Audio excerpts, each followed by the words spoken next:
So this is a song that we wrote, that I wrote with my friend Mike Richardson, who's from southern West Virginia, and it's about the coal mining wars in West Virginia in the 1920s, called the Battle of Blair Mountain. 2, 3, 4.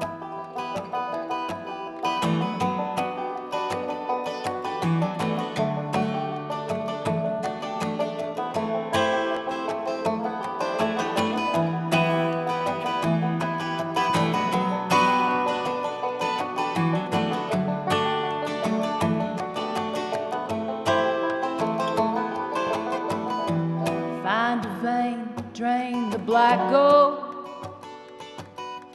hoping to God that the timbers hold. Like my father before me, it's all I know. We live only to harvest the coal, harvest the coal.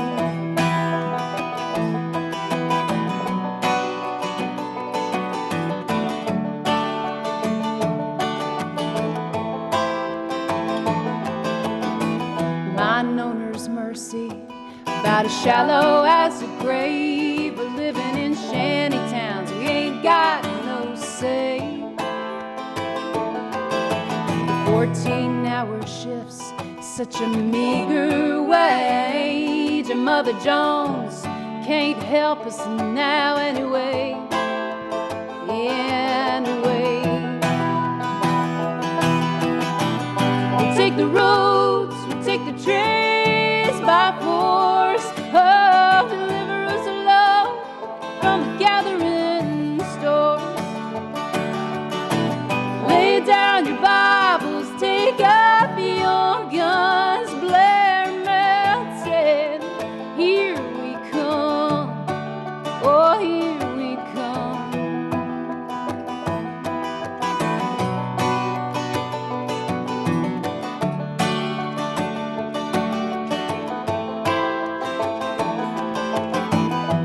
Red bandanas that tell us what side you're on. Yeah, we're the rednecks of the Union 1921. We'll leave tonight at 13,000 strong and take the fight to Blair Mountain before the dawn, before the dawn. We'll take the roads, we'll take the trains by force. Oh, deliver us, Lord, from the gathering stores. Lay down your Bibles, take up your guns. Blair melted, here we come, oh, here we come. Oh,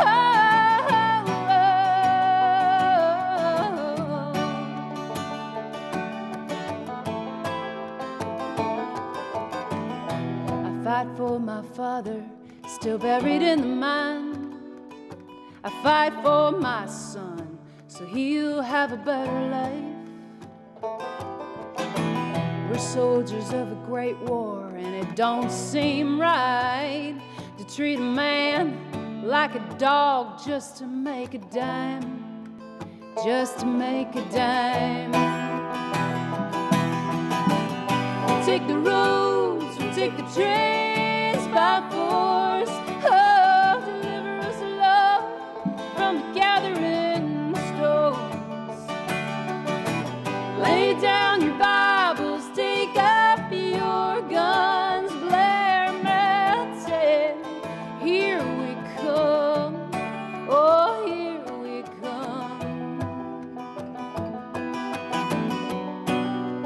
Here we come.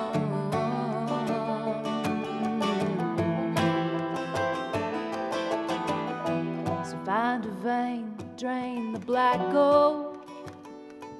You better hope to God that those timbers hold.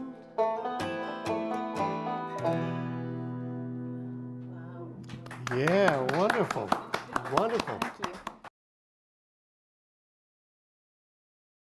Put it there, boy, and we'll show these fascists what a couple of hillbillies can do.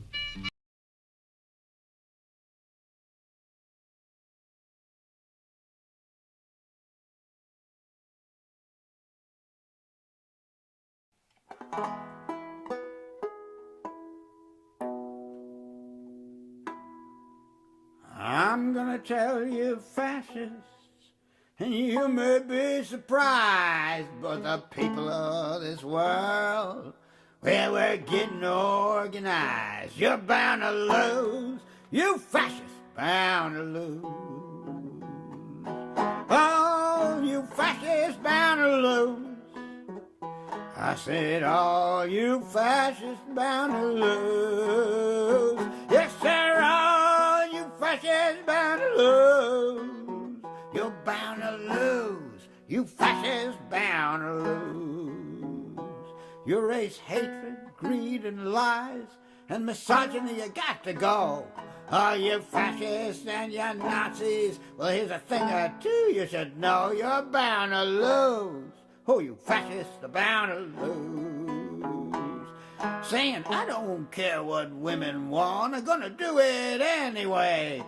It's really not the kind of thing anyone should think or say. You're bound to lose. You fascists bound to lose.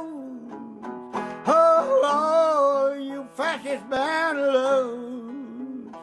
I said, all you fascists bound to lose. Yes, sir, all you fascists bound to lose.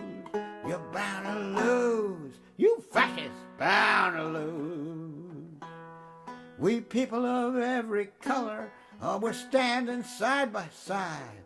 We're marching to stop you fascists and to honor those who died. You're bound to lose.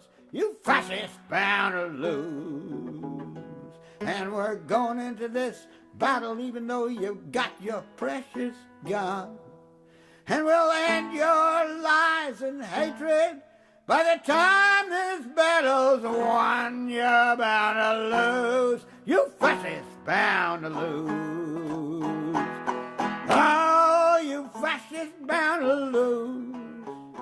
I said, oh, you fascists bound to lose. Yes, sir, oh, you fascists bound to lose. You're bound to lose. You fascists bound to lose.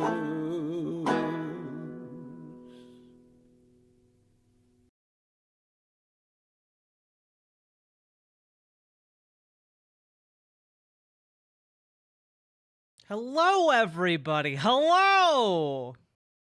How we doing? Yeah, really, really inspiring to see people of any age can wield the machine that kills fascists. It's true. It's true. Hello, everyone. It's been a hot minute. I had to take like a couple days off to just like sit and not work because I was about to like have a full-on mental breakdown. So, hello, everyone. Hello, Little Morphine Annie. Hello, PC Schwarz. Hello, right of center left. Finally, a proper redneck who can play banjo, is anti-fascist, and has a voice like someone who smoked coal cigars for 20 years. Exactly. That's what you need for that song, right? Gamer G, thank you for the $5 dono. Much appreciated. In the wake of today, needing to shore up the goddamn website. For those of you who panicked because the website went down or thought you were banned, you're not banned. The domain, basically, I got a new phone like a couple months ago because my old one was dying, and I transferred everything, but for whatever reason, the email account that is tied to keeping the website alive did not transfer to my new phone. And so I, a smooth brain, just didn't think about it. And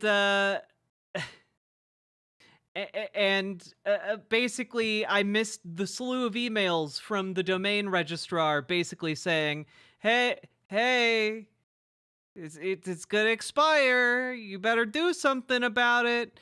And so it expired.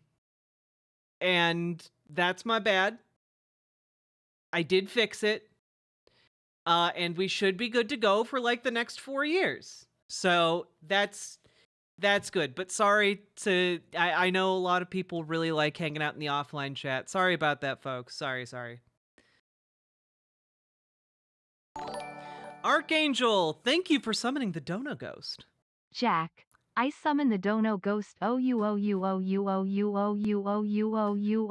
it's not Exodia, the Forbidden One. Oh my god. Whoa.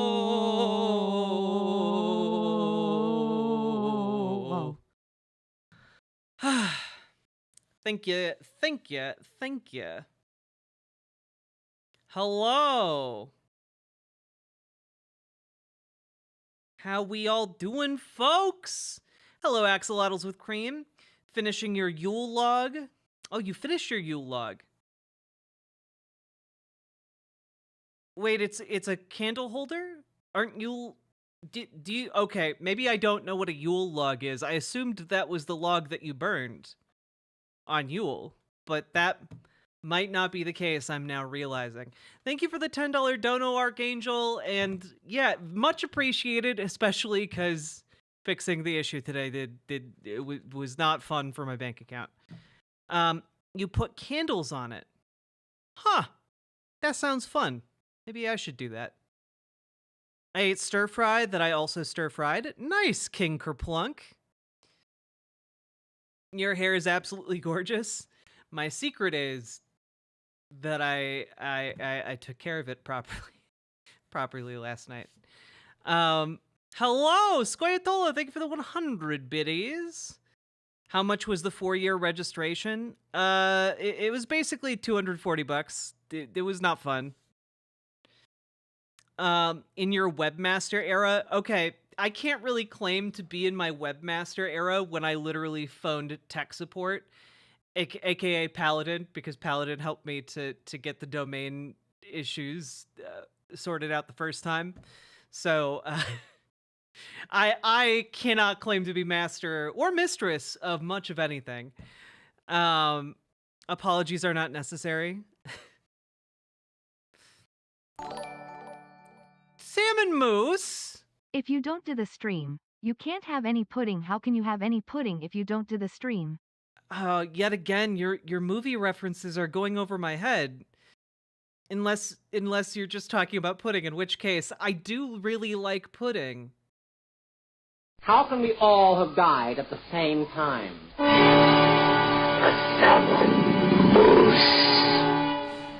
It's a music okay, well, I know even less about music than I do movies, and I know a fair amount about movies.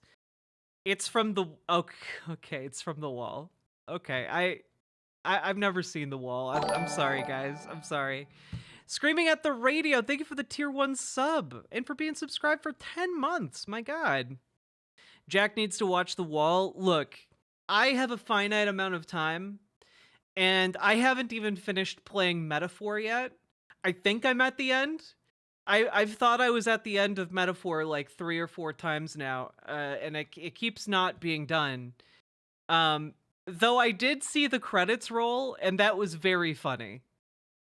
So... You know what? I do really like that Metaphor Refantasio teaches you how to not be a doomer, because if you are a doomer in that game, you get a game over. You get it. Basically, the game tells you, oh, well, I guess you gave up, so roll credits. Cosmopolitics, thank you for subscribing. Hello! Hope you're doing all right. Saw Anna Kasparian going after you on the social media websites, and I'm sorry to hear that. That probably sucked both interpersonally and also from all the shit heels that come after folks when they do that now. You know, because they're conservative. Is there gonna be a Meta 5? No. That. There wasn't a Meta 3 either. Holy shit!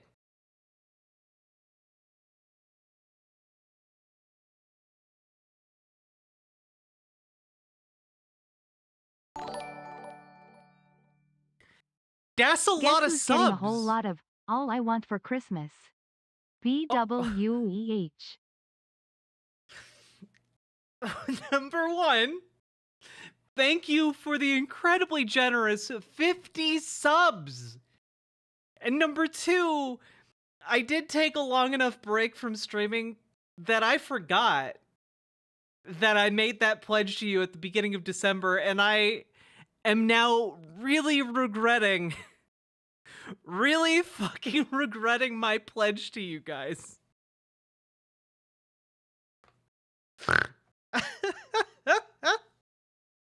Oh, we're gonna get so much Mariah Carey.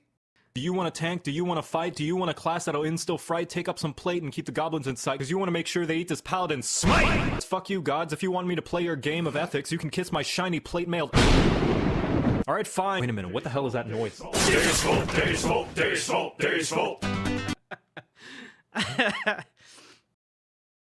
Lady Raincloud, also, I know it's your birthday! So, before we do anything else, it's time for your birthday song. Happy birthday to you. Happy birthday to you. Happy birthday, Lady Raincloud. Happy birthday to you. And many more. Gotta do the jazz hands. What was I doing? What was I thinking? 1 second. Sorry, running into a little issue here.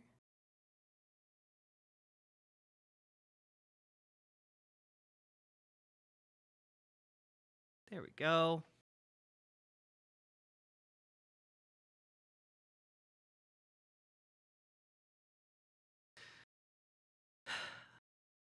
You're 41, you're old? You're not old!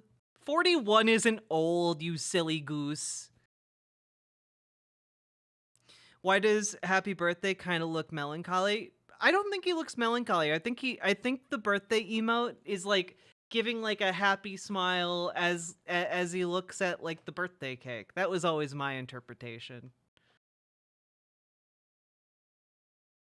Hello, everyone. Also, this is going to be a lot of Trombone Champ.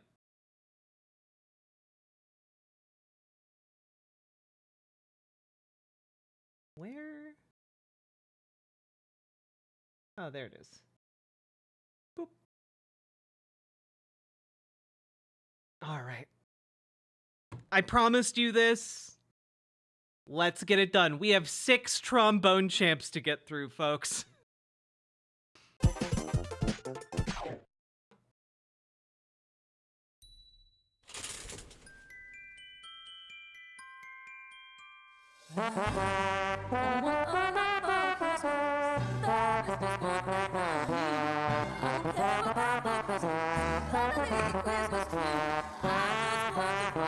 It's so terrible. I love it so much. Hello, all-powerful Kagan. Yeah, prepare to get boned. Collectively.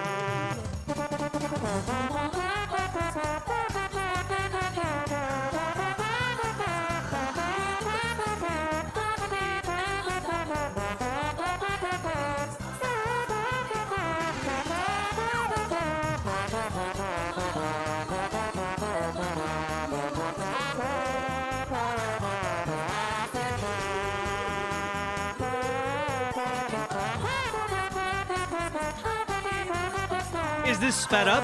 Yeah, it is.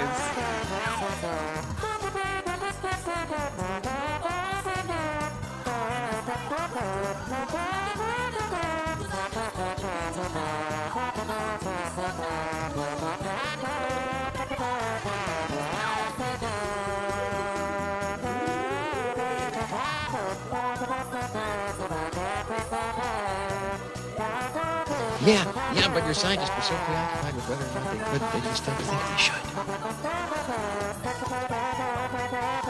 Yeah.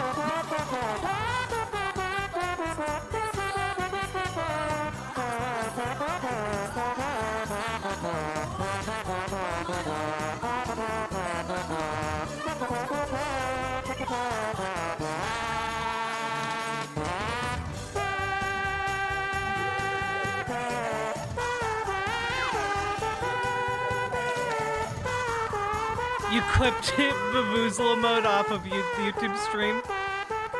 The incredibly caught off guard faces you made when you realized two very large streamers. Yeah, realizing that like multiple like actual large politics streamers had raided in right before we did a large string of Mariah Carey trombone champs was top tier stream moment. Ah.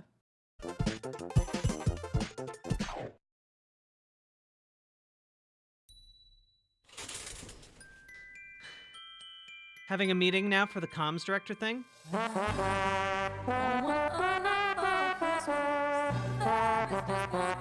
You should fight her for it.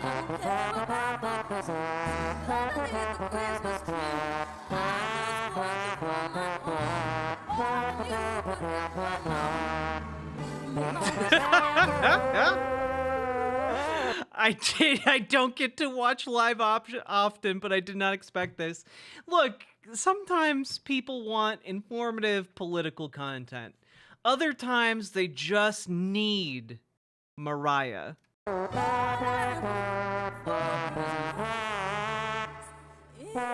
This is iconic, it really is.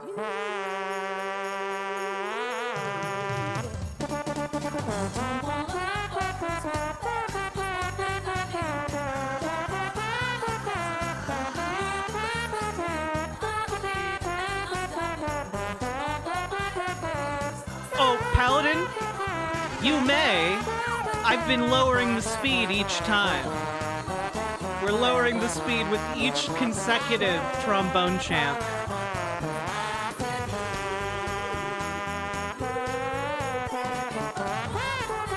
I know, look, when you drop 50 subs on this stream, I know what you're doing it for.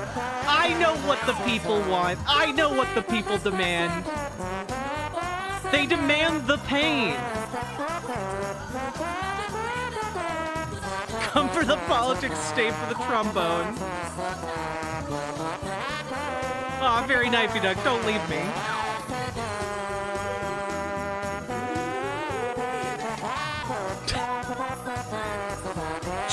Jazz Dog. Jazz Dog's already working on the lo-fi. On the lo-fi Mariah Carey trombone champ.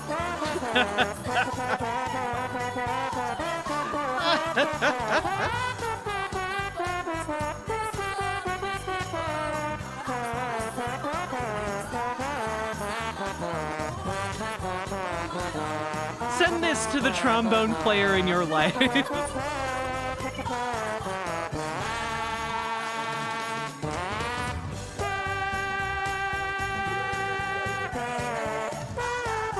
A Jazz Dog remix would go so hard. Of course, all Jazz Dog songs go hard. I'm still so excited for the one that they're cooking right now. All right, I'm so excited.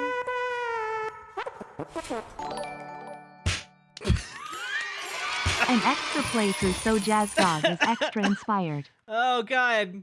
All right, well that's 2.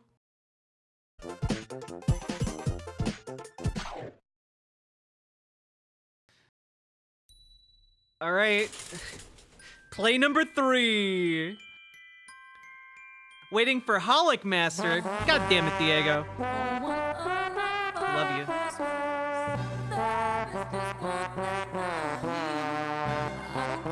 Someone add trombone time.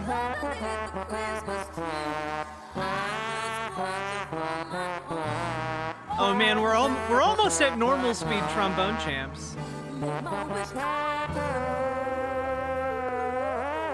Oh, Cassifel, if there's one thing Cassifel understands, it's chaos. Is it getting slower? Yes.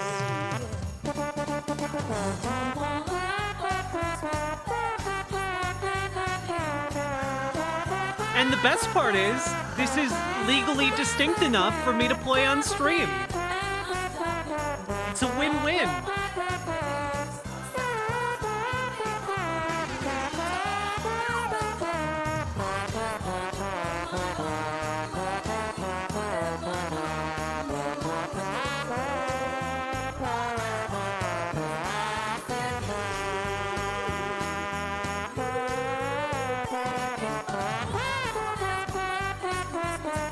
The air horn kills you? Oh man, the long sustained notes are what get me. I fully expect to be laughing at the slowest version of this so hard.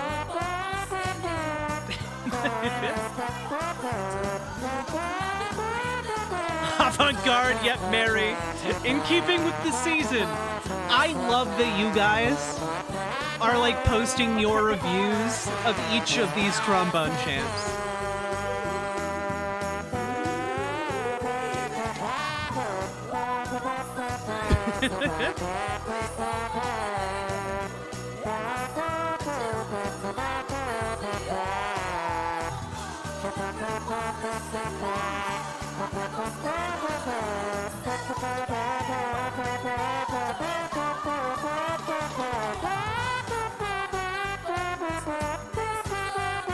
Cannabo Brex, look, we gotta get back to brass tacks, okay? Silliness. It's what will tide us over through the darkness.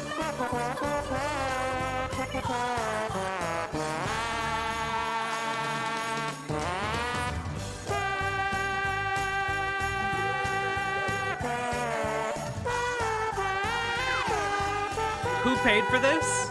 Salmon Moose. Oh my god.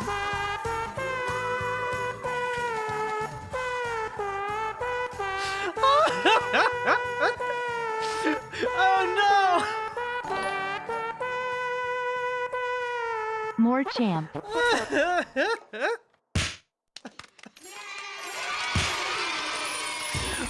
Oh no! No. It's growing on me? Well, that's good, Chad.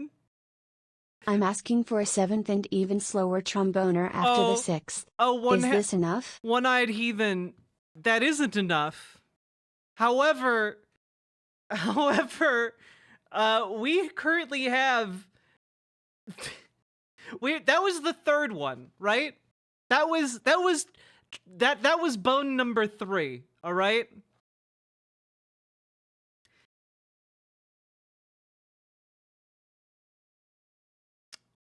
We were on 6. We had 6 at the beginning when we started this adventure. Then Salmon Moose added another one. That's 7. Penny Ante, thank you so goddamn much for the incredibly generous donation of 50 subs. Just added an additional 5.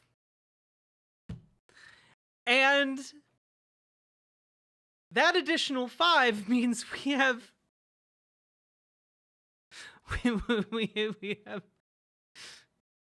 we had 12. We have 9 of these left, guys. I don't think you guys realize that's so many bones. I will, Mr. Malachite, I will echo your question though. Penny Ante, do you want all of yours to be at the same time? I will give you that option. I will give you that option. Also, if you are interested in pooling your donos, we are up to 3 of the prerequisite 10 donos to add an additional 13th bone. So either 7 more or 10 subs is what is supposed to get you this. And I thought it was a sufficient threshold to either have you guys work together to like meet that goal or to just donate 10 yourselves. So we've got a lot left. I'm out. Fuck this shit. That's fair. That's very fair. The 13th bone. That does sound like an absolute bangin' fantasy novel, doesn't it? Like some kind of fantasy archaeologist slowly uncovering the bones of some magical creature, like a leviathan of some kind. That actually sounds really cool now that I say that idea out loud.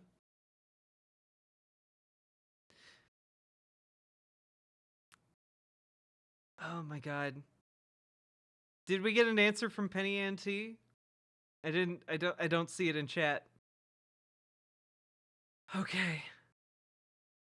Everybody start doing trombone puns. Are you sure you want that?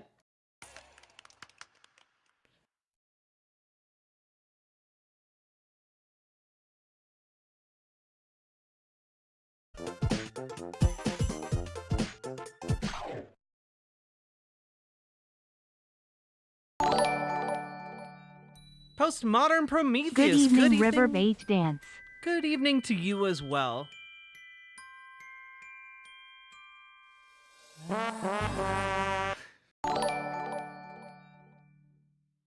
I can't resist. You brought trombones to the fore.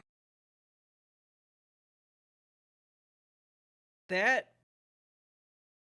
is an additional 5, which means you are 2 subs away from adding an additional one.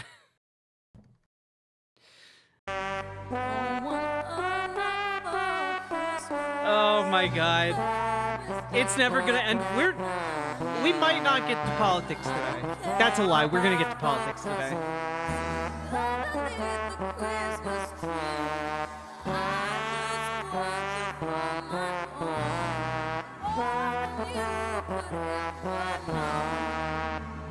Oh, it has to be at the playthrough of this. It has to be at the speed the 12th playthrough would be at.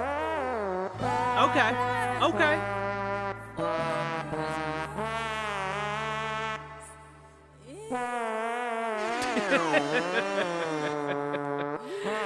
Simric, thank you for the 5 memberships over on YouTube.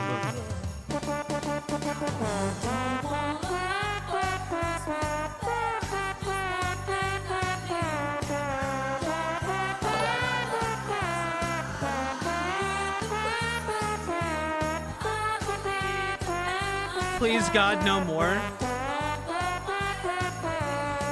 All right, we have the 13th bone, thanks to Archangel.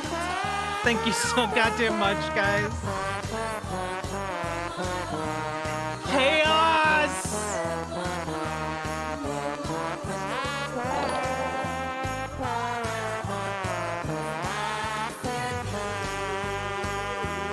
There is no God? I'm glad you finally realized truth.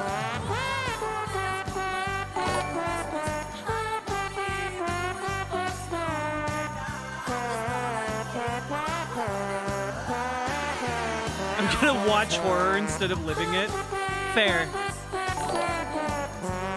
Scoyatolo, thank you for subscribing over on Twitch. Appreciate you.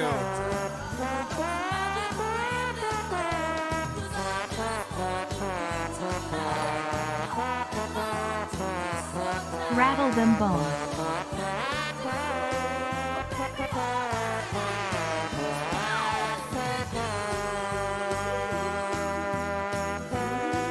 This is the horn of the angels.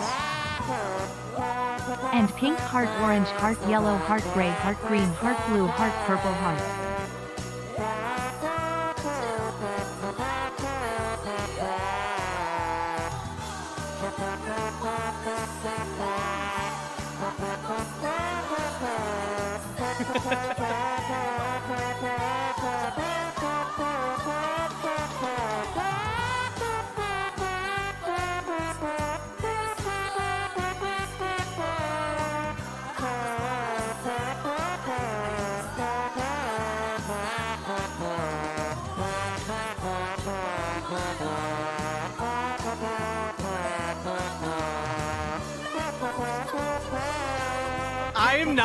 I am not committing myself to this next year.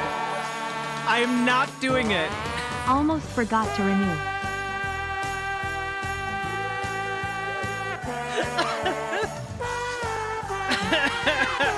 Chauffeur, thank you for renewing your Prime. This has just become noise. It doesn't bring joy, it doesn't offend, it's just there and it's accepted.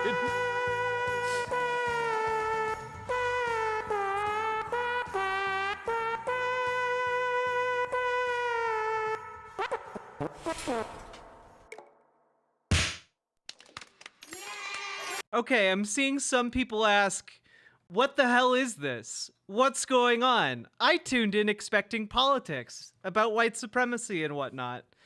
And I I have to tell you a tale. I have to weave you a mental image of suffering and torment, okay? And that is a mistake.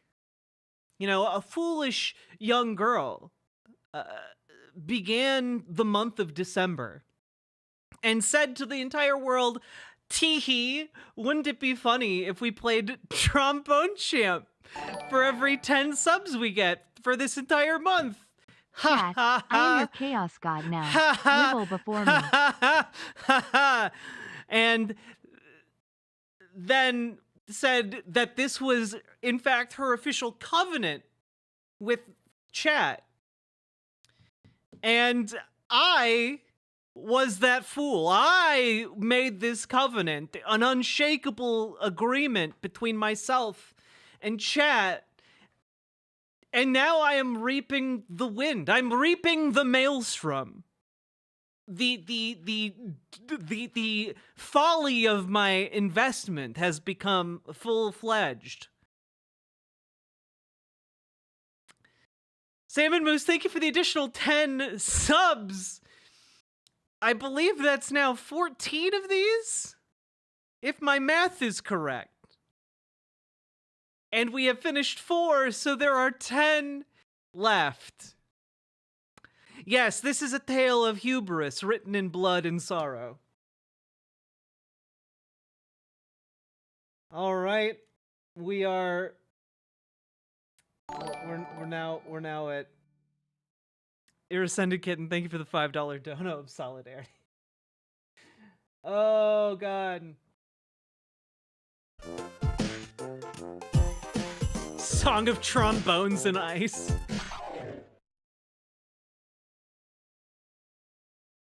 Did I say I was reaping wind? More like breaking wind.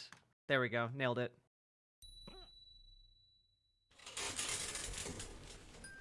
I haven't laughed this hard for a week or more. I'm glad. Is it the same song every time? Yes. Yes, it is.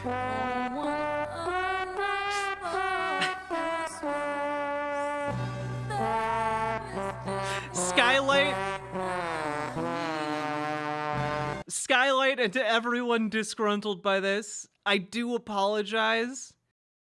I will strive never to do this again.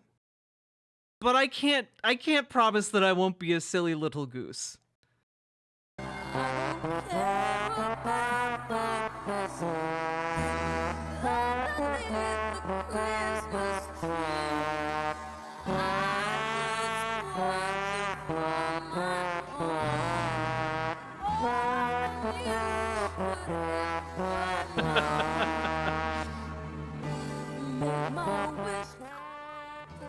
I have stared into their broken eyes. The children, locked for 16 hours a day in the trombone mines.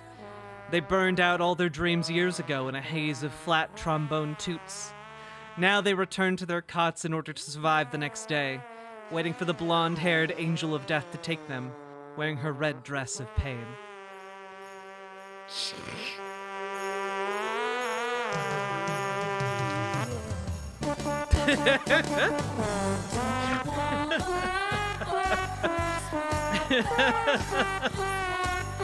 Oh, God.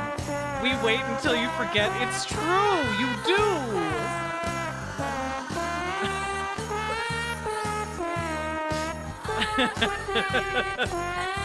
If your tromboner doesn't go away within 3 hours, call 911.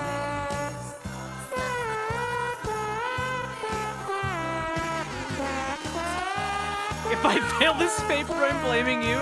No!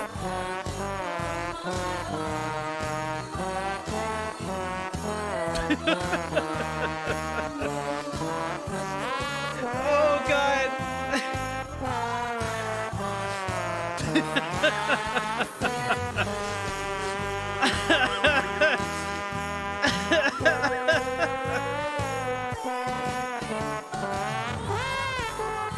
I was using you as sleep ASMR. I promise we'll get to it at some point.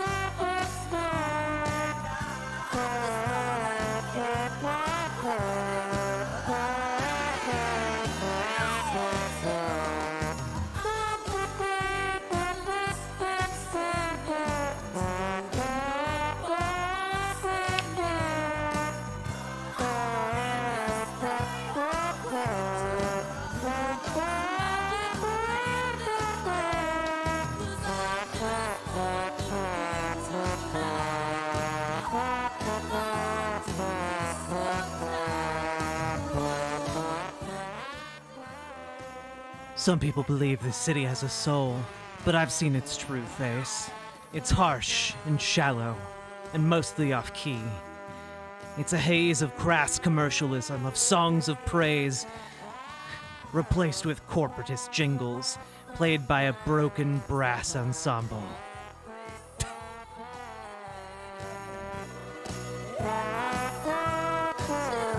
And Jesus wept, for there were no more worlds to conquer.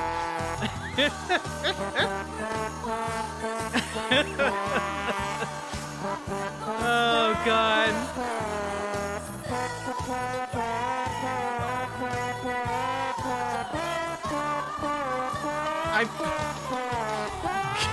See you later, Dragonfly.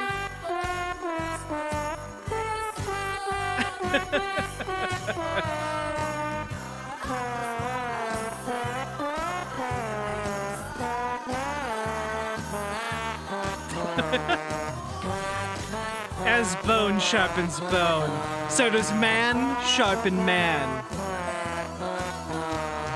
And sword sharpens sword. Kinky. When did this song come out? Mariah Carey's Christmas song? It's always existed since the primordial dawn of time. Jesus Christ.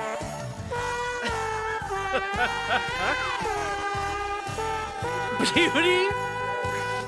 Beauty is what you walked into. It left you with a severe concussion, which is why it sounds like this.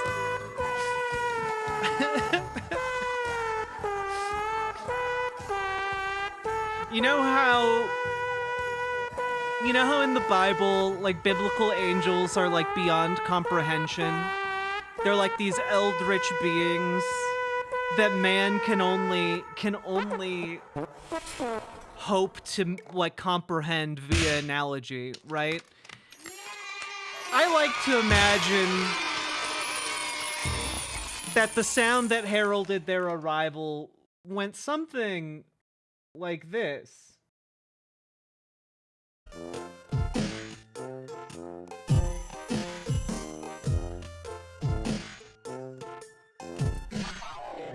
You all might need to kill me. You might need, you know, this might be your only way out. Your only way out is to kill the stream. I'm sorry. That's where we're at. And frankly, I'm feeling kind of like an animal with a leg trapped in a bear trap. Maybe a bear, maybe a moose, maybe a deer. Who knows? Oh God.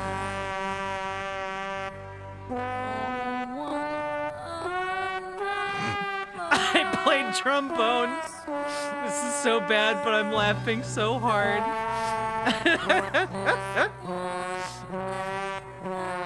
We're down to 9 left, guys.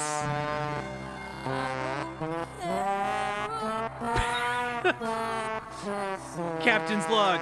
Stardate 12/25/24. We've encountered an unusual entity. Keeps playing this one song on trombone, then requesting a rehearsal of its performance. The crew are suffering brain damage.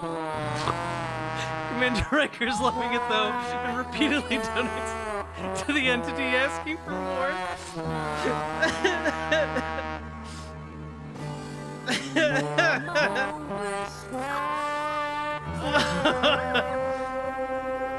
This is the oxygen death of Commander Riker. The hypoxia is setting in.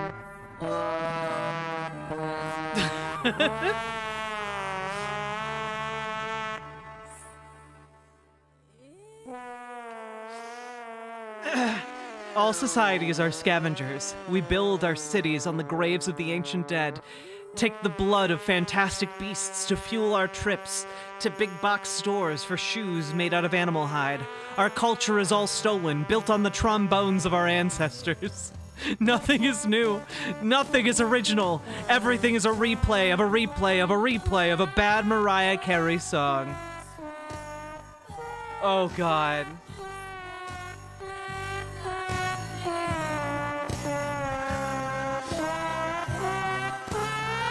I'm listening to the stars. They are so far away.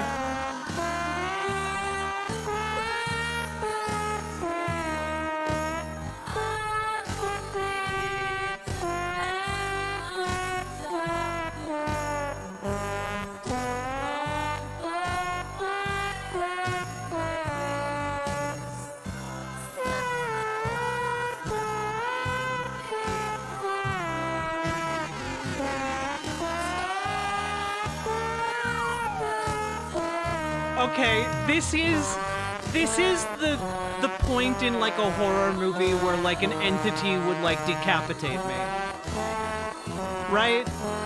Like this is the music slows as the ghost rears up in the background. You know, like I'm being hunted by the paranormal right now. This is the only explanation. Imagine listening to this high. I'd rather not.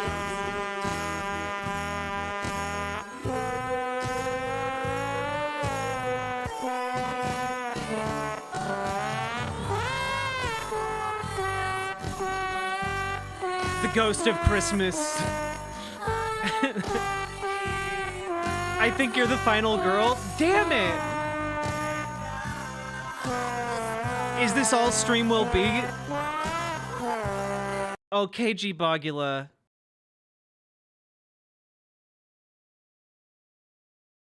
What sights and horrors we will hear together before the end of stream. No, this isn't all stream will be. I do have a show planned. We will get to it. It is very good. But if you think that this Trombone Champ is going to be all stream is, you're incorrect. There are way more ways to make Trombone Champ new and original. A plan, indeed, a plan.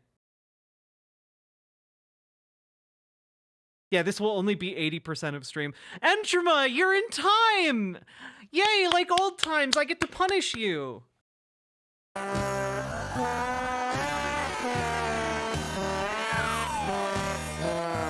Are you not entertained? All you can bone Trombone Emporium.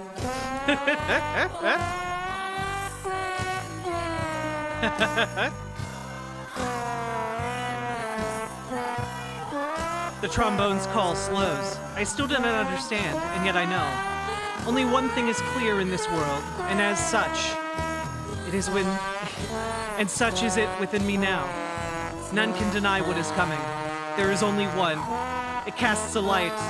I will bask in it so long as I still see the coming of Mariah.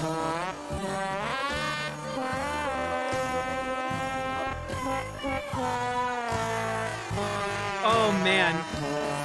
Yeah, sometimes you stare at the trombone so long, it begins to stare back.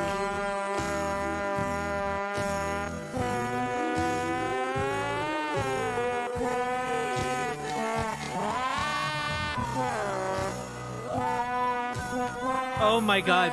Oh my god.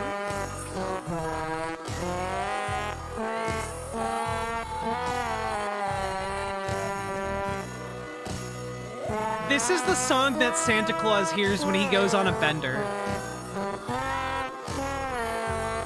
This is Santa Claus POV 12 Whiskeys Deep.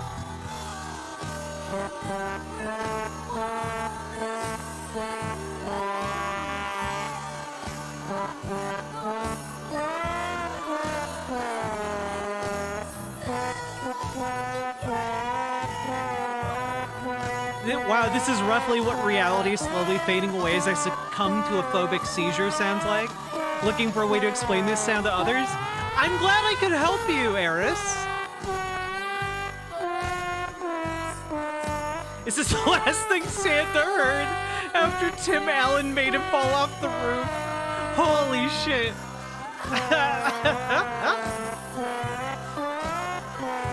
Amber Brains, hello!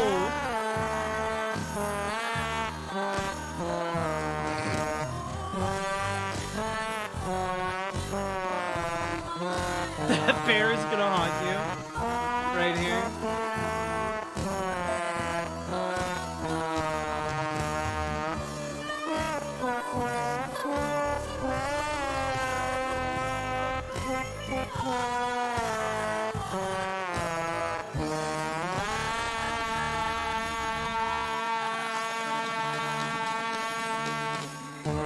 Save yourself.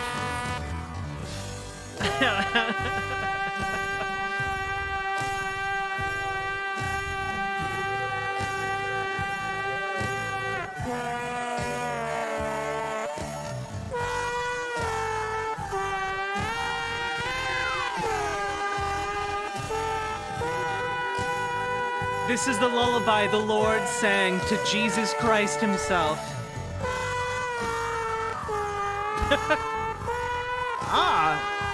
You think trombones are your ally? You merely adopted the trombones. I was born with them, molded by them.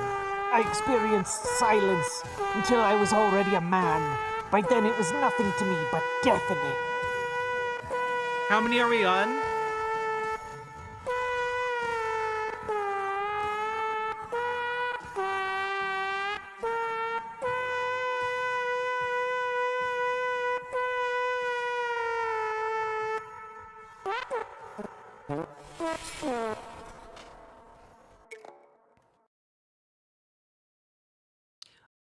Oh, Gamer G, we're not playing all the rest of them at 25% speed. We're just playing this next one at 25% speed.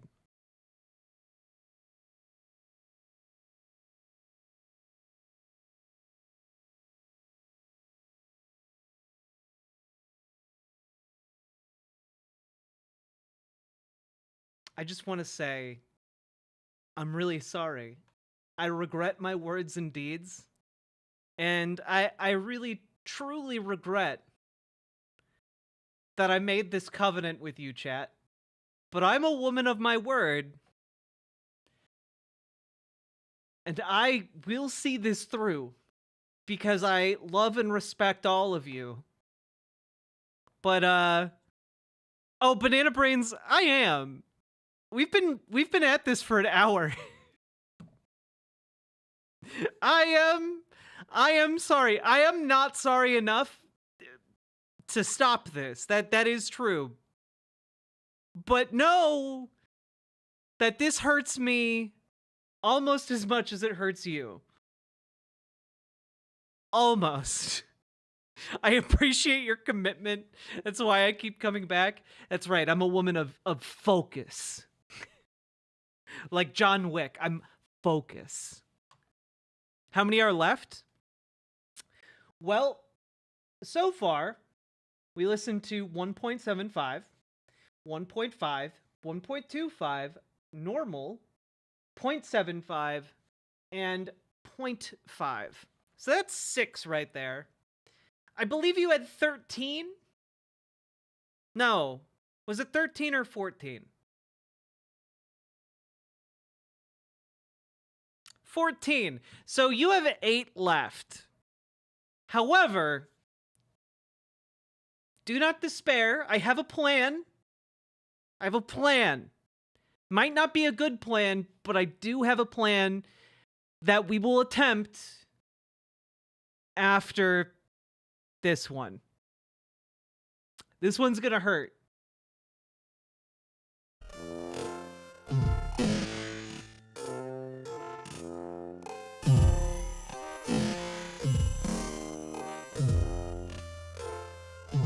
Oh my god. Oh my god. Oh my god. Trombones contain spit valves that allow you to blow gobs of your nasty spit all over the floor. It's true, they're disgusting. As are a lot of other instruments. Oh man. Oh boy. I must not fear. Trombone Champ is the mind killer. Trombone Champ is the little death that brings total obliteration. I will face my fear. I will permit it to pass over me and through me. And when it has gone past, I will turn the inner eye to see its path. Where the Trombone Champ is gone, there will be nothing. Only Mariah will remain.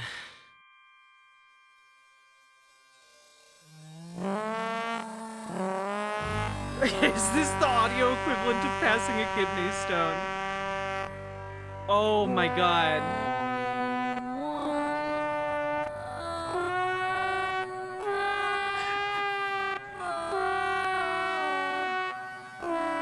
Oh no!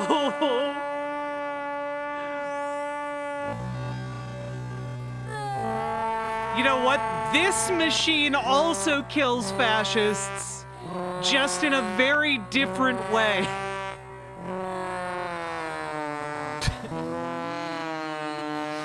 Leave while you still can.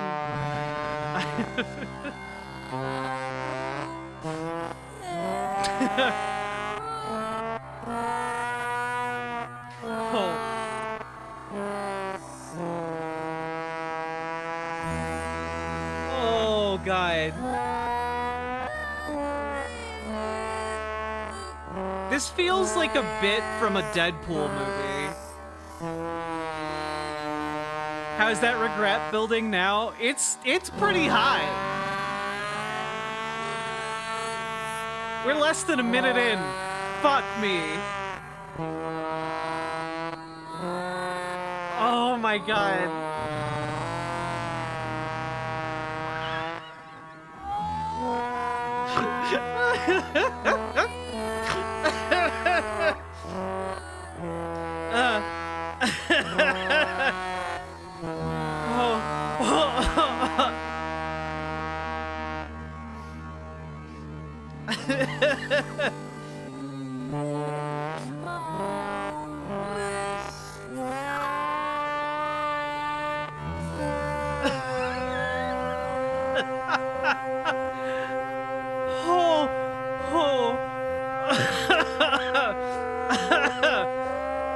Oh my god.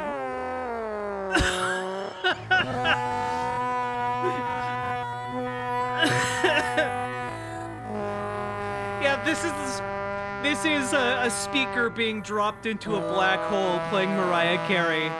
It's being massively redshifted.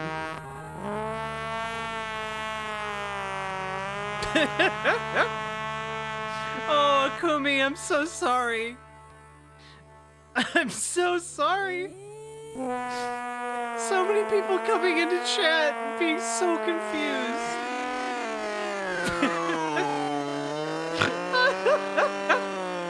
The fucking air horn.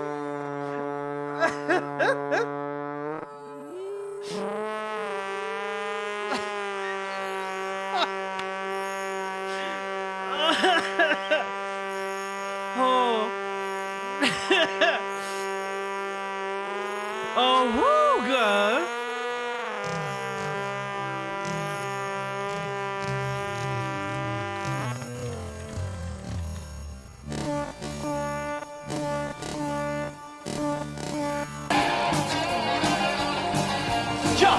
John, it's Marvin. Your cousin, Marvin Barry. You know that new sound you're looking for? Well, listen to this.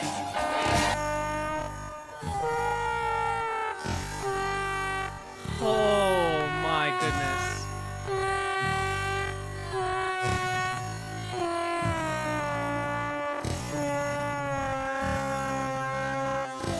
Oh.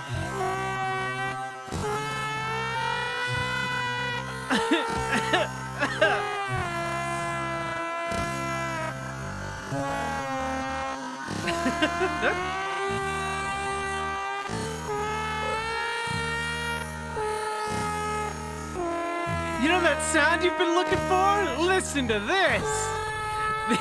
This song plays.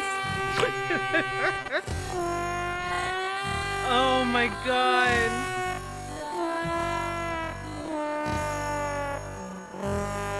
So here's the most fucked up thing. We actually used to do this from time to time in marching band.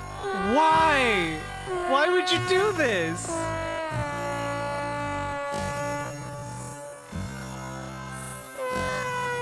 You'd have videos of marching formations and your location, and the music would play along with it, so you could know what formations lined up with what measures.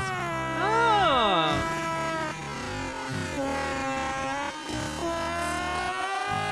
Holy shit.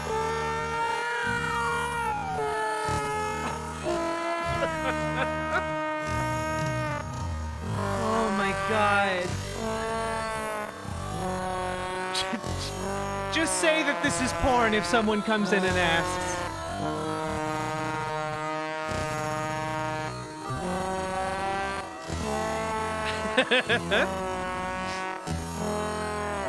Oh my god.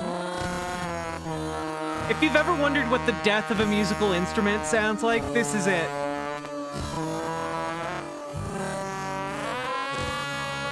Oh my god. Holy shit. Are we almost done? We are at not even halfway.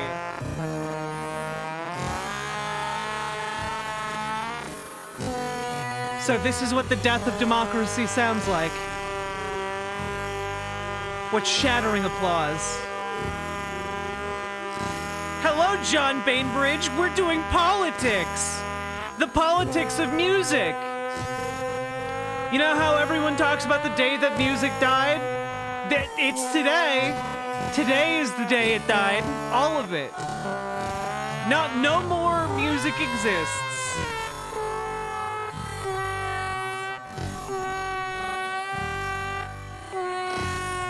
Oh my god.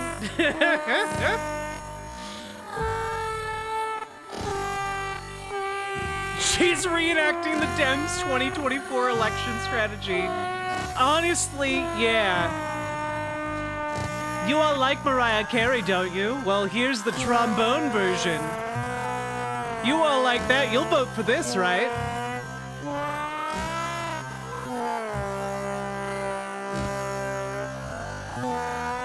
Oh, it's so crunchy.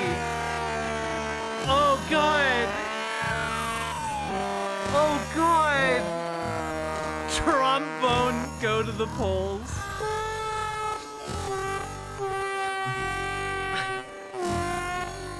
Oh, God.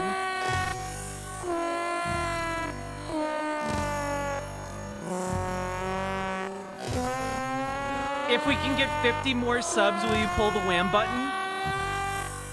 If I get 50 more subs, I will condense all of them into one more massive Mariah Carey song that may crash my computer.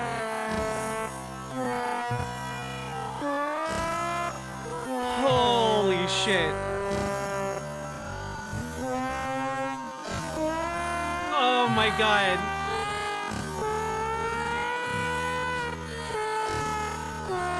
This is like what electronic toys that make sounds. This is what they sound like, you know, 100 years beyond when they were supposed to be like thrown in the garbage. If one of them played this song.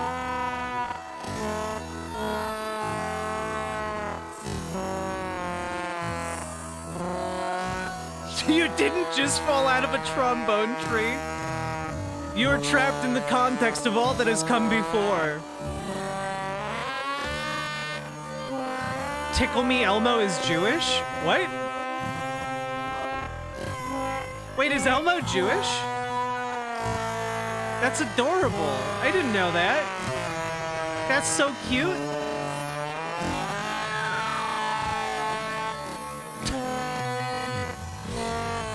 Oh, God. Oh, God.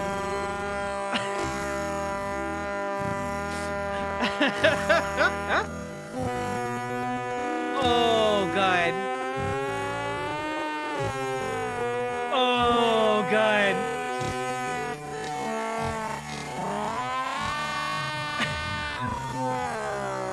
Oh, God.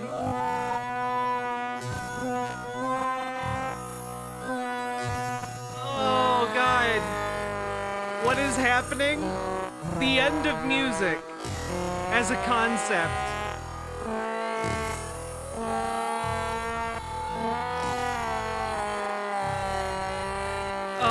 God.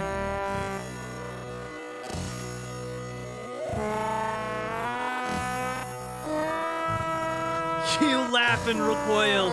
You laugh. But this is what it is to be unburdened by what has been, chat. I am the future. A harbinger of things to come. Oh, God.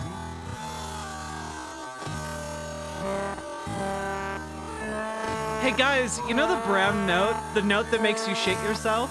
I bet it's in here somewhere. Please, Jack. I'm so close to shitting myself. Oh, God.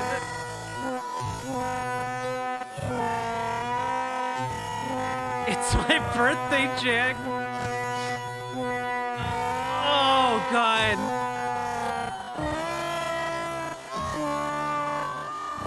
Oh, God.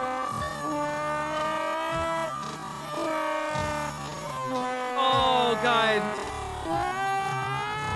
Oh, Jazz Dog, we cannot play that today. We cannot play that today, but I will keep it in my back pocket. Oh. In New Orleans, if you're an unlucky bastard around the holidays, when they bury you, the second line will just play down-tuned slow versions of Christmas tunes. So here I was, the sweat of last night's hurricane binge, merging with rain and tears. Lou Watson was dead, and nobody knows I wielded the trombone that killed him. Oh, God.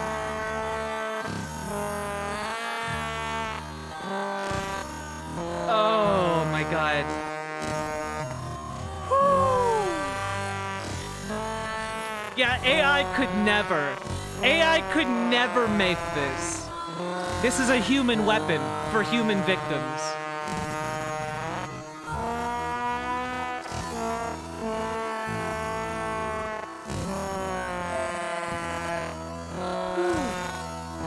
Oh, we're so close.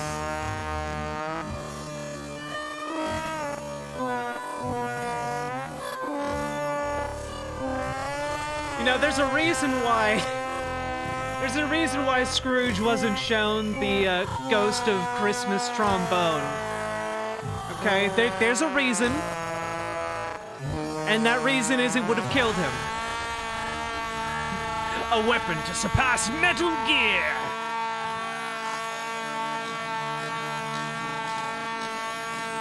This is something you could pull.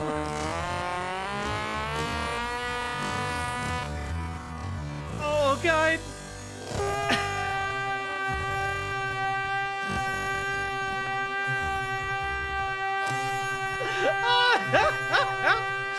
Oh, my God.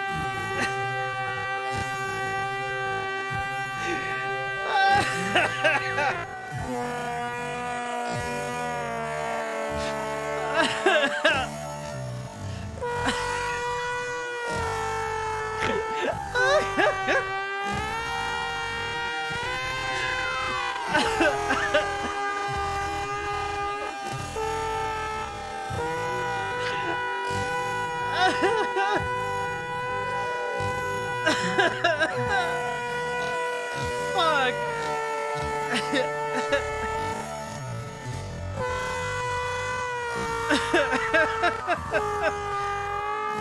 Oh. Oh, God. Oh, I'm coughing up blood. Oh, fuck.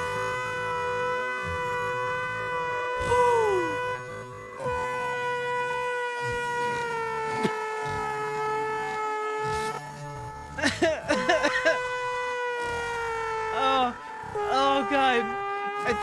I think my stomach is trying to strangle my brain. Oh, God.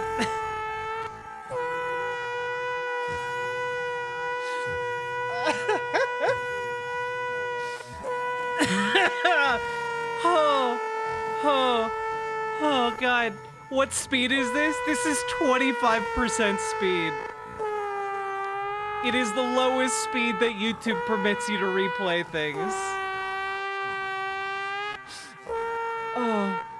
Oh God, people have called me a war criminal for far less. It's true. Oh God. Oh fuck. Oh fuck. That silence feels so good. Oh.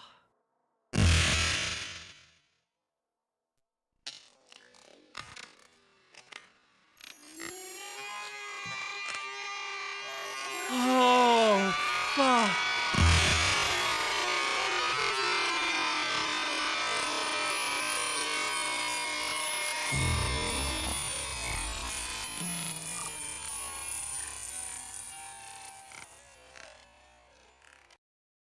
Now,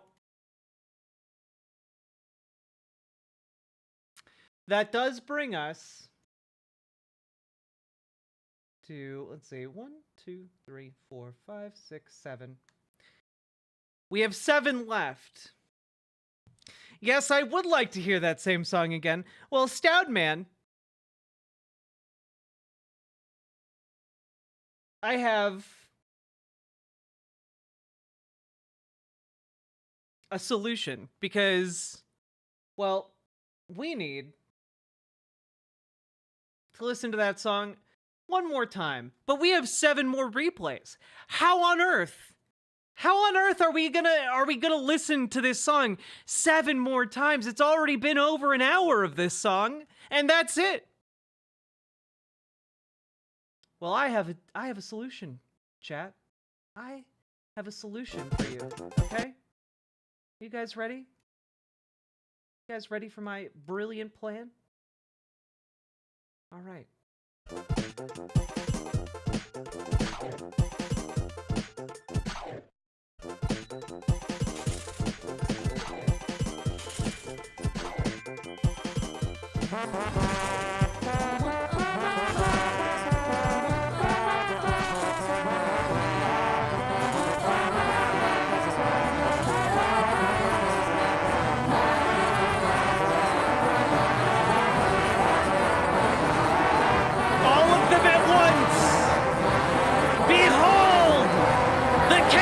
Of man incarnate!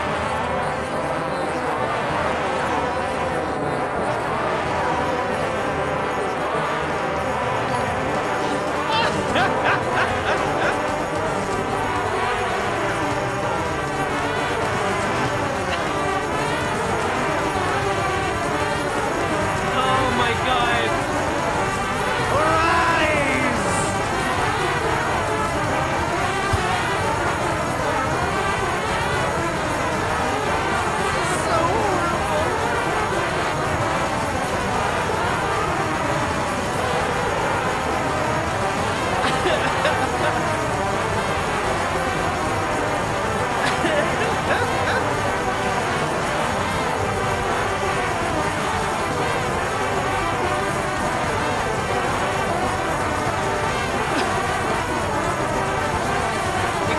Sounds like bees? What kinds of bees are you guys encountering? What are you doing?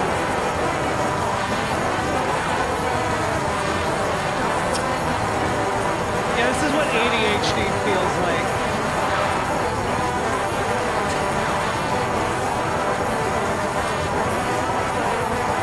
Unironically, God is currently reconsidering his covenant with Abraham to not flood the world again.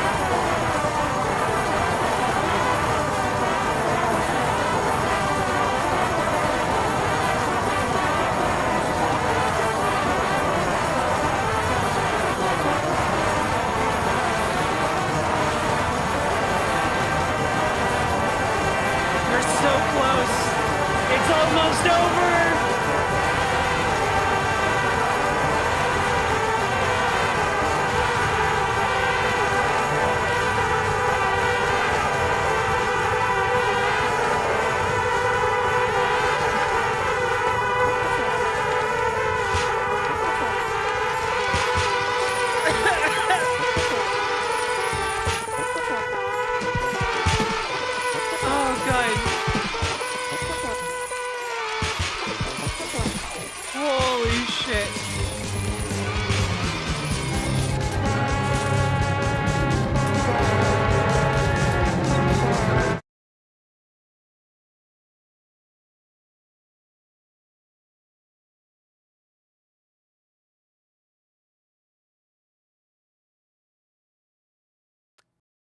Okay, that was truly terrible, because after all of that, all 7 of those started auto-playing different songs.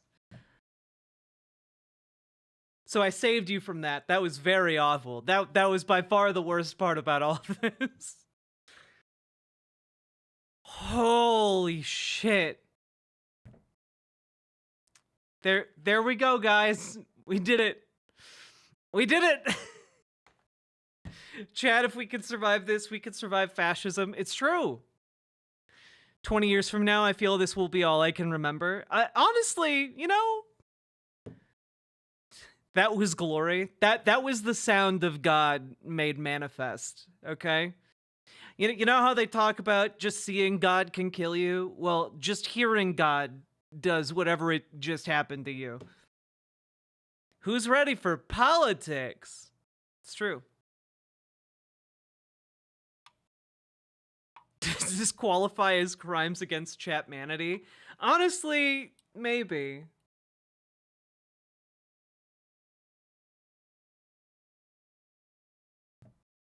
Unfortunately, I gotta go now. Well, I hope you enjoyed this deeply political conversation. Non-applicable. Oh, wait a minute. Is that Pacific Punch? It is indeed. Giving it a shot. It's pretty all right.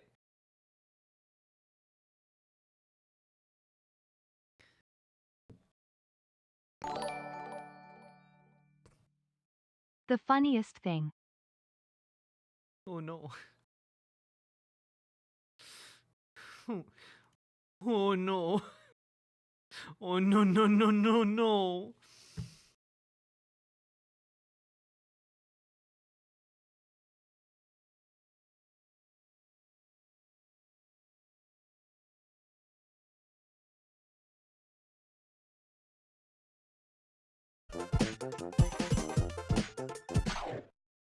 I'm sorry, Chad. I gotta do it to you. It's the Covenant. It's the Covenant!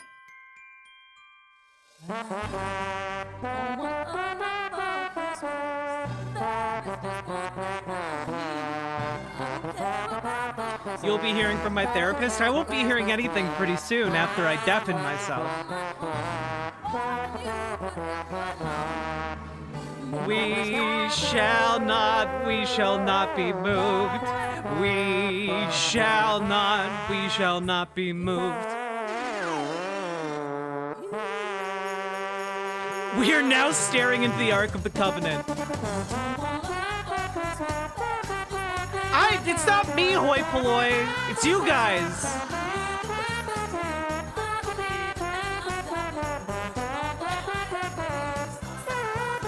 What if the Chatter's therapist calls your mom?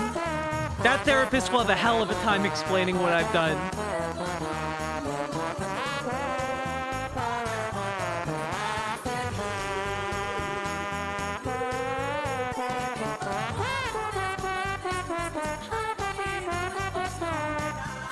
And now our national anthem. I can't wait until Sony Pictures hears how popular Trombone Champ Mariah Carey is and makes it into a motion picture that precisely 120 people will watch, aka everyone watching right now.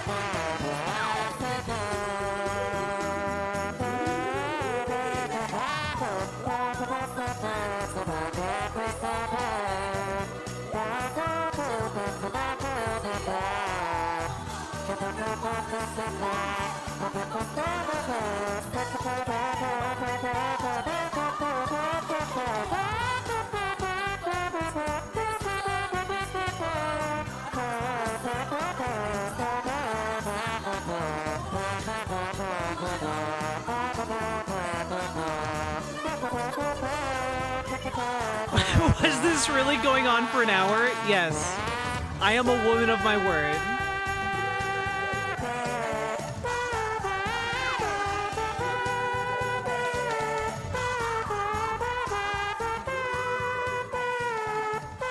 Stream needs more likes, but does stream deserve more likes?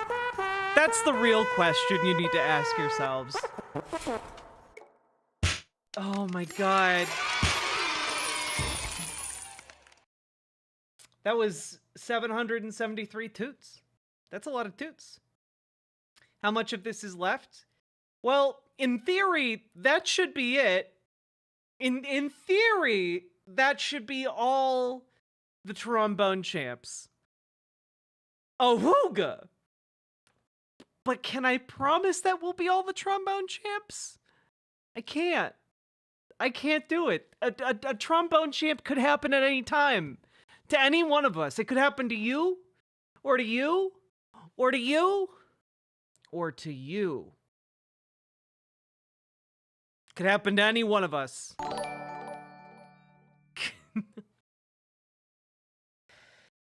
Oh my god. Play 10 at a time now at 25% speed. Not for $2. Fuck no. But thank you for the $2 super chat. Holy fuck. All right. I guess I should hit the segment button. You know what? This segment is. I might actually upload all of this to YouTube. I might do that. I might take up a valuable slot in my YouTube upload rotation in order to upload this as a segment. And I'll just title it, "Can you watch the entire thing?" Can you defeat the Mariah Carey Christmas challenge? And you know what? As God is my witness, that will probably somehow become the most viewed thing on my channel, and I'll never be able to live it down. God. You can make Clarice watch it. See how much she really loves you? She would watch it. She would watch the entire thing and then ask for more. But, you know, she wouldn't want to. But she loves me that much.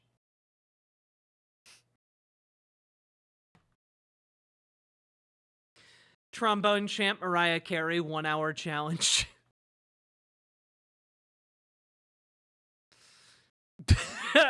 As God is my witness. Oh, God is watching, all right, and he has some thoughts. I did watch it, and I do love you that much. Oh, chat, that's my person right there. That's my person so much that she actually watched it live! Fuck yeah! That's true love right there, okay? That is true love.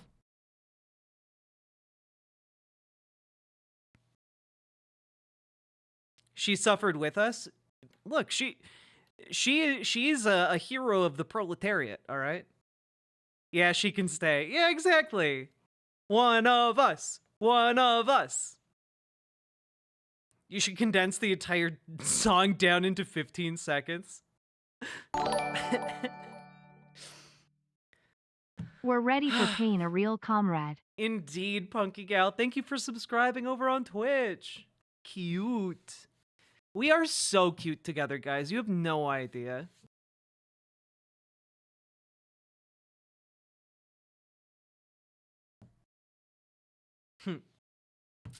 All right. Are you guys ready for politics? Are you guys ready? 'Cause I'm ready.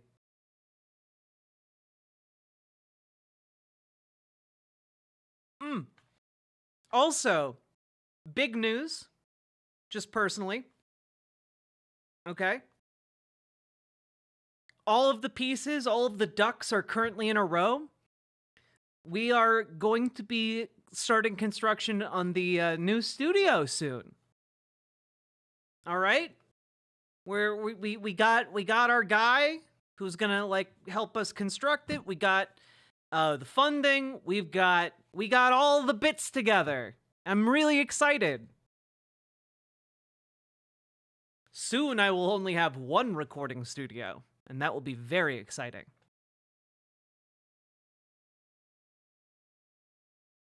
I will try and make it cute and cool, and have lots of bisexual lighting, so that people know. All right. Also, I love this top. This top is so good.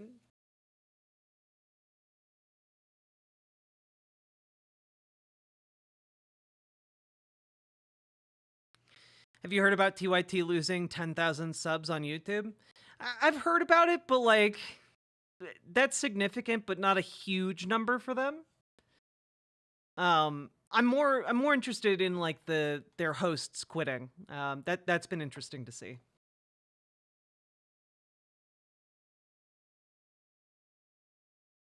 But we're gonna be talking about some other stuff today. Let's see here. Alrighty then, folks. Diving into politics. So, folks, I know that there has been a lot of really not great news lately about, restrictions on trans healthcare being passed in different states. A lot of different stories of setbacks to, the struggle for trans rights, whether it's in prisons or in, medical care trans people can receive, or in the discrimination people are being people are enabling in positions of power. And, even up to and including which bathrooms trans people can use. But there is a really great bit of news that came out of an unexpected place. And that place is Montana, folks. And I have to say, in a pretty surprising win for trans folks, Montana has actually, their Supreme Court has ruled in favor of families and doctors. Basically, they have blocked the ban on healthcare for transgender youth, which I need to really reiterate, as far as like the state level goes, that's the highest you can take it in state court. So basically, in Montana, you cannot restrict the rights of trans youth unless the Supreme Court comes in and rules against trans youth on a federal level. So the good news is right now, like they can't appeal the Montana case. Like that's the state Supreme Court is the highest they can go. So it is really wonderful to see this happen. It is an actual huge moment and a huge win in a pretty conservative state. I think this is pretty wonderful. But here we go. Here are some quotes about the decision. I will never understand why my representatives are working to strip me of my rights and the rights of other transgender kids, said Phoebe Cross, a 17-year-old transgender boy. Just living as a trans teenager is difficult enough. The last thing me and my peers need is to have our rights taken away. Fortunately, the Montana Supreme Court understands the danger of the state interfering with critical health care, said Lambda legal counsel Kel Olson. Because Montana's constitutional protections are even stronger than their federal counterparts, transgender youth in Montana can sleep easier tonight knowing that they can continue to thrive for now without this looming threat hanging over their heads. Like, this makes a really big difference in the lives of trans kids in Montana. And this is one of the reasons why, even if we are in red states, we can't despair. We should not give up in the face of institutional hurdles. Because honestly, when we struggle against those hurdles, that's when those hurdles move. When we struggle, when we push back against the encroaching power of the state and the threats to our rights, that fight is successful. Putting up that fight is necessary in order for us to win. It's kind of like that trite saying, you can't win if you don't enter. Well, we gotta fight. We can't win if we don't fight. And I know that seems really like intuitively, maybe to a fault. But it's true. You know, if you just obey in advance here, like, that can present a problem. Now, yeah, exactly, Nindrine. Giving up before anything happens is how conservatives win. It's how they take more and more of your civil rights away. So it really does wind up being like a win we can hold on to, and a win that I think should inspire us in other parts of the country and other avenues of life to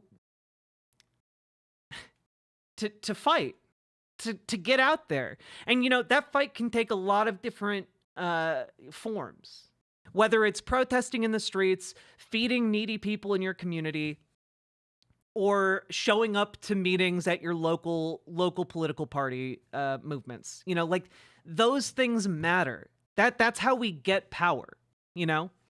And we're going to be talking a little bit more about power going forward here, because I think one of the things that we as leftists have kind of lost is the focus on actually having power rather than just being correct. Because it's not enough for us to be correct. It was never enough for us to just be correct.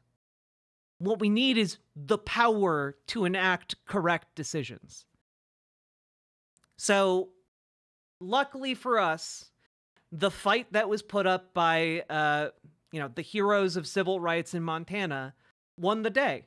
And it swung the Supreme Court of Montana in favor of trans youth and protected, dozens, hundreds of trans kids in Montana, and untold numbers of kids in Montana to come. So don't let the fear and the potential horrors of an oncoming Trump administration deter you, because we need fight now more than ever, in whatever form you are best suited for.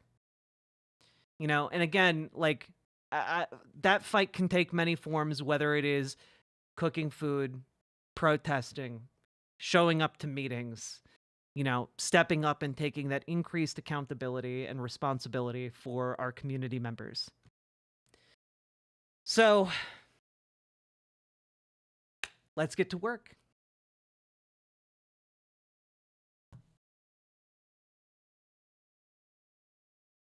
Exactly, Lucia. People don't care if you're correct. They just want to know how to make it better. They want to know how to make it better, but also, it's not enough to just know how to make it better if you aren't actively making it better, you know? People have to put themselves forward when they know those answers. They have to put themselves forward, even if it's a bit of an uncomfortable situation, to actually roll up your sleeves and do the work. You have to have money to make things better? Not necessarily. Showing up to meetings, I mean, it can be free. I guess travel costs. But, like, sometimes all you need is another pair of hands.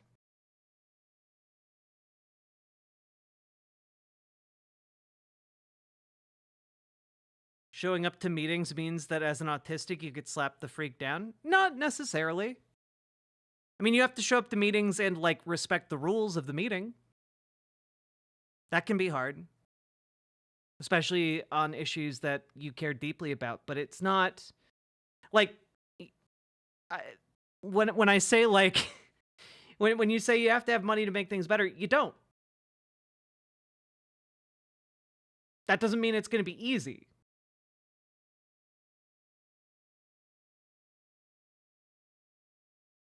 I can't do as much as I used to, but I teach as often as I can. Even have a protege. Awesome, John Bainbridge.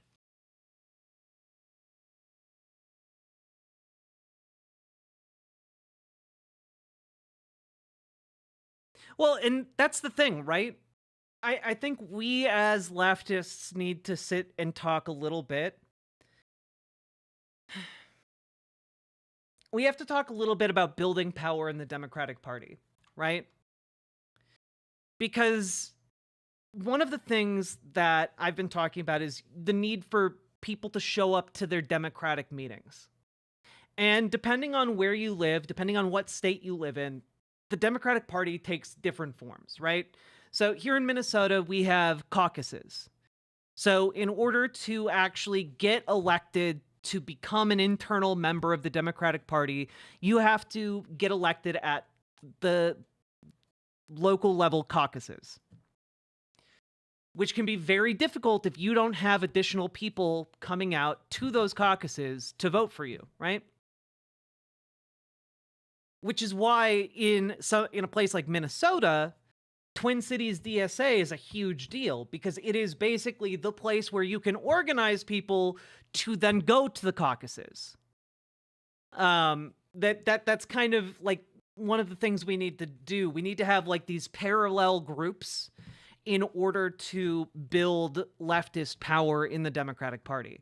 Because again, it's not enough to simply be correct. You have to actually show up and in these institutions in order to seize control of them. Because, and I've seen some of these comments in the YouTube section on my videos, and some people are like, I can't believe that, you know, we're still waiting on the Democratic Party to save us. And I want to say to that, no. They have proven that they will not save us. So it falls on us to save ourselves, even if that means taking over the Democratic Party.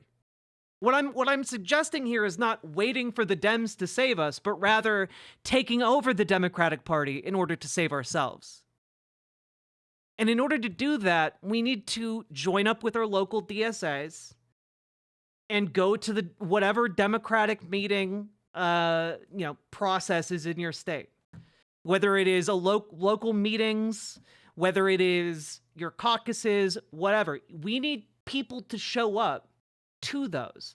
Now, often in states that have caucuses, like Minnesota, these elections take place on even-numbered years, which means we have all of 2025 to prep to try and take control of the Democratic Party. Are you saying we can be heroes? Yes.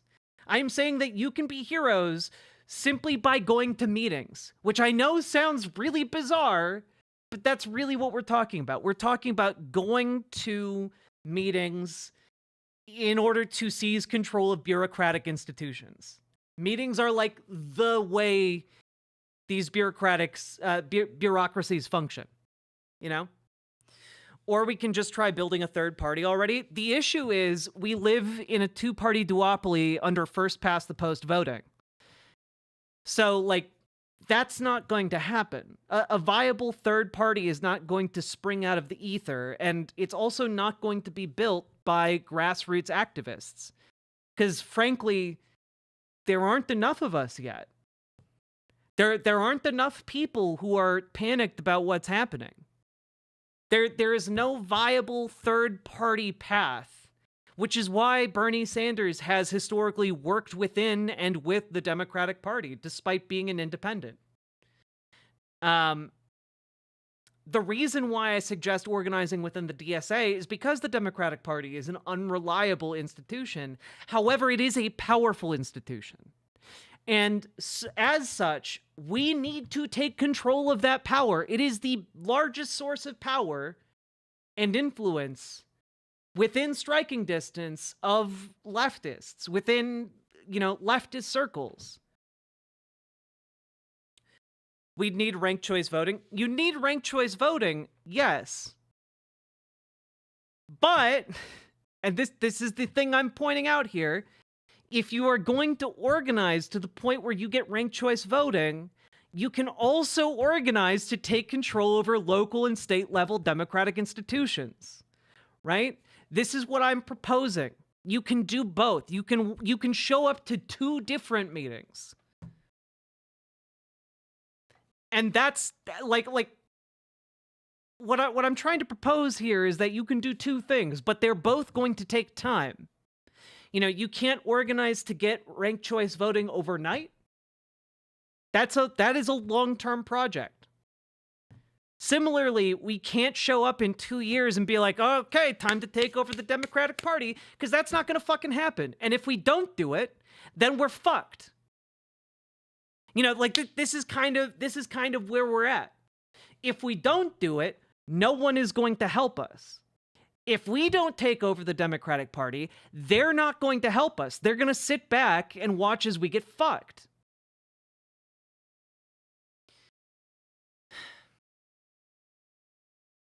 Like, so while we organize for ranked choice voting, which we can do within the Democratic Party and within DSA, we also need to get control of the Democratic Party. Like, it is a tool that is available to us that we can take over via democratic means, and thus we should do that.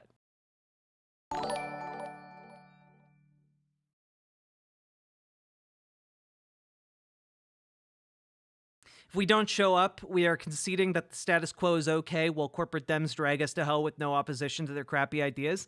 Exactly. There needs to be, like, it's not enough for there to be opposition outside of the Democratic Party, because frankly, they don't care about the people who don't show up. There needs to be opposition within the Democratic Party, and that opposition needs to be strong enough to oust the people who are there coasting off of institutional elitism. Hot take from the old lady time: if you just bitch about how bad it is and don't do shit, you're part of the problem? Yes.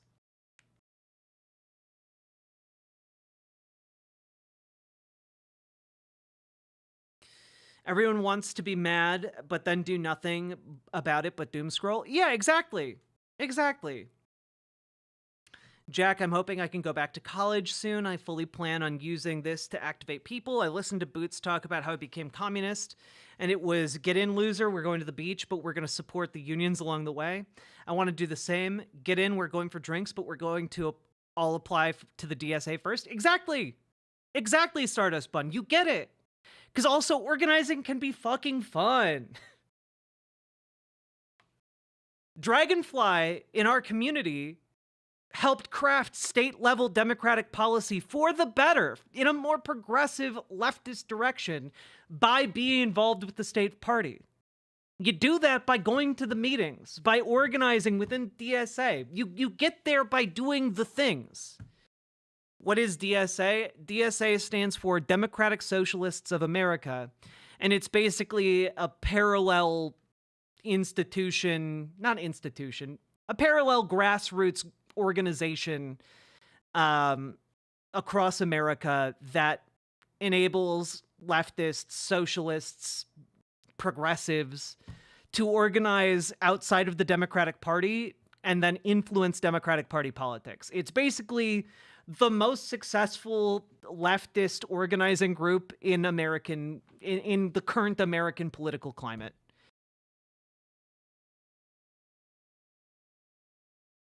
Sometimes organizing is as easy as hosting a social event. Socials for socialism. True. It's really fun, actually. Dragonfly says, I got to see platform planks I created pass with 80% of the delegate support. Yeah. Because progressive politics work and they are popular. Okay? Like, the issue that a lot of people run into here with the Democratic Party is that top tier people within the Democratic Party are corporate shits. But the people down at the local level tend not to be. They tend to be actual human people that you can work with, who want good things to happen for their communities. And you know what? They also tend not to be experts in policy. So if you come in with good ideas, they're going to want to hear them. And you know what? If you get that local level shit started, if you get in there, get in the room, start drafting up local policy that's popular, guess what? Taking it to the state level is so much easier. If you're upset with, like, the people running the DNC and the Democratic Party, this is the way to get rid of those fuckers.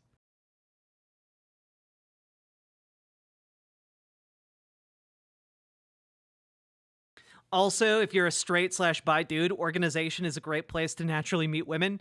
True. And other dudes who may be bi. So, all I'm trying to convey here is that, like, what we need to do, our backs are kind of up against the wall, but we currently have time. We have about a year and a half until the midterms really kick off. Now is the time to get involved with your local DSA, with your local Democratic Party, go to events, make time once a month to go to an event for the Democratic Party and for the DSA, And I guarantee you will find ways to push progressive politics in a way that actively, meaningfully moves the needle within our political climate.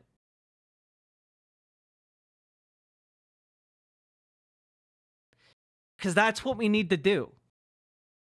I know it's not glamorous. I know it's not flashy. But one, it's a great way to meet people. And two, we need to do it.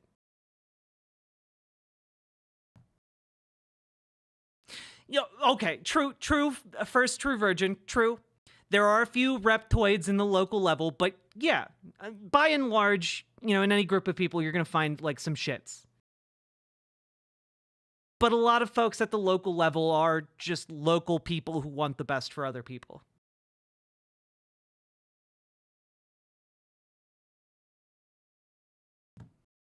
Don't be obsessed with finding a girlfriend there, please. Also good advice. Don't be a fucking weirdo, chat.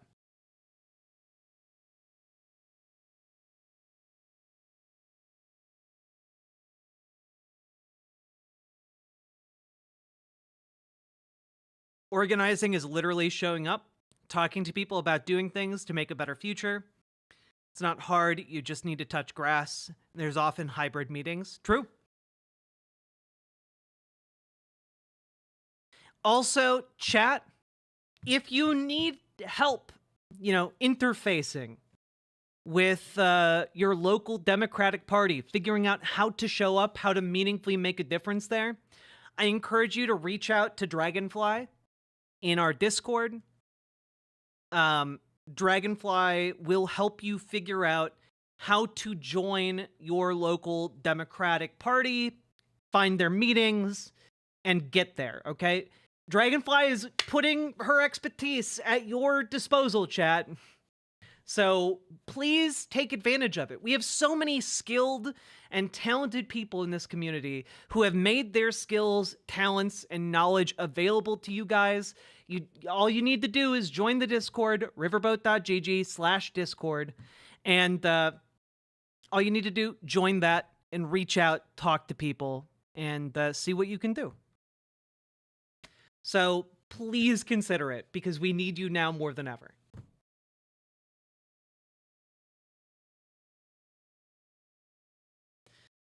Whew. I'll reach out to Dragonfly, as you say. Hell yeah, one-eyed heathen. I love people motivated to go to meetings. Let's fucking go. Because guys, it's time to fucking make the Democratic Party work for us for the first time since the New Deal, all right? It's been way too long since the Democratic Party institution worked for the working people of America, and it's time that we made that happen. Because it's not enough to demand or to ask them to listen. We need to make them listen, and the only way that they will listen is when we start, like, expelling them from their seats. When we start overturning the marketplace, as it were. Yeah, we do a little entryism as a treat. Then they will start paying attention. So many great things so far. I got my grades in and they were fantastic. A rare win for Montanans, and a fuckton of Trombone Hero. Dude, Dad Smoochin, thank you for the $10 dono. I appreciate it. Damn it, Code Mode. I was really hoping no one heard my misspeak of start. I I was really hoping no one heard that. I was really hoping I covered it well in a way no one would comment on. When we fart, they listen. Yeah, you guys got me. You got me. Fuck me. And really, to kind of hammer home what I've been talking about here, when you get involved on the local level, guys, it really matters. The only way that they will listen is when we fart. You should have left it there. That was not a mistake. Let's go fart on the Capitol.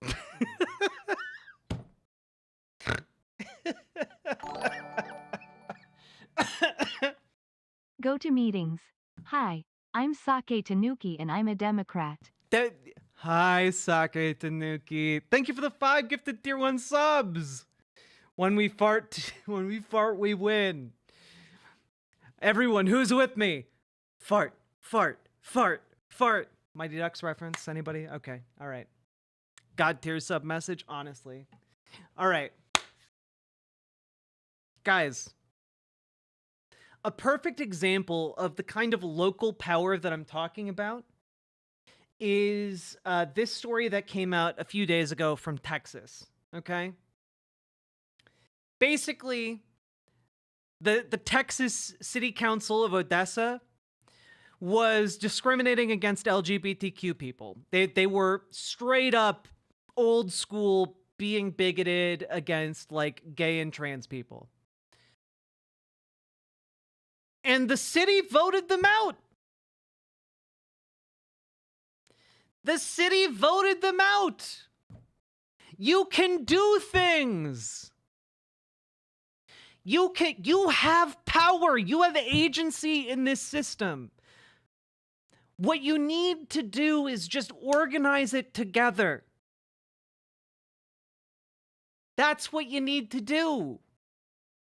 Like, they had a bigoted city council, which, like, pretty wild. Let's just take a look real close here. Voters in Odessa, Texas rejected 3 incumbent city council members just 1 month after they voted to implement a harsh anti-trans bathroom ban, replacing one with the city's first out gay council member. Craig Stoker, the executive director for Meals on Wheels in Odessa, which, guess what, guys? That's another one of the ways you can organize, by working with these types of like critical local level charity orgs that feed or house people in your city, in your town. That is one way to get a lot of people on your side. Okay? Won his November election for at-large city council member with 56% of the vote. In the same county, President-elect Donald Trump won 76% of the vote. Dude, guys, at every turn, my read on this election is pretty, I feel like has gotten stronger, which is that Donald Trump, like people didn't vote for him because they love Donald Trump and believe that he's like this working class hero. They voted for Donald Trump because Kamala Harris wasn't presenting a compelling enough narrative. Wasn't presenting them with a viable path towards a better future. You know, wasn't presenting the economic positions of progressive leftist possibility. Yes, Donald Trump didn't win, Kamala Harris lost. And I feel like this kind of makes it clear, like, why? Craig Stoker beat Denise Swanner by campaigning on infrastructure, specifically roads and garbage pickup, in contrast to the incumbent, whose campaign sent out mailers comparing the two's opposite positions by listing their only similarity as the fact that they are both in relationships with men. All that the incumbent Republican brought to the table was, that guy's gay. Made it a culture war issue because at the end of the day, she didn't have economic plans that would improve the lives of people in that town. He did provide plans that would benefit the people of that city. And you know what? He fucking won. Because at the end of the day, people care more about being able to drive over roads that aren't riddled with potholes than they do about whether or not the guy who approved funding for it was gay. People care more about their garbage being collected than whether or not the guy who made that possible was a homosexual. So, like, what we're really looking at here is exactly why so many people swung away from Kamala Harris. It's because her economic plans were being drafted by her executive at Uber brother-in-law. And it turns out working people don't find that very compelling. Who would have thought that one of the executives at Uber wouldn't be in touch with the working man of America? The executives at Uber, a company that has thrived off of killing, public transit and, cab drivers, not in touch with the working class. Crazy idea. Crazy.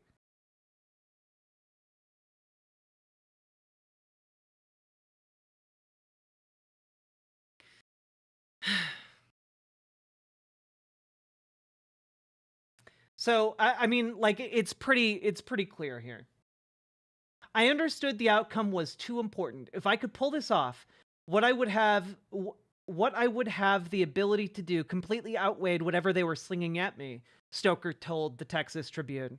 And the ability to represent people who have probably never had a voice in the city council chamber became too important to me.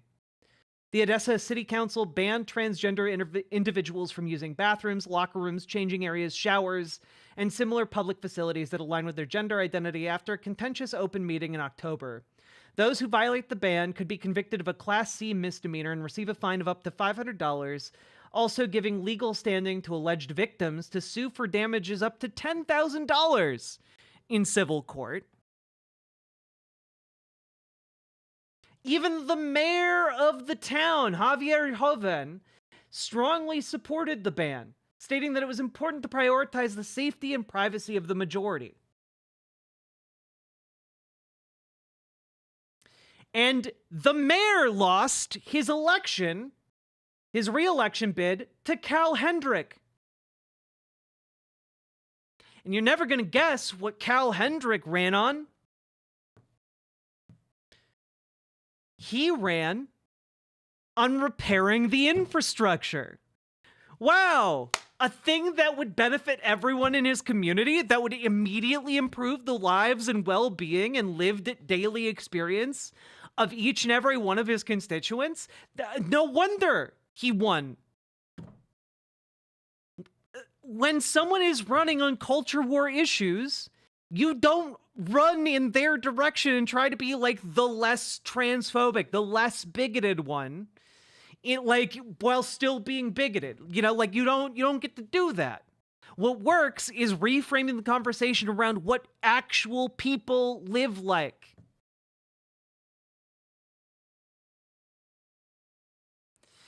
In a vacuum, people care about what affects themselves and their families. Okay? Even for conservatives, that's true.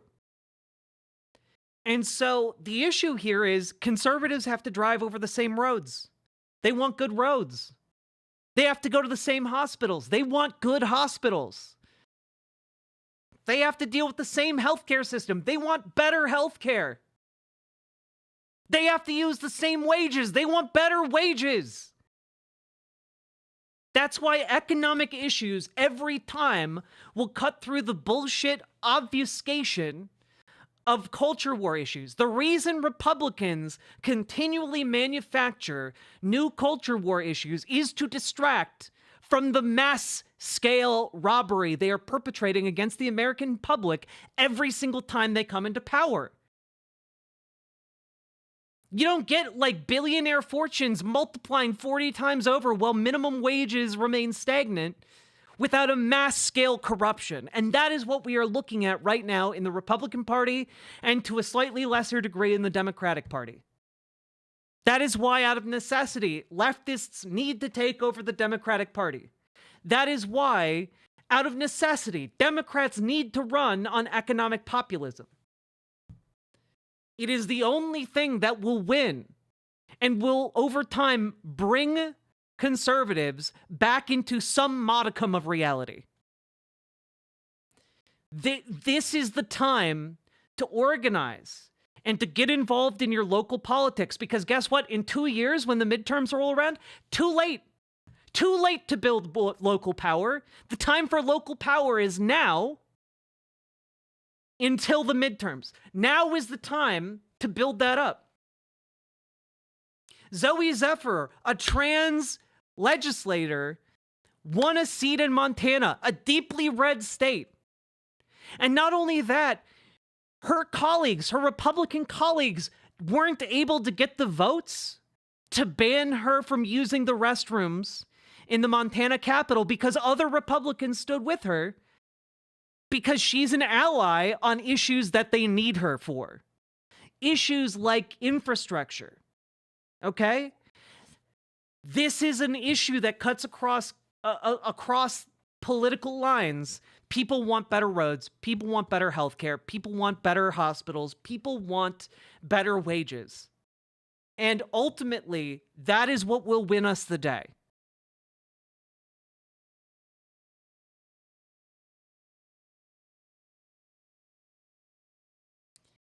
If there is hope for a town in Texas to oust some of the most transphobic, virulently bigoted people you can imagine, then there is hope for literally any other place in America.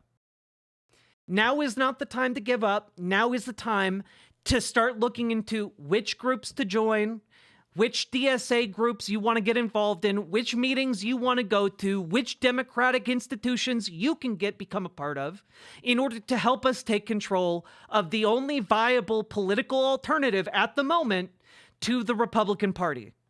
Now is the time.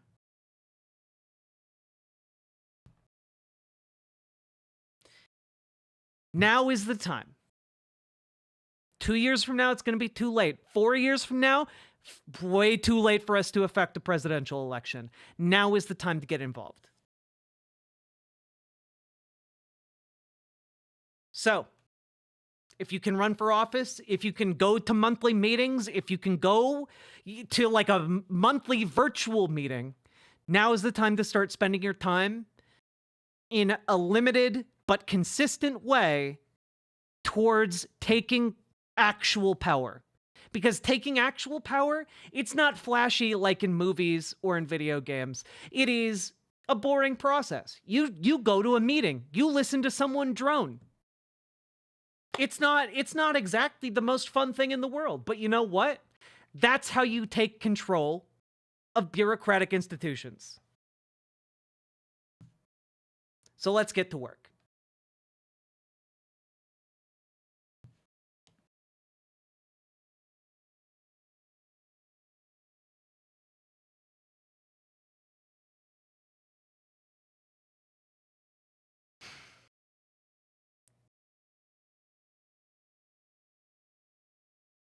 Well, in Read R, that's why if you're not like a registered Democrat or whatever, join your DSA. Join your DSA. Okay, if you want to get involved with the Democratic Party, we have Dragonfly in the Discord. If you want to get involved with DSA, we have Gamergy in the Discord. Those are some of the biggest community resources we have because we have people like Dragonfly out there, leftist progressive Dragonfly, writing policy planks for state-level Democratic parties, okay? She actually does the work. She walks the walk. If we had, if half of you watching right now were able to do that, we would be in a lot better place nationally, okay? And that's just by showing up to meetings. We have Gamergy over here, shows up to DSA meetings, has played a role in flipping different cities, city councils towards socialist ends. She can help you join DSA, no matter where you are. And you know what? You can then help build that power. Even if you don't want to join the Democratic Party or whatever, you can join DSA and you can influence the Democratic Party. You can help organize people to go to these caucuses and vote in socialist, progressive members of the party. Yep, Gamer G has been helping me on my DSA journey. Great, Banana Brains. Love to hear it. Thank you for the inspiration. I did go to my local Dem Party meeting. In the brainstorming summary they sent out afterward, they included 3 of my ideas among many. See, Iotagon? This is exactly what I was talking about. I love hearing that you guys went out there and actually did something. Because you know what? Those ideas, they mean something. You've done a positive change. That's so good. So, like, what you need to do is more of that. Encourage more people that you know to go do that. Because it is literally as simple as just going to the goddamn meetings. That's what organizing is. At its heart, it's just going to meetings, guys.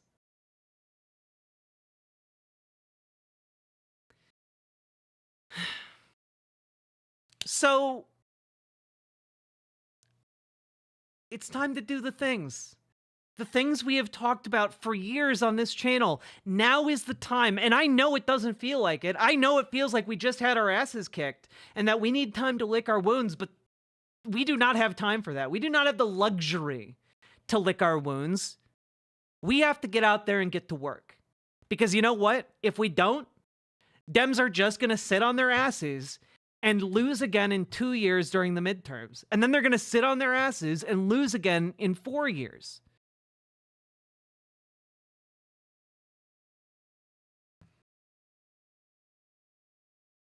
I don't know if my state's Democratic Party has local stuff. Look into it. You know, if you need help looking into it, Dragonfly can help set you up and figure out how to get you involved in your state's Democratic Party. And it will vary on a state-by-state basis. So please reach out.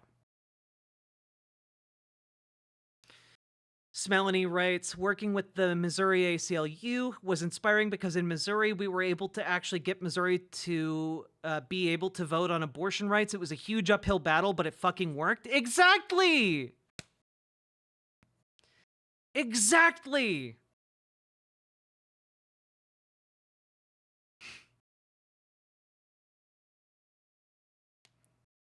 State parties have local or county parties. Exactly.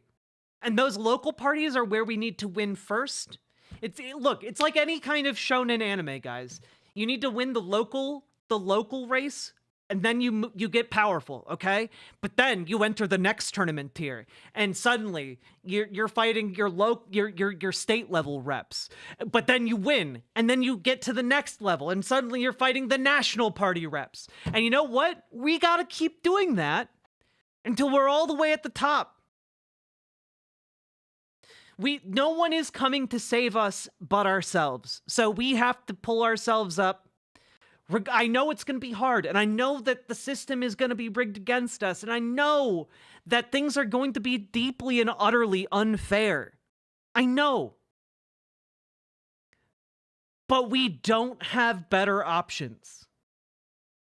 Right? Like it is either this or complete and utter failure. A complete and utter capitulation to whatever fate is about to befall the people of our country. This is our option. Our option is building this power together or dying. And that's it.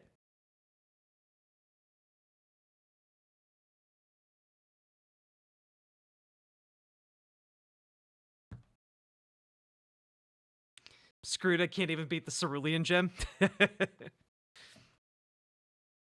Stop using your onyx.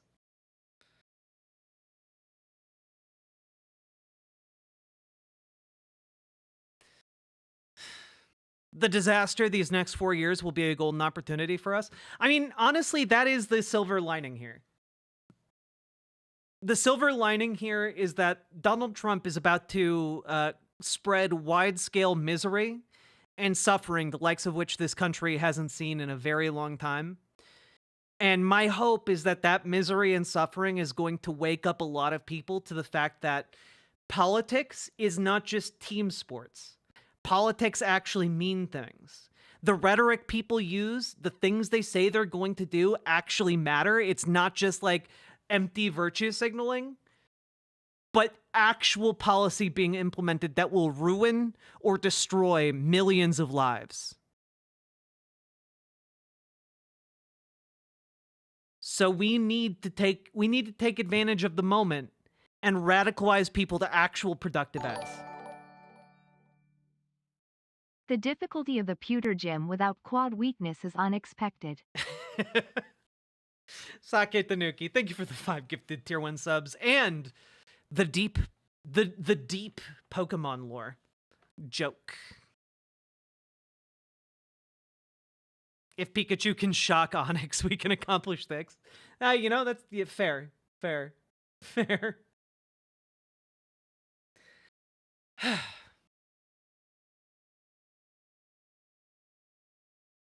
Or nothing changes and no witch hunts.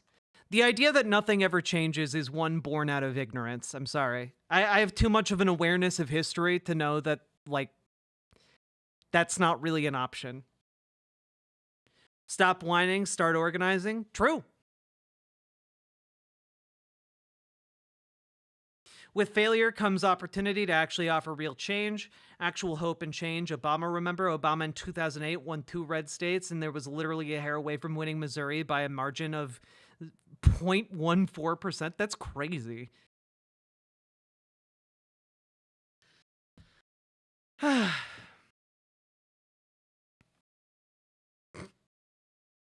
All right.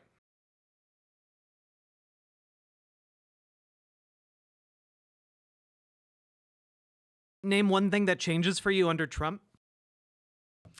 My ability to use a bathroom.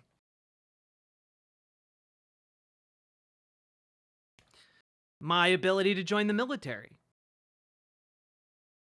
Or the ability of my friends to reap their military benefits. Or my undocumented friends being deported. You know, a lot of things change under Donald Trump. My ability to buy groceries. My ability to have cheap electronics.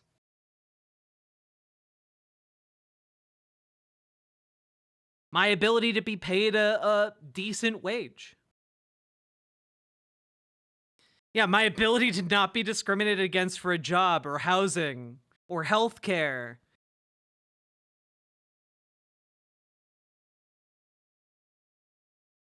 You know?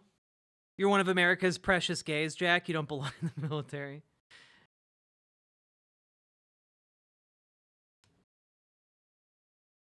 My Venezuelan brother-in-law just became a citizen and his mom could be kicked off a program that allows her to get citizenship. Yeah.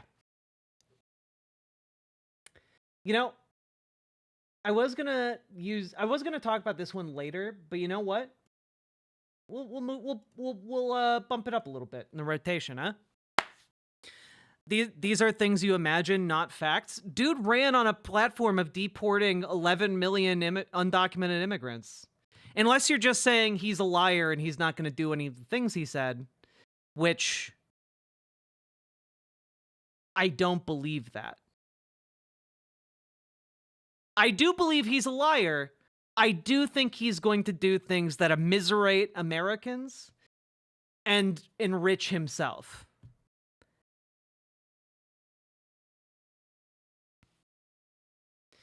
These are not imagined things. These are the mainstay planks of the Republican Party. And if you think, oh, well, they'll never do that. Why would you think that? Why would you think that they are not going to try and do those things? That's delusional. It's delusional. It's ahistorical. And honestly, if you ever bothered to learn anything about history, you would know it's actually quite commonplace for dictators to do these things. Hell, if you were even just tangentially aware of, like, other nations' political movements.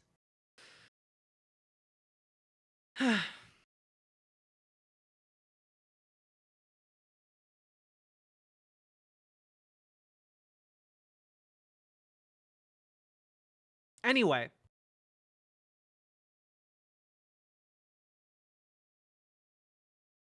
Ooh.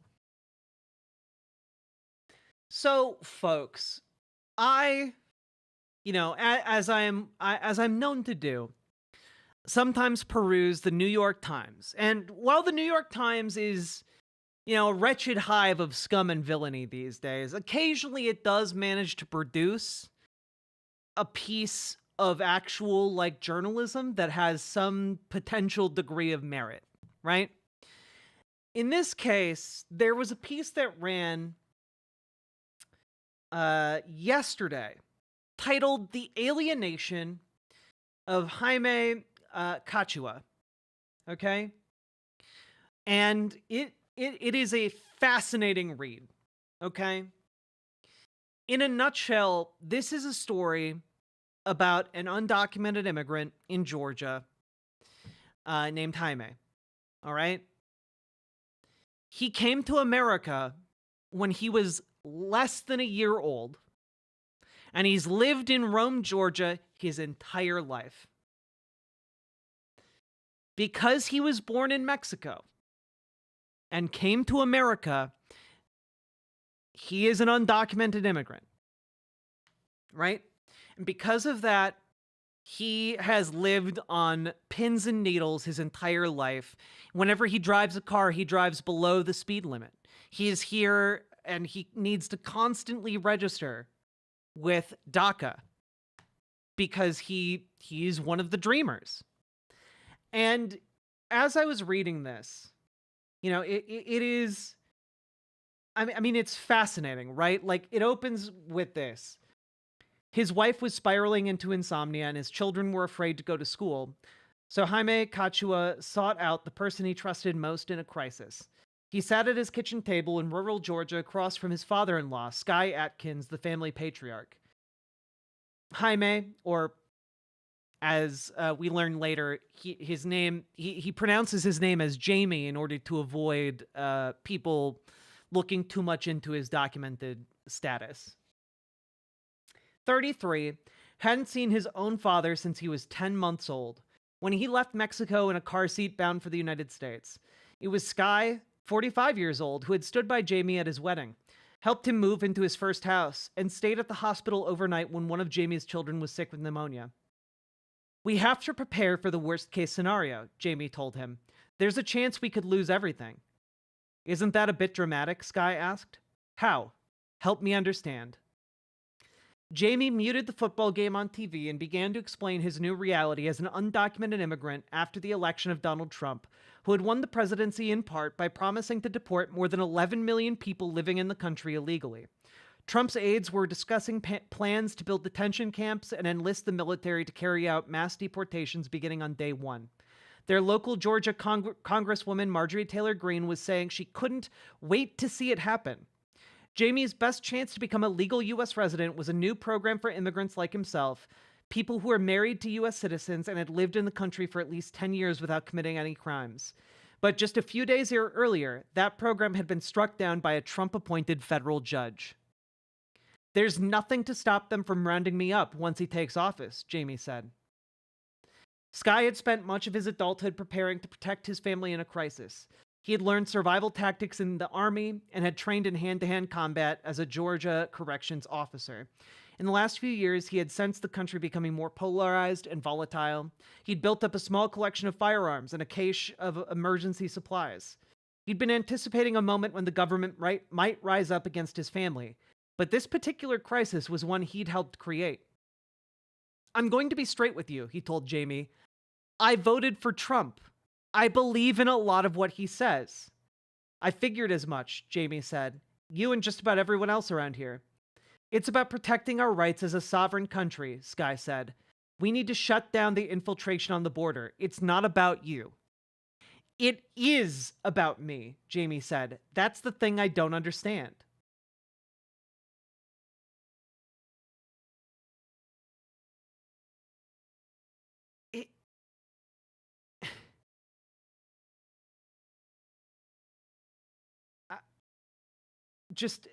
This article is baffling to me. Okay?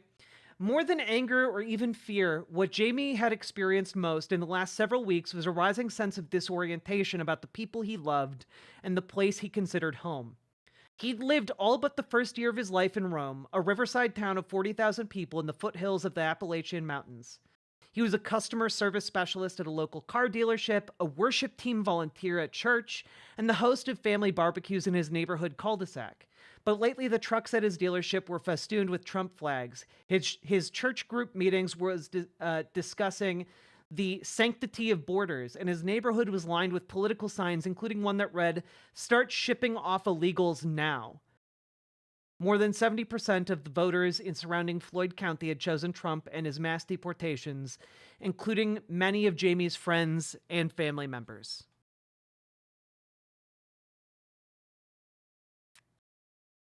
And like,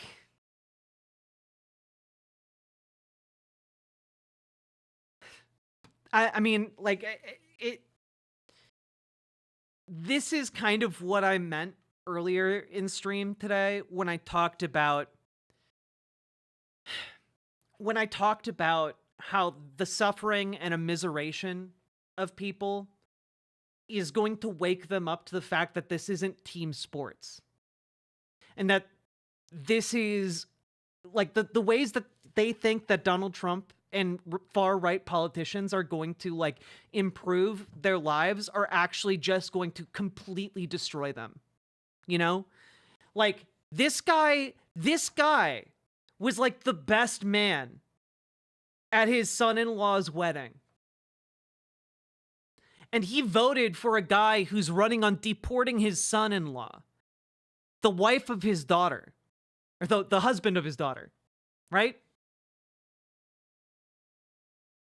And I mean, like,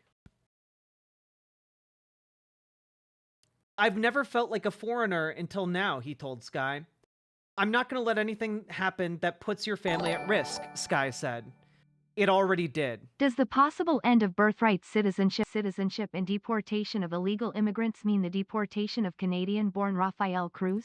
I'm sure there will be some carve-outs that will protect Rafael Cruz. Poor Ted wouldn't be able to fend for himself in Canada. He'd freeze to death. He'd become a popsicle man. Thank you for the 5 gifted subs, Sake Tanuki. I do appreciate them.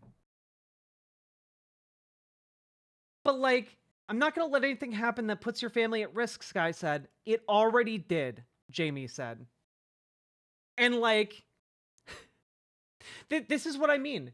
Like, a lot of Republican voters just do not understand that the rhetoric Trump uses doesn't have special carve-outs for the people in their lives that they love, care about, and think are valuable. It's not all of the bad ones that are going to be deported. It's going to be all of them. And it's going to start with the easiest ones to deport when we're talking about mass deportations. But it's also, like, this also applies to when it comes to economic issues.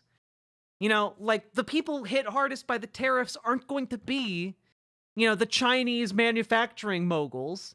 It's going to be working class people in America.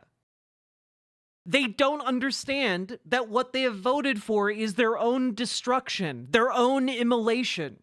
They don't get it. They don't understand that they have voted for the guy who is vowing to, like, torture their children. They hear that and they're like, oh, well, he's only going to torture the bad children. And it's like, no, he's going to torture all of them. You don't, like, you're imagining the bit where it's only the ones you don't like.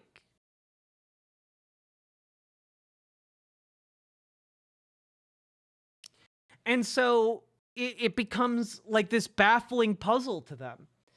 All those criminals that Trump has been talking about, the rapists, the gang members, that's not you, Sky said. He had heard Trump say that he would deport the bad guys first and possibly show leniency to immigrants who'd been brought to this country as children. You deserve to be here, Sky said. To me, you're basically American.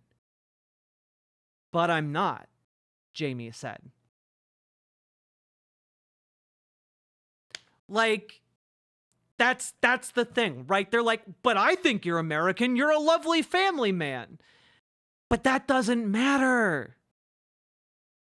Whether or not you're a lovely family man who has never harmed a fly in your life does not matter to hateful bigots who want to use you as a pawn to maintain power. And that describes 100% of the far right in this country. 100% of them. There is not an exception there among far-right conservatives. Not a single one. Okay?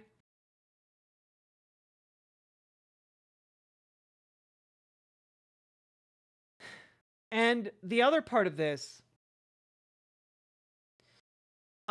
we're not going through this entire story. I will link it to you guys. But another part of this story is about how Jamie's wife works so hard, late nights, trying to figure out how to make this work, how to make it so that her entire life doesn't get blown up. How her entire life doesn't get blown up, her husband deported, and like how she's gonna make this work. And one of the things that she's been doing is looking at groups for, people who are seeking citizenship. Right? And one of the things you have to understand is that the dreamers, the people who, like Jamie, have been brought into America as children and grown up here as undocumented immigrants who have not committed crimes, they are required to register with the American government and to check in like every 2 years, right? So the US government has an entire list and registry of every single one of these dreamers. Since Obama passed it in like 2008, 2009, somewhere in there. And I mean, like this part is hard to talk about right here. All he had was a temporary work permit because of DACA, the Deferred Action for Childhood Arrivals program, which protects some immigrants who arrived in the country as children from being deported. Recently, Trump had signaled a willingness to work with Democrats to help DACA recipients stay in the country as a matter of the heart. But he had also targeted DACA for cancellation during his first term, and his allies were, and are, continuing to challenge the program with a pending lawsuit that seemed destined for the Supreme Court, which, just going to take the time here to point out the Supreme Court is heavily Republican-leaning. It would be likely that any challenge to DACA would be upheld in the Supreme Court. So that's really sucky. Jennifer didn't know what to believe or whom to trust, so she started spending her evenings on a Facebook page for DACA recipients, trying to crowdsource ideas about what to do next. Some people are going dark and hiding, she told Jamie one night as she scrolled online after all 4 of their children were in bed. Should that be us? How? Jamie asked. I'm registered because of DACA. They know our address. They know where I work. If they want to start grabbing people, I'm the easiest one to get. And that's really what it all kind of boils down to here, is that Donald Trump, if he seeks to fulfill his 11 million deportation promise day one, the easiest people for him to target day one would be DACA recipients.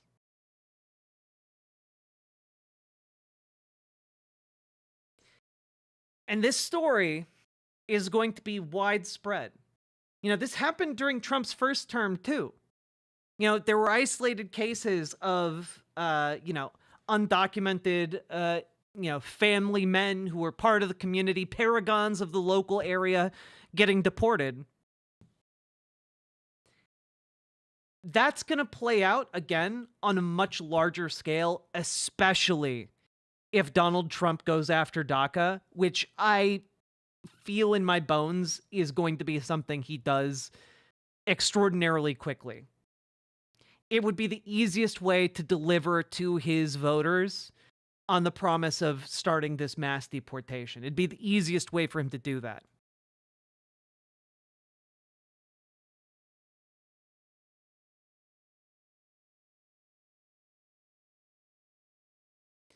And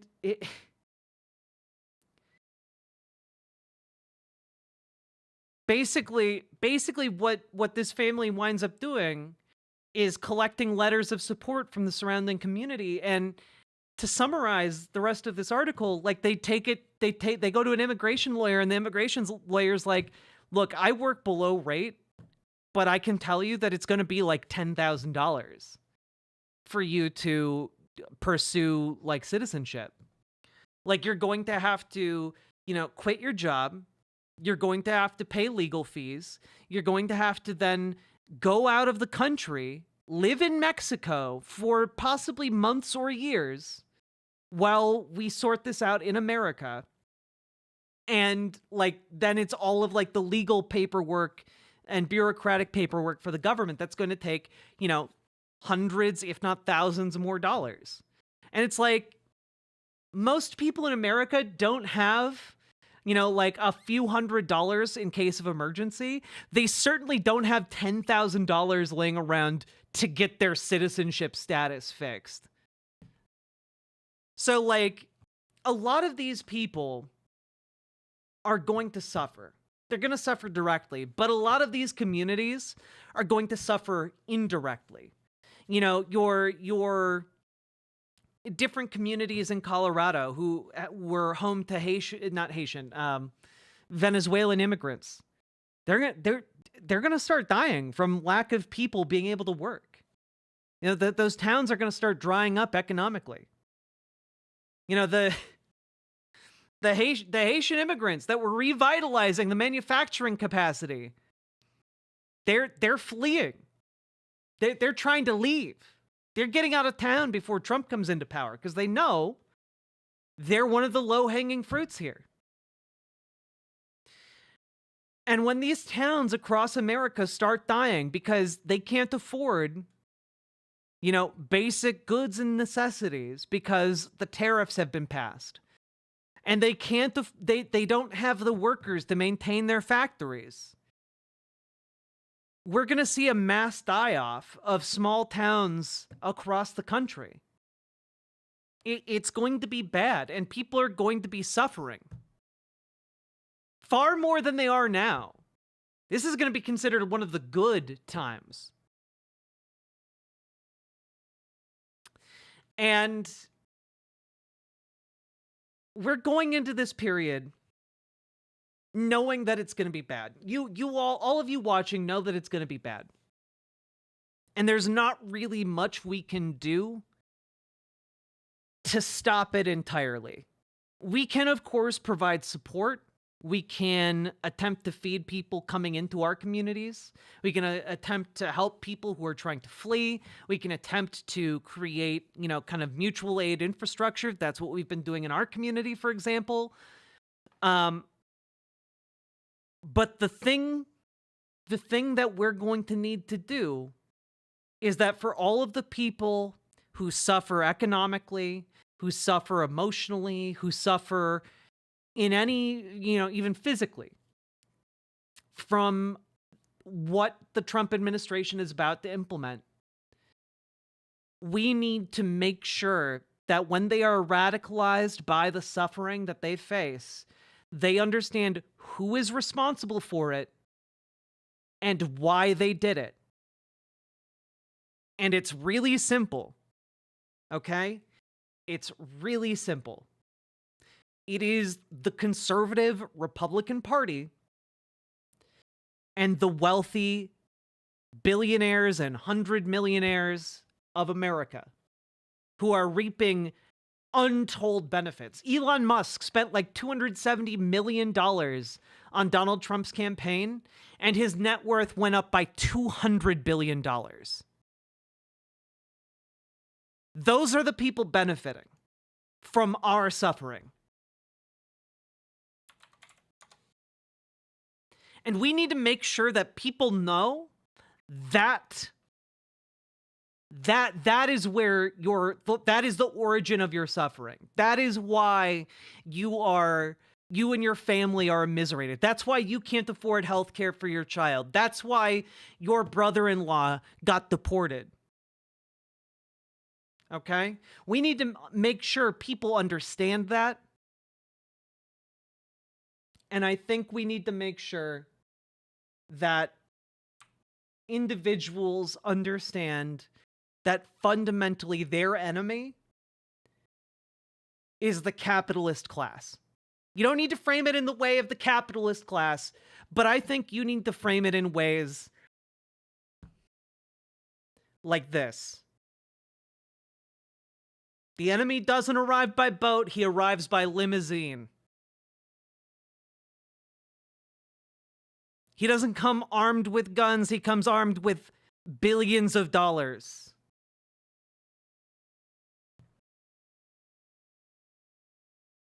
Our enemy are the people bankrolling our misery. Our enemies are the ones bankrolling our misery. That's who we need to direct people to. They need to understand it. They need to understand who, and the why is because your misery makes them money. It makes them power. And even if it tanks the entire economy, guys, billionaires love tanked economies. They love depressions in the American countryside. They love it because economic downturns are what allow them to sweep in and buy up every mom and pop store in your town. It's what allows them to run your businesses out of business. It's what allows them to buy your land for like $5 and a candy bar, if you're lucky. They are doing this on purpose to enrich themselves. They are destroying the economy so that they can suck up as much of your money, as much of your value, as much of your labor as they can possibly hold within their bloated, walking corpses.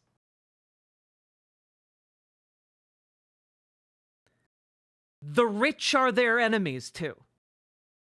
So Republicans might not understand it now, but maybe after enough suffering and immiseration at the hands of their elected leaders, maybe they will be open to being radicalized to a much better and more progressive vein of politics. So, that is the one silver lining here. But millions of people are going to suffer, and it's not going to be pretty. And that's why we need to start organizing today. So we have better organizing capabilities when people going forward are immiserated, when they are radicalized. We need to build the infrastructure of tomorrow starting today.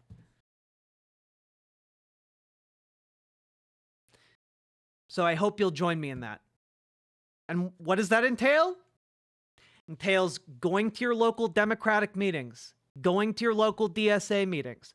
Build that power by going to those meetings, by protesting, by, embedding yourself in like your local food shelf, your local soup kitchen.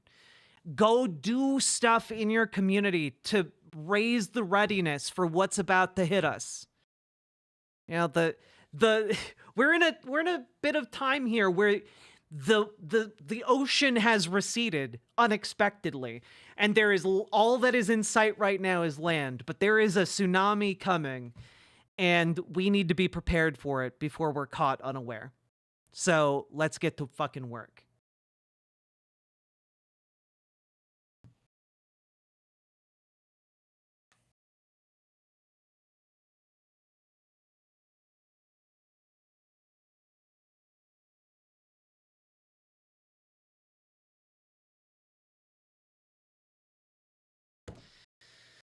Oh, God.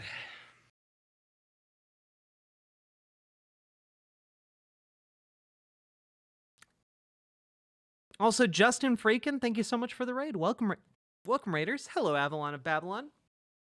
Hello, Curiouser and Curiouser. Hello, Postmodern Prometheus. Whew.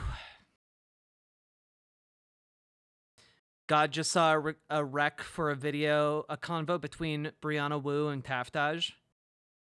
I would unironically rather blow my brains out.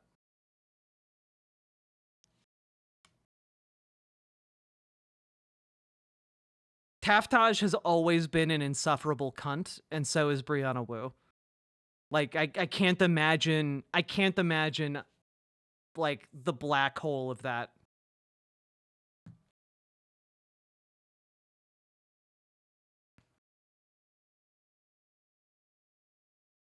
Jack, in Wisconsin, we have a man named Ben Winkler. Ben Winkler is cool as fuck. I do hope that I do hope that he wins head of the DNC. I wouldn't be mad with oh god, there's a local there's a Minnesota Dem also running for head of the DNC. I wouldn't be mad at either of them winning. But Ben Winkler is definitely one of the front runners in that race.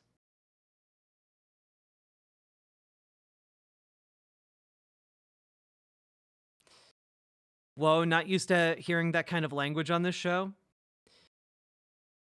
Yeah, well, I reserve my language for people who deserve it.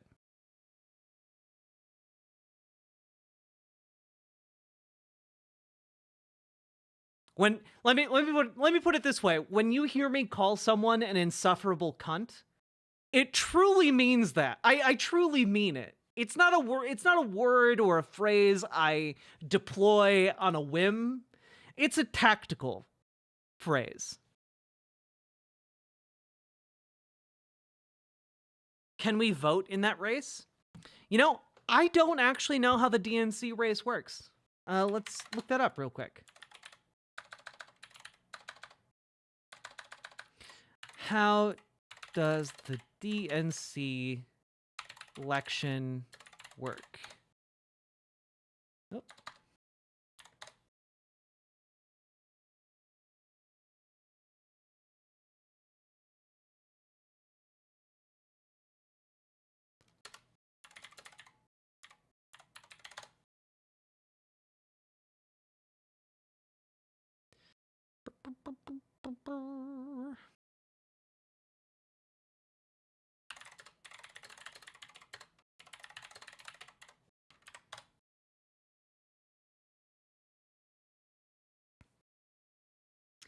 Okay. Here is the letter from DNC Chair Jamie Harrison, setting out first steps in process for electing incoming chair.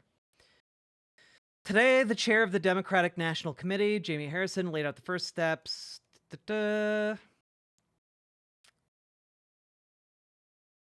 Okay, announced the date of the DNC member vote for incoming DNC officers for February 1st, 2025. Okay.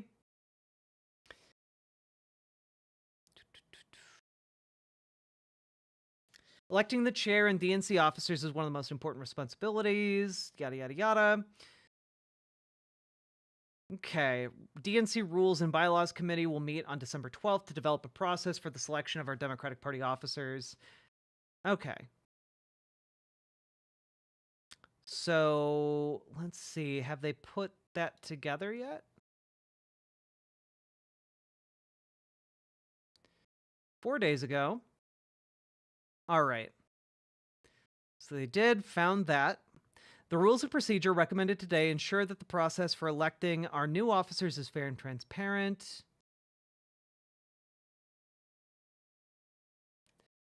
Let's see. Each candidate for national chairperson shall file with the secretary a nominating statement signed by 40 DNC members. Basically, this is within the DNC. So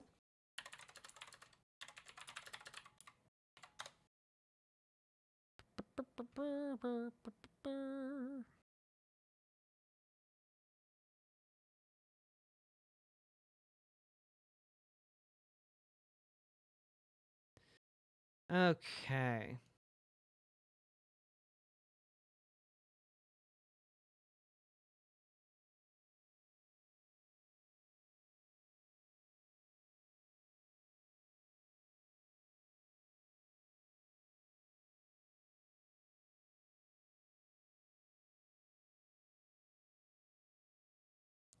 So basically, your state Democratic Party decides on a process to select delegates, and then you need to follow that process in your state to be selected as a delegate or a potential delegate, and then it gets voted on by members of the Democratic Party, is my understanding. And then if you are elected, then you are a DNC delegate, and then you can vote within the Democratic Party on things like the DNC chair. That's my understanding. And so the process for becoming a DNC delegate depends on your state Democratic Party. All the more reason why we need to take over the local and state Democratic parties. Yeah, you can donate to their DNC campaigns, but otherwise you would need to jump through a lot of hoops in order to vote on the upcoming DNC. I mean, in fact, I don't think there are really any hoops you could jump through until 2026. So right now it's all about building up the power to potentially jump through those hoops in 2026 during the midterms. Okay, Chad, I gotta be a delegate. Hell yeah. And Smelanie, as with everyone else, you know who can help you become a delegate? You know who can help you navigate your state's Democratic Party? It's Dragonfly over in Discord. Dragonfly is our go-to expert on how to get involved with your local Democratic Party.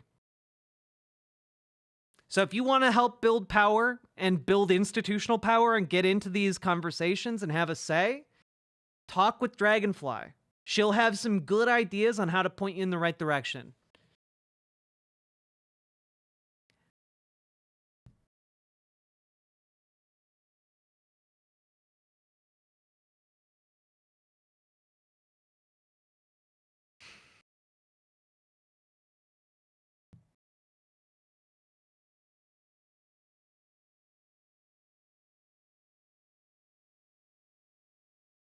Oh, also, someone asked me to link this New York Times piece. Here you go. Gonna link it in all the chats. And I believe this is a gift link, so here you guys go. I'm a future paralegal, so I'd be a good fucking candidate too. Hell yes, Melanie, let's go!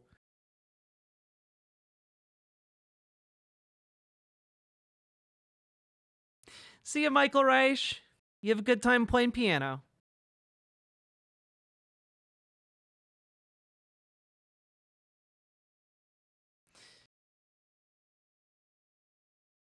To paraphrase a comrade of mine, we need to skin the dead carcass of the Democratic Party and wear its skin as a suit for socialism. Honestly, yeah. Not against that type of thinking or framing, I guess. All right, folks, I need to go use the bathroom so badly. We've been going for 3 hours. I will be back in several minutes. And until then, enjoy some BRB tunes. And When I get back, we will talk about we'll talk about some health insurance CEOs, shall we? Maybe even a video game character named Luigi. BRB.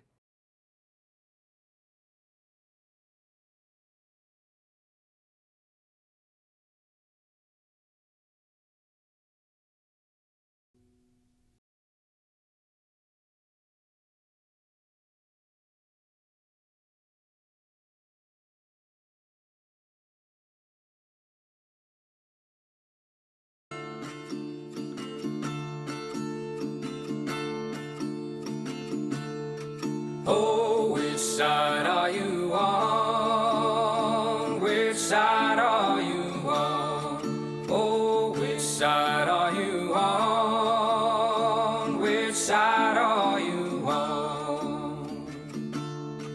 Come, all of you good workers, good news to you I'll tell of how the good old Union has come in here to dwell. Oh, which side are you on? Which side are you on? Oh, which side are you on? Which side are you on? My daddy was a miner, and I'm a miner's son, and I'll stick with the Union till every battle's won. Oh, which side are you on? Which side are you on? Oh, which side are you on? Which side are you on? They say in LA County there are no neutrals there. You'll either be a Union man or a scab for the boss, beware. Oh, which side are you on? Which side are you on? Oh, which side are you on? Which side are you on? Oh, workers, can you stand it? Oh, tell me how you can. Will you be a lousy scab or will you be a man? Oh, which side are you on? Which side are you on? Oh, which side are you on? Which side are you on? Don't scare for the bosses, don't listen to their lies.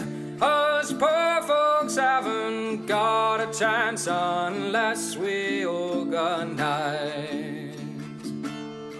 Oh, which side are you on? Which side are you on? Oh, which side are you on? Which side are you on? Oh, which side are you on? Oh, which side are you on? Oh, which side are you on? Oh, which side are you on? I'm not a coal miner, as you well know, but I'm as close as I could be not to be one. My father was a coal miner who was killed in the mines, and my husband is slowly dying with black lung.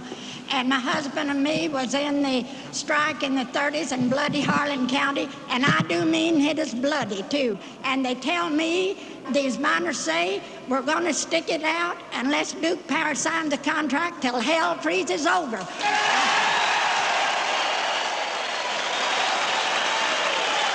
And the man knows he's got nothing to lose but their chains and their union to gain. So I say, hang in there. And now this song I composed in the 30s.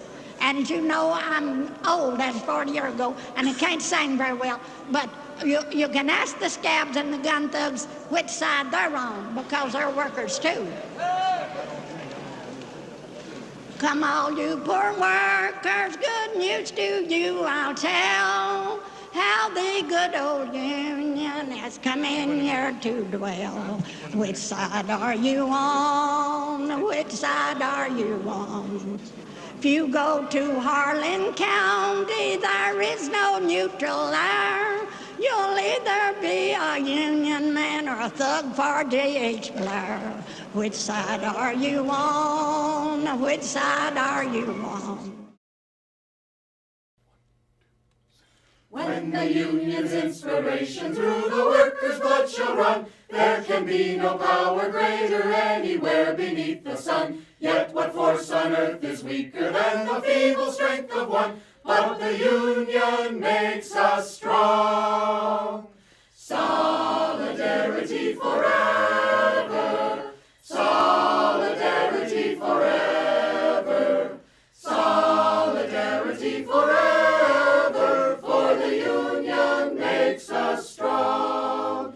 Is there aught we hold in common with the greedy parasite, who would lash us into serfdom and would crush us with his might? Is there anything left to us but to organize and fight? For the Union makes us strong. Solidarity forever. Solidarity forever. Solidarity forever. For the Union makes us strong. They say our day is over. They say our time is through. They say you need no union if your collar isn't blue. Well, that is just another lie the boss is telling you, for the Union makes us strong. Solidarity forever.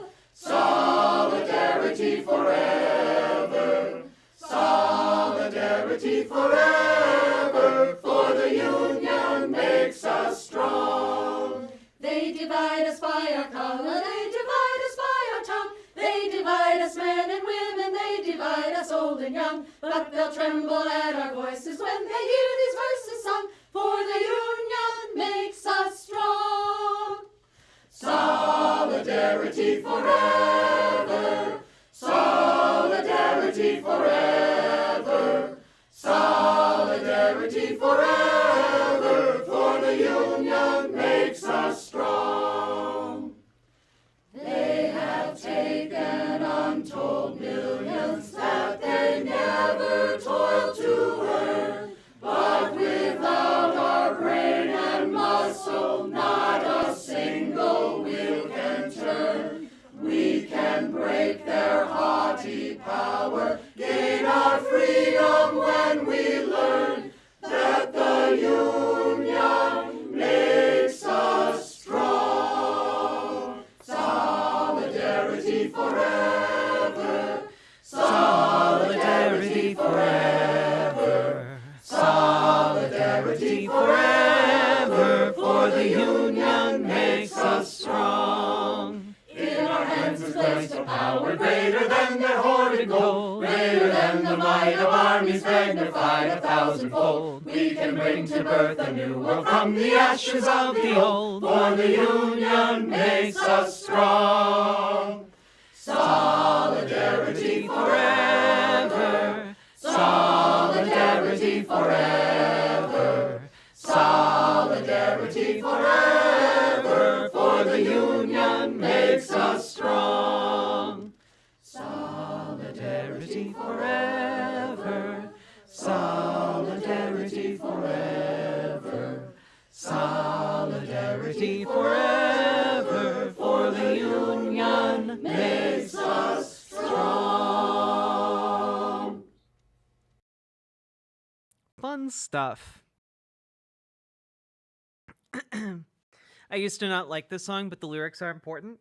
I think the history of this song is important too. You know, like the history of this song, like being rooted in honoring John Brown, a man who gave his life to end slavery and ignited the Civil War as a result.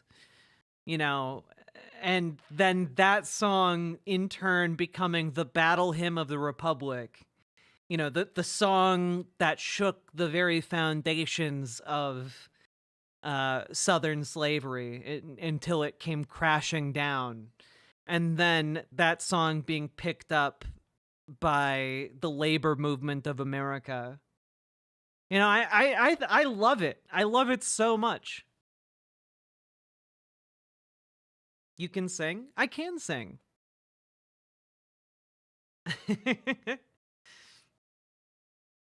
I belong to my union. Union strong. Hell yeah, Fuzzy Simba. Is there a place to find the music playlist? Yeah, you can find the... I have a few private playlists, I guess, that I'm always slowly adding to. But here you go. You can check that particular one out if you'd like.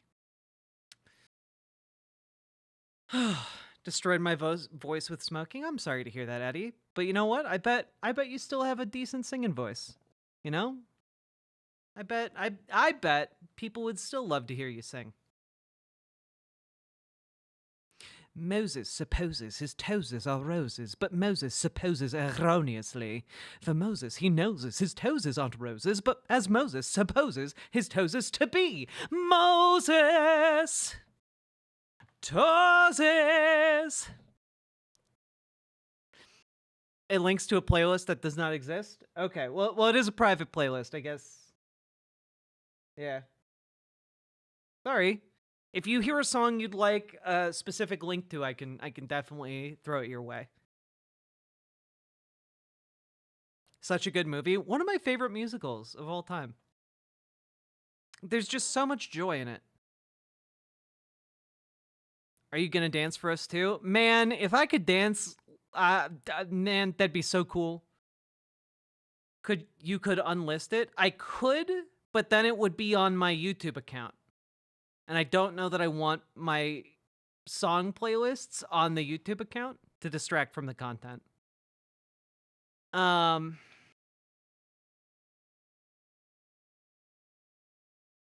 I have a link to the Union song? Absolutely. Here you go. Knock yourself out.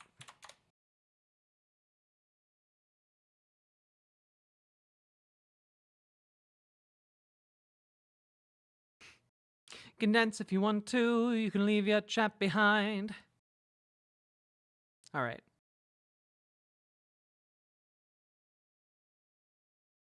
You could unlist it? Oh, I see what you mean. I could. I'm not going to do that right now because I've got to focus on other things. But shoot me like a message on Blue Sky or something, and I'll remember to do it after stream.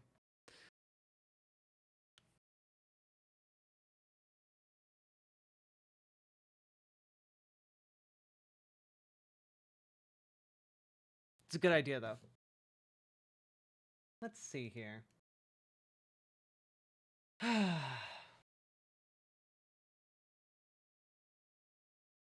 All right, folks. Let's dive in, shall we? Here we go. So, folks, there is a woman who, you know, was on a phone call with her health insurance provider, you know, struggling to get the health care that she needed in order to live, you know? And as many people would in her situation, she got incredibly frustrated and incredibly angry because the healthcare company wants her to suffer and die so they can make a buck. Polio. I was wondering when Trump developed a sudden interest in equestrian sports. BWA? Oh, well, thank you for the $5 dono, very knifey duck, but let's not jump the gun yet. We're not talking about polio yet. We're talking about other types of healthcare. And while she was angry on this phone call, she said the words, delay, deny, depose.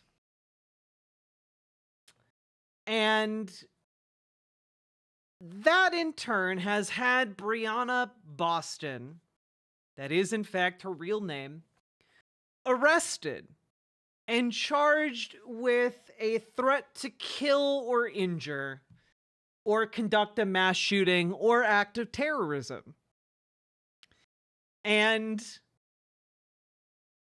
bear in mind, all she said was delay, deny, depose. And she did say, "You people are next." Now, I need to get something off my chest here. I used to work as a video game journalist, and I worked as one while Gamergate was happening. So I know for a fact that people who are stalked and who receive death threats and who file restraining orders against individuals who subsequently then break those restraining orders, I know for a fact that in those circumstances, police will just look you dead in the eye and say, "Well, nothing we can do about it. Sorry. Yeah, sure, he did threaten to chop you up and your entire family, but, there's nothing we can do about it." Did he say that he was going to rape you when, on your way home from work sometime? Well, there's nothing we can do about that. Our hands are tied. Oh my God, whatever could we do? There's no way the police could handle this. But it's incredible to see that when it comes to, a woman angrily shouting at her healthcare company to give her healthcare that she pays for, suddenly the police have all the powers in the world to arrest and charge someone on threats. It's really incredible. I know so many women who've gone to the police after having been sexually assaulted and raped, and the police just go, nothing we could do. Hands are tied. Who can say? Yeah, I know women who have gone to the police with detailed stories about how they were assaulted, how and when, with corroborating evidence, with videos of the perpetrator and interacting with them, with audio recordings of threats. And the police will do exactly jack and shit about that. But the second someone threatens, gets angry, and loses their cool a little bit at a health insurance company not providing them vital health, life-saving health care, suddenly the police will immediately arrest someone on charges of terrorism. And not only that, receive a pretrial release after posting a $100,000 bond. I'm sorry, even in cases where the police have actually done something and arrested someone for the violent acts, for the detailed threats towards individual, women in a community. Oh, wait, well, they certainly aren't getting set $100,000 bond. That's certainly not happening.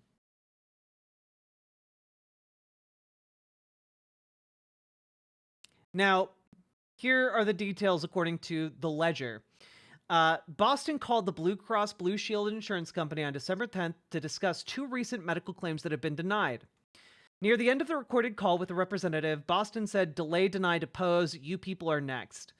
The company notified the FBI, which contacted the Lakeland Police Department. The LPD detective who filed the arrest report, Stephen Bonzik, is assigned to the FBI Tampa Bay Safe Streets Task Force, the affidavit says. Keep in mind, while all this is happening, there are tens, if not hundreds of thousands of untested rape kits sitting in like police and FBI storage lockers that have been there for decades. Keep that in mind. It's when you start looking, it is painfully clear where the priorities of law enforcement are in this country, and they are not towards keeping you safe, because let's remember one thing. Police do not have a duty to protect you. Police do not have a duty to protect you. They are not at all impelled by force of law in order to help you, even if they stand there and watch you being assaulted by someone. They have no legal duty to intervene.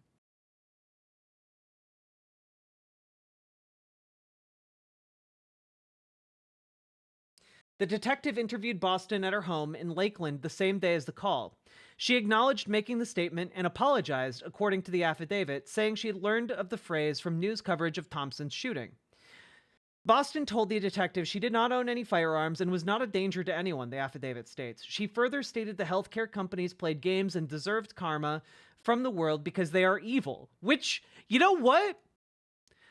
True! They literally profit off of denying healthcare.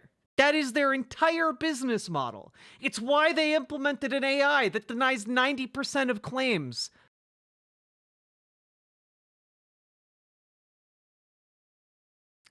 Based on the aforementioned statements made by Boston and based off of current events, I believe these statements were meant to threaten the insurance company by using the United Healthcare CEO's homicide to her advantage, the detective wrote. Which, by the way, never talk to the police without a lawyer. Never talk to the fucking FBI without a lawyer, and this is exactly why. If an FBI agent knocks on your door, don't invite them in. Tell them to come back with a warrant, and then call a lawyer. Do not sit across from a table and be like, oh yeah, I don't have any firearms. I definitely did it, and I'm sorry about it. But they are evil, and they produce a wheel of cosmic misery, the likes of which the human race has rarely seen. Don't say that to an FBI agent who is there to find you guilty of a crime. That's his job.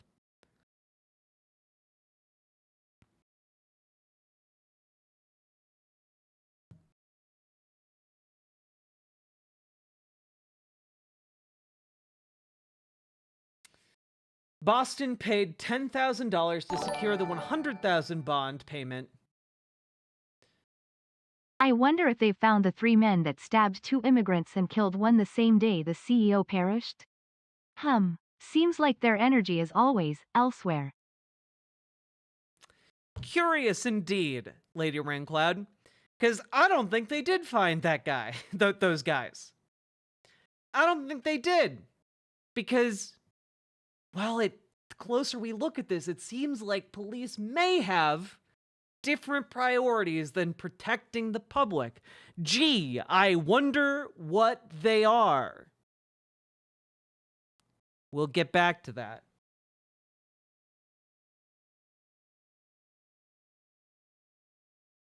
Boston is a married mother of 3. Yeah. The state attorney's office for the 10th Judicial Circuit has not yet indicated whether it will prosecute Boston for the original charge. But it certainly kind of seems like they might. Media outlets across the United States and beyond have reported on Boston's arrest, reflecting the intense interest in the Mangione's case. Thompson's murder has galvanized anger toward the practices of health insurers, even as Pennsylvania Governor Josh Shapiro and other elected officials have condemned the act of violence. Yeah. Daniel Boston, Brianna's husband, created a GoFundMe account to raise money. How's it doing? How's it doing right now? $45,000 raised. That's pretty good. That's pretty good.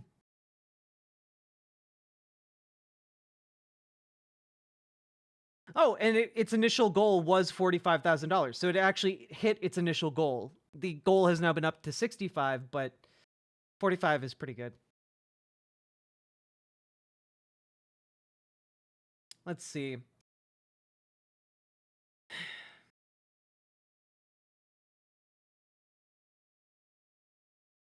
She has been put under house arrest now. So she's no longer in prison, but she is under house arrest as a point of fact, I guess.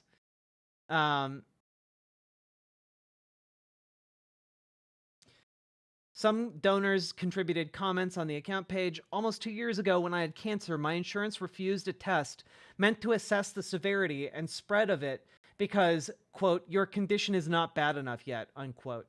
One woman wrote. They wanted to wait for me to get worse instead of establishing a baseline to help my treatment. Thankfully, my experienced surgeon had a workaround. Your pain is felt by many, Brianna, and voicing it is a First Amendment right. Another contributor wrote, what is being done to you is pure political theater. You should never have spent a single second in prison. After you are acquitted, I highly recommend seeking legal recompense against the state of Florida, because of course it's Florida. 15 years. Also, she's facing 15 years in prison if she's convicted on this. So that's fun. That's real fun. Did they drop it? Because this was posted like earlier today, and I didn't see any additional ones. Lakeland Police Chief Sammy Taylor last week defended Boston's arrest. She's been in this world long enough that she certainly should know better that you can't make threats like that in the current environment that we live in and think you're not going to follow up and put you in jail, as reported. Oh my God. Can I just... Oh, you can't make threats like that. Bitch, have you been on the internet? Have you been on the fucking internet? I'm a nobody on the internet, and I get like threats like I'm gonna rape you and burn you alive. I'm sorry. And you know what the police do about shit like that? Exactly diddly shit. They don't do a goddamn thing. Even when someone directly tells me that they are going to murder me, they don't do anything. Okay? God. There was a confusion a couple days ago based on the sheriff's page saying released and not having charges listed, but that wasn't the case. Yeah, that's what I thought, Harold. Like, the latest news is that she has been released to home in confinement. So she's under house arrest, essentially. So what yeah, Lady Ringcloud, I was doxxed and given death and rape threats, and my local police department told me, nah, fam, nothing we can do about it.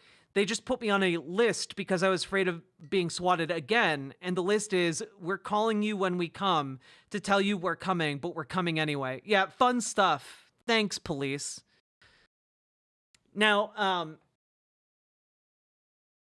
why, of course, do the police seem to care about this case, but not about the cases where, you know, individual people are threatened with death or rape, violence, why police do nothing to test rape kits, why police do nothing to address stalkers, you know, et cetera, et cetera, et cetera. Why do they seem so incompetent and powerless when it comes to those interpersonal issues that clearly break the law, but not when it comes to defending an insurance company? Why is it that cops don't have a duty to intervene if they see a person being assaulted on the street, but they do have a duty to intervene if they see a store being broken into or someone shoplifting? It's because their job is to protect capital. It's to protect businesses. It's to protect the money. It is not to protect you. Their job is to protect the investments of capital owners, to protect the investments of the rich. That's why you get a CEO being murdered and it's national news and police are constantly on his trail. And, you know, it's a whole international media circus. But in contrast, you have a murder from the very same day. Another manhunt to tell you about tonight. This one in Lower Manhattan. Cops looking for the group of men behind a deadly attack that left one teenager dead, sent another to the hospital. What sparked this horrific attack? Eyewitness News reporter Lindsay Tuckman spoke to the victim who survived it. She's live at the scene. Lindsay? Sandra, family and friends of both of the victims were here earlier today, and as you can imagine, they were beyond distraught. And now police are looking for 3 people seen running away after some sort of interaction with 2 migrant teens led to one of those teens being killed. It all happened on John Street near Broadway just before 8 p.m. Thursday. Police say 2 teenagers, migrants from Venezuela, were carrying sticks while walking behind a group of men.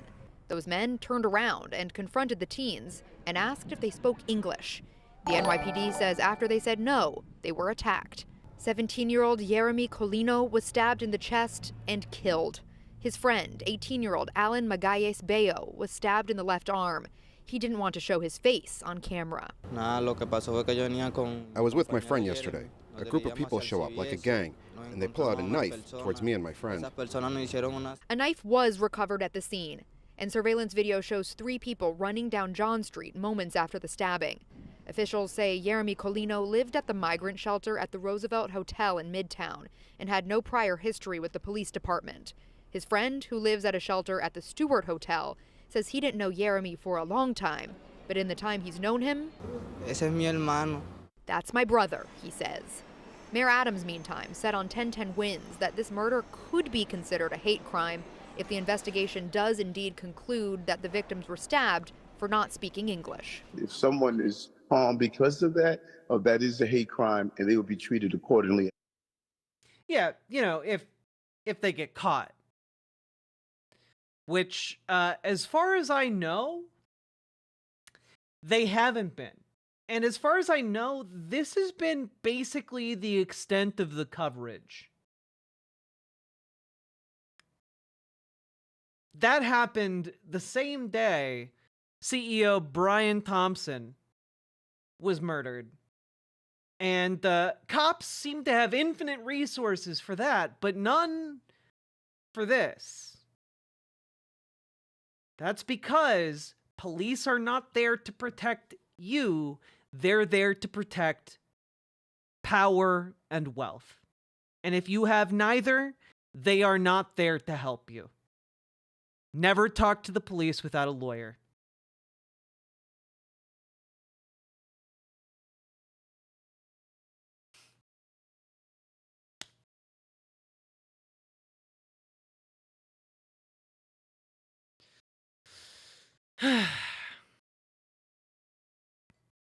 Why is Adams still mayor? Well, because he's sucking up to Trump so he can get a pardon for, you know, his crimes. You know, he's all about law and order until suddenly he's the one breaking the law.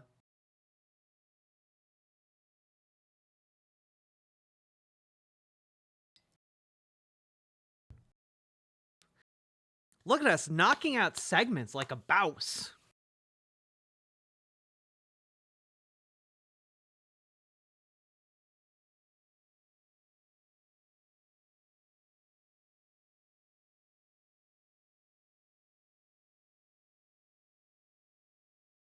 I take it no manhunt for these guys. Yeah, there's no massive manhunt for these people who killed a migrant teen in cold blood.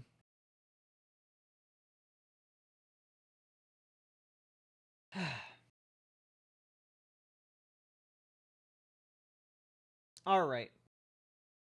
You know what?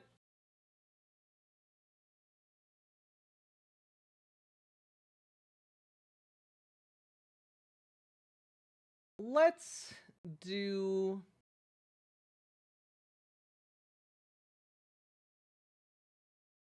Let's do a little... You know what? Let's have a little bit of fun. Let's have a little bit of fun as a treat. Okay, are you guys ready?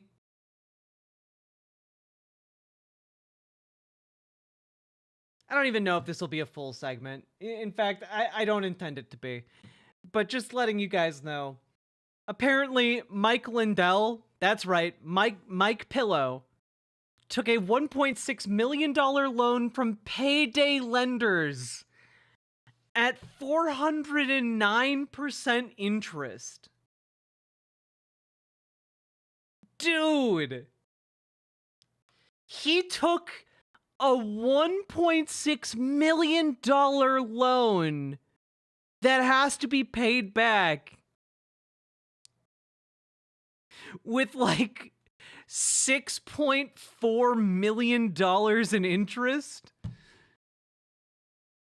Dude, what are you doing?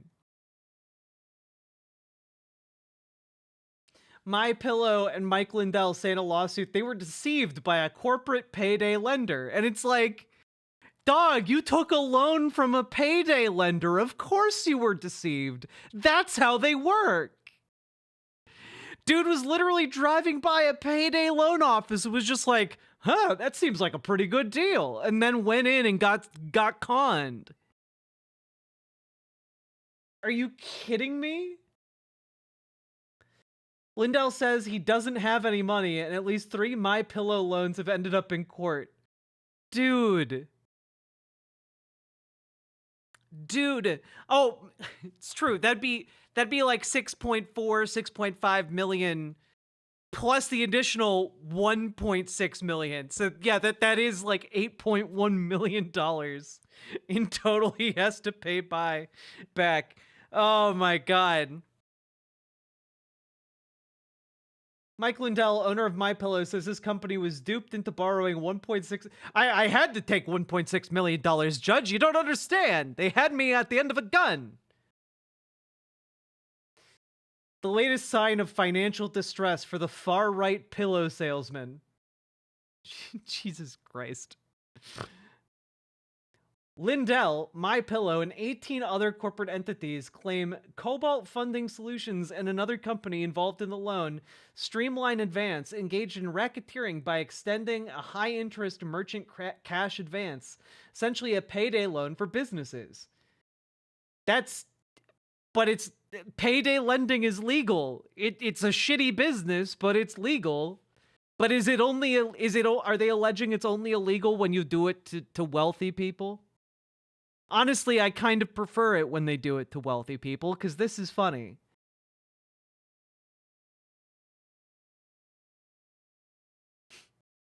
The lawsuit says Cobalt, Streamline, and 2 men named as defendants took advantage of MyPillow.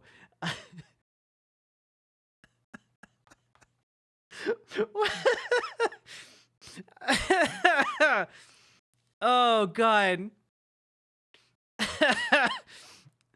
They took advantage of MyPillow. A cash-strapped business that needed funds quickly.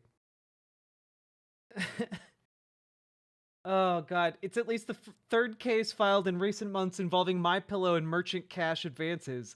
In October, a company called Lifetime Funding said Lindell and his companies defaulted on a $600,000 advance barely a month after borrowing it. About a week later, another company, Shine Capital Group, filed a suit saying they defaulted on a $2 million deal signed in July. MyPillow and Lindell have been struggling for years. They borrowed $10 million in 2022 and were dumped by lawyers after they couldn't pay their legal bills. Dude, is Michael Lindell gonna start representing himself in court? How is he finding lawyers? Earlier this year, Lindell told NBC News he didn't have any money and was down to his house and his truck. Dude, maybe it's time to get out of the pillow biz. See, it seems, contrary to popular belief, seems like a hard game.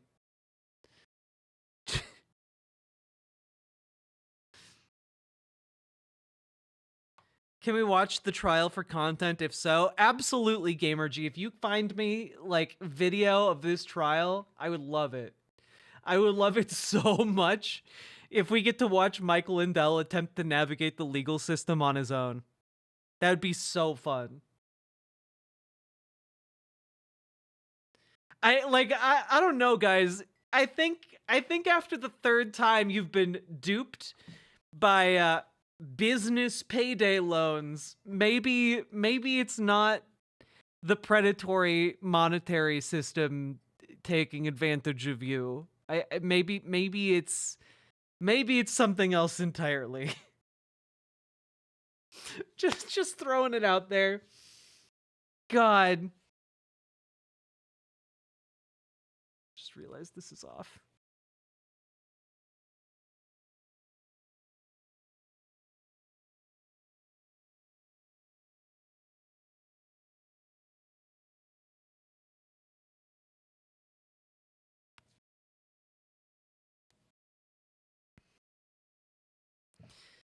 Now we found out why his pillows are so cheap.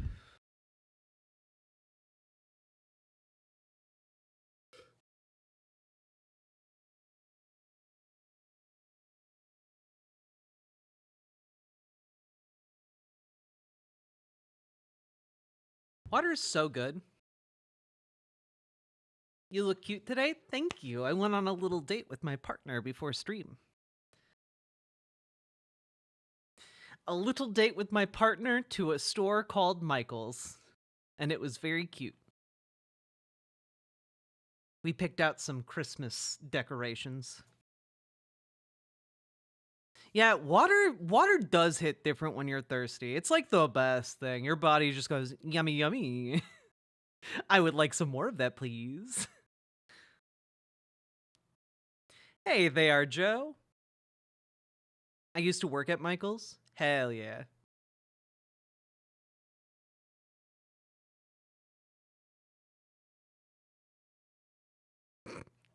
I had a cis straight dude at a bar today ask me why I transitioned, and I responded because of the way Shania Twain goes, "Let's go, girls." Made me feel, and I only half lied. That's okay, you know? Don't you mean Michael's pillow? Hey! You got me good.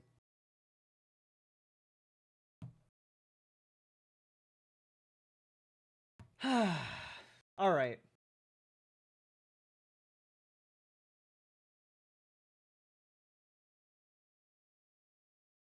Okay.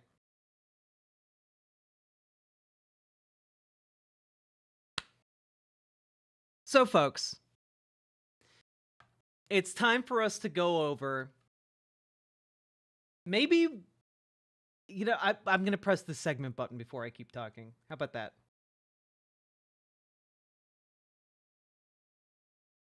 So, folks, we are going to go over today one of maybe the most legendary bad takes I have seen the New York Times publish in a very long time. And the New York Times is basically a bad take machine, but, like, this might take the cake. Like,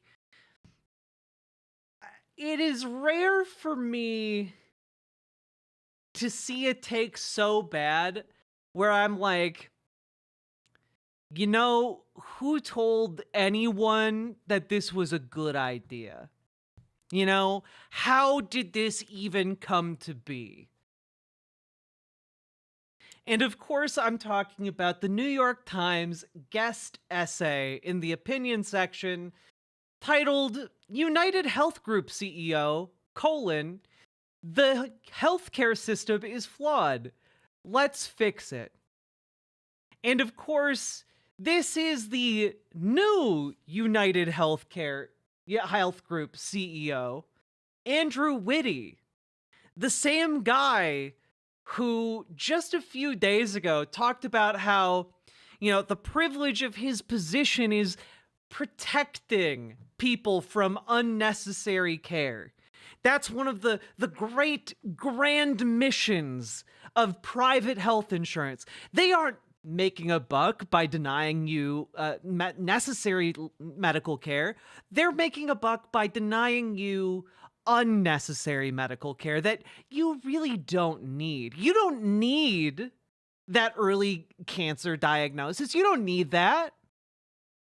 You could just not get treated for cancer later once you know you have it. Wouldn't that be so much better? Then we don't test you and you just die and you don't use any of your precious insurance.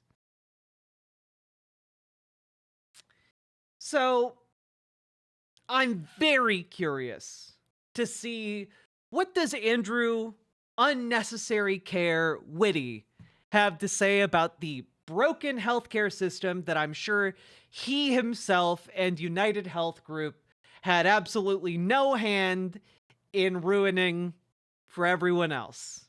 So let's take a look, shall we?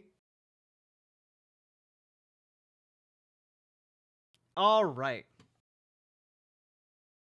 As Brian Thompson's family, friends, and colleagues mourn his killing, we are bearing a grief and sadness we will carry for the rest of our lives. Grief for the family he leaves behind, and grief for a brilliant, kind man who is working to make healthcare better for everyone.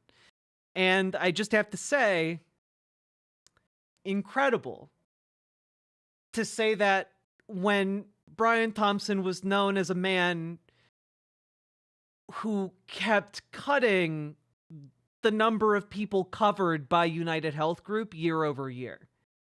They were denying more and more claims every year for people covered by United Health Group. So I don't think he was looking to make it better. And in fact, if you're a CEO, your job is not to make a better product. Your job is to make more money. And this is a very common misunderstanding of businesses in America, that like, oh, the best product wins. No, it doesn't actually. And also, CEOs aren't there to make better products. They are there to maximize profits for investors. That's it. That's their only job. Sometimes that can involve making a better product, but more often it involves incredibly shitty business practices that harm workers, that harm consumers, and that harm just the general economy at large in order to reap more profits for investors. Their main legal responsibility is to maximize profits for their investors. They have a fiduciary duty to the investors that is legally binding in order to maximize profit. So the idea that Brian Thompson's job was to make healthcare better, that's just a lie. Which, you know, is understandable because that lie is coming from the same guy, the guy who has the same position as Brian Thompson did. Like, you know, like it's not surprising that he's like, whoa, guys, CEOs just want to make things better for everybody. Don't, huh. Ugh. But let's continue, shall we? We greatly appreciate the sorry, I need to have like a more corporate voice for this. We greatly appreciate the enormous outpouring of support for Brian, who ran our health insurance business, United Healthcare, as well as our wider company, which I lead. Yet we also are struggling to make sense of this unconscionable act and the vitriol that has been directed at our colleagues who have been barraged by threats. No employees, be they the people who answer customer calls or nurses who visit patients in their homes, should have to fear for their and their loved ones' safety. And you know what? I agree. Nurses shouldn't have to do that. Customer service reps shouldn't have to do that. But you know who maybe should fear a little bit more for their safety? Healthcare CEOs. Because they're the ones responsible for the denial of service all the way through their privatized chain of the healthcare system. as a result, they are the ones left holding the responsibility at the end of the day. When people are angry about their denied claims, the person who is very much directly responsible for that is the CEO of a health insurance company. And like, maybe that should be a position that leaves them in a certain degree of uncertainty and a feeling of danger. Because frankly, when your job is dependent on ensuring that like tens of thousands of people every year are denied healthcare that they need, and that denial leads directly to their suffering and or death, that maybe those people have loved ones too. You know, this first paragraph talks about Brian Thompson having, you know, mourning friends and family and colleagues. And like, the hollowness and complete obliviousness of this piece to the fact that the tens of thousands of people who suffer and die every year because private health insurance denies them coverage also have loved ones, also have friends, family, and colleagues who deeply care about their well-being and just had to watch them suffer and die as a result of this company needing to make a profit. So maybe the people in charge of those cruel systems that perpetuate the suffering and death of tens of thousands should feel a little bit uneasy about that. Just a thought. Moving on. The people of United Health Group are nurses, doctors, patient and client advocates, technologists, and more. They all come to work each day to provide critical health services for millions of Americans in need. And no, they don't. That's not what your company does. Your company is there to take money from people who are healthy in order to pay for the people who are unhealthy, to get care to hopefully make them healthy again. That's what a health insurance company does. The doctors and nurses, patient and client advocates, those are all people brought in by the health insurance company to deny claims. That's why they're there.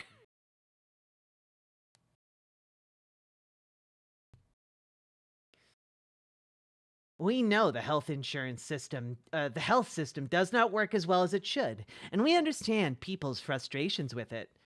No one would design a system like the one we have, and no one did. It's a patchwork built over decades.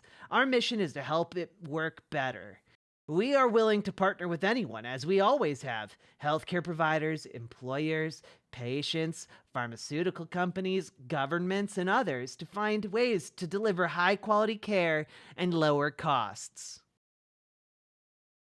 And it's like,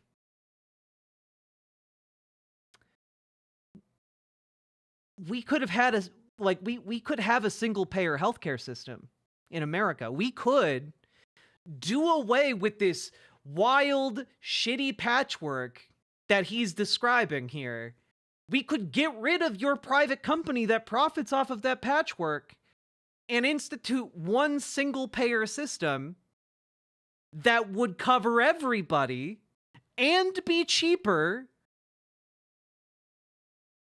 and it wouldn't have to run at a profit. We could do that. We have that option. It's been on the table for like a decade now. And like the idea that this private insurance company that profits off of the immiseration of tens of thousands and overcharges millions more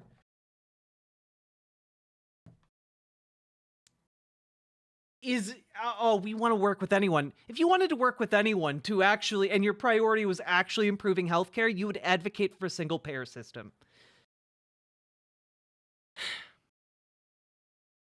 Yes, by the way, again, with Medicare for All, a single payer healthcare system, like every other, advanced, Western nation has, okay, would be cheaper to run than our patchwork system. Doesn't have to run at a profit. Doesn't have to advertise. Doesn't have to have bureaucratic middlemen. We could eliminate all of that, run a much sharper, cleaner ship, have a much better, patient software system across our hospitals. We could do this. We could do it. It would be so much more efficient, so much less paperwork, so much less of a headache. We could do it. It would be so much cheaper. It would save us billions of dollars every year. It would save you, the consumer, thousands of dollars every year. And yet, these companies put ungodly amounts of money into lobbying against a single-payer system when that was on the table when basically Obama proposed Romney Care, the conservative plan for healthcare, which is what became known as Obamacare. Because Obama, you see, tried to compromise with conservatives by adopting the conservative healthcare plan. And that's what we currently have. And it helped a little bit, like a tiny bit, but we could have a much better system that covers everything, that doesn't put people into ungodly amounts of medical debt. Unironic, thanks, Obama.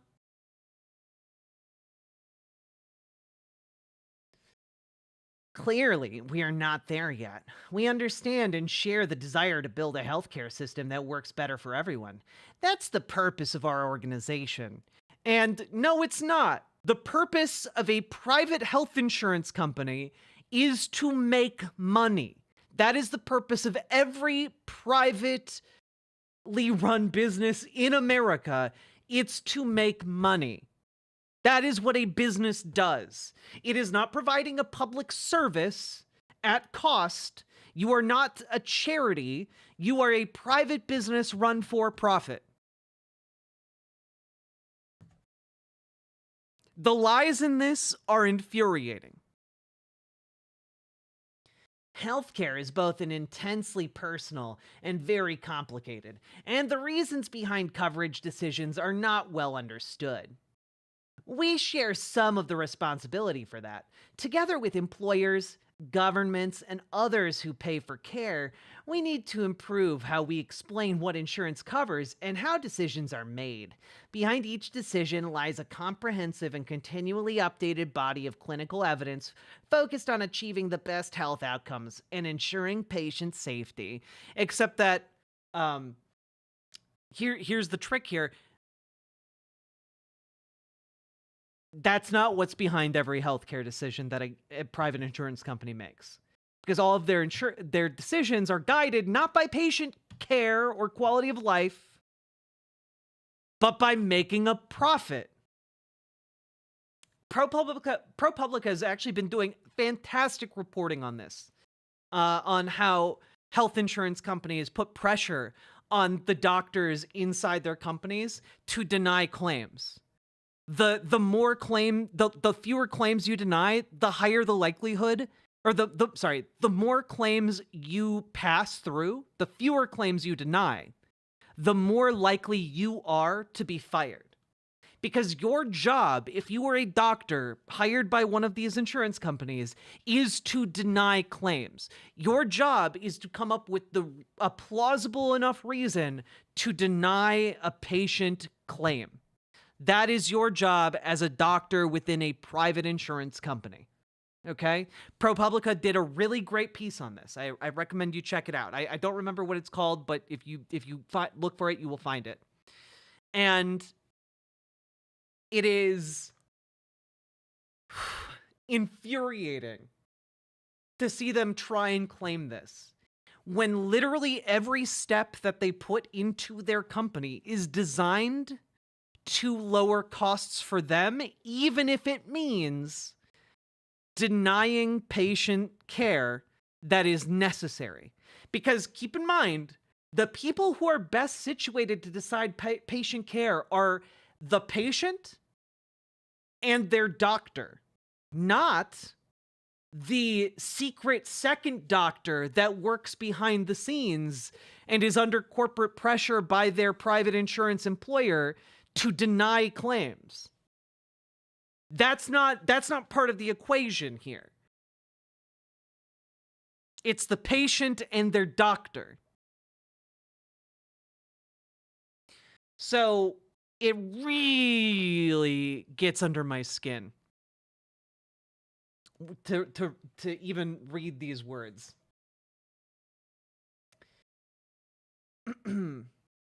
While the health system is not perfect, every corner of it is filled with people who try to do their best for those they serve. Brian was one of those people. He was raised in the same Iowa farmhouse as his mom. His dad spent more than 40 years unloading trucks at grain elevators. BT, as we knew him, worked farm jobs as a kid and fished at a gravel pit with his brother.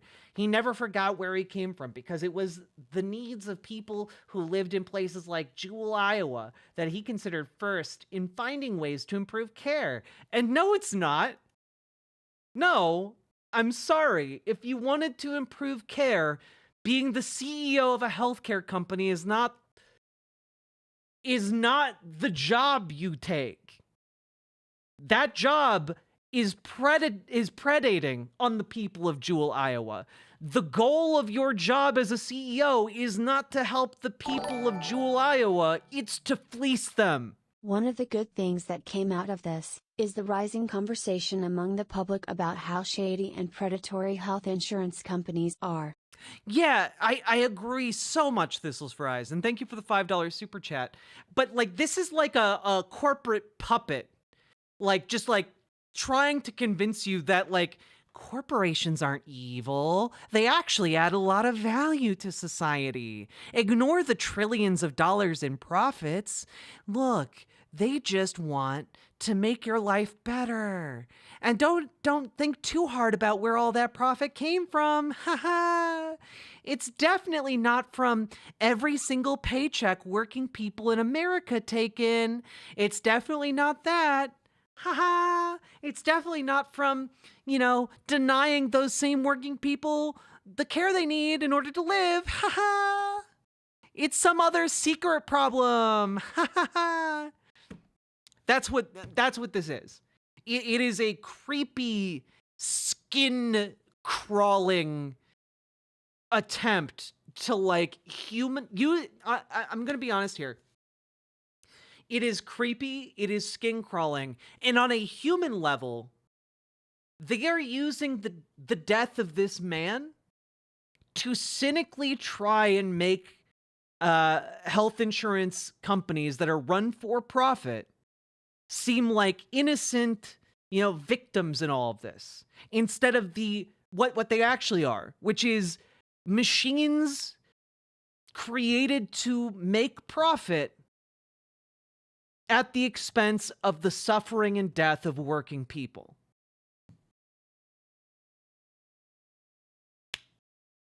It's just evil. Cruelty is the point. I mean, it's not, keep in mind, cruelty is not the point here.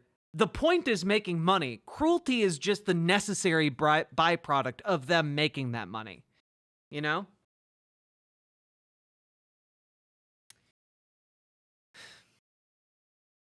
When a colleague proposed a new idea to Brian, he would always ask, "Would you want this for your own family? If not, end of discussion." One second, just out of curiosity.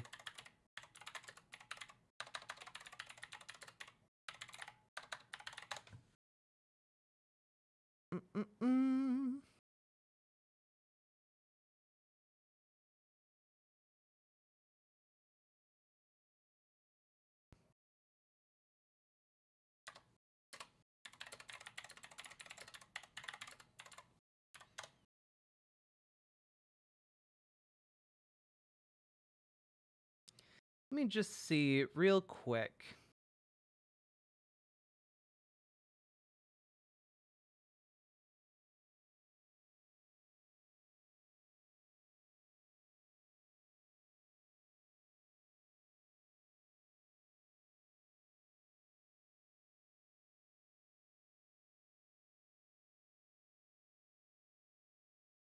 Oh man, I'm trying to find under Brian Thompson how many claims. Maybe this is it.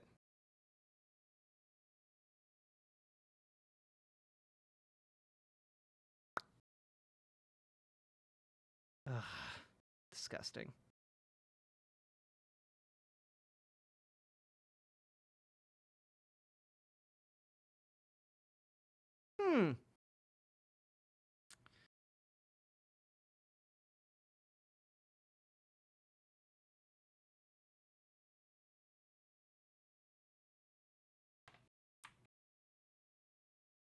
Goddamn Forbes. All right.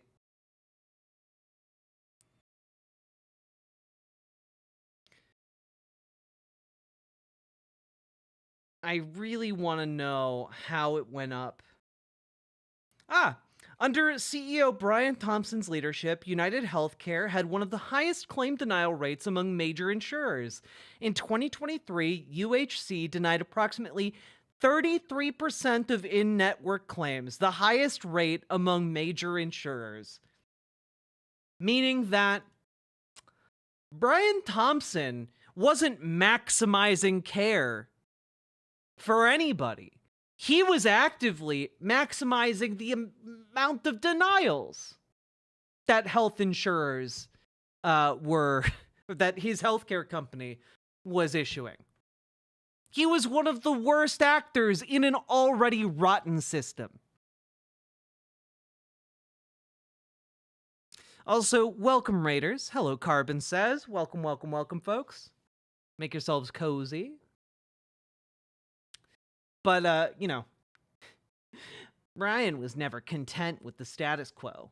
That's why he pushed us to build dedicated teams to help the sickest people navigate the health system. It's why he fought for preventative health and quality health outcomes, rather than simply adding ever more tests and procedures. He believed decisions about healthcare should start with the individual and champion plans in which consumers could see costs and coverage options up front, so they could decide what's best for themselves and their families. The ideas he advocated were aimed at making healthcare more affordable, more transparent, more intuitive, more compassionate, and more human. 33% of claims denied. 1 in 3. 1 in 3.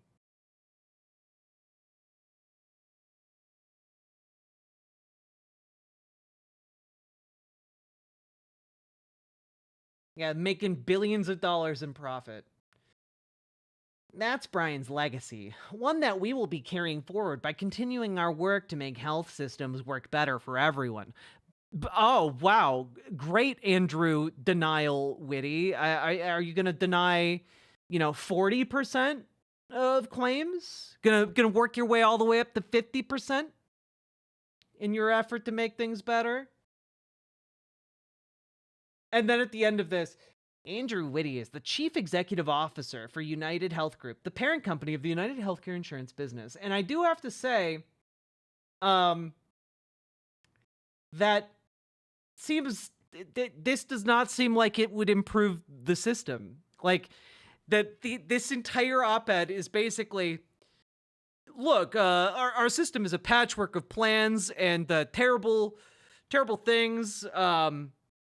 But we do our best to make things better, and we're going to make things better here by, and then. Maybe we'll distract you with the shiny, jangly keys of talking about this slain CEO's childhood.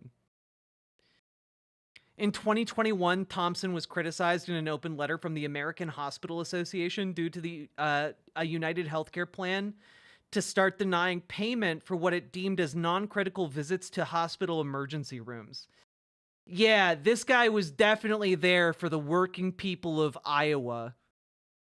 Of Jewel, Iowa. Hey, working people of Jewel, Iowa, do you want to be checking out whether or not your health insurance plan covers what you need to go to the emergency room to get done? oh, hey, is my leg broken enough to go to the emergency room, or do we need to take a hammer to the wound site just to make sure? Disgusting.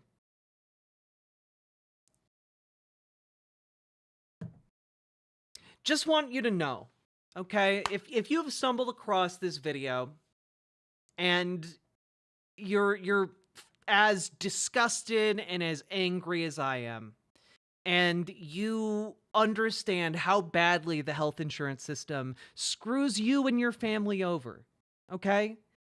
Understand that that system is propped up predominantly by Republicans who want to make the rich richer, okay? That's primarily what Republicans do. And if the rich getting richer means that you and your family need to suffer, they're on board with that. Now, it's true, Democrats are often on board with that too, but to a far lesser degree. And you know what the best part about Democrats are? They can be bullied into, supporting better positions. Or they can be, voted out of office to support better positions. So, let's get on board with this Medicare for All business. Because that's the only way we get rid of these blood-sucking parasitic companies that, engorge themselves in profit off of your suffering and misery. That's it. That's it. That's the only way it happens. Oh yeah, Dems need to be primaried. That's a whole other can of worms. The people responsible for this are the rich, the wealthy, and primarily the Republicans. So we need to get to work and organize ourselves, because Democrats aren't coming to save us unless we force their hand. So let's get to work.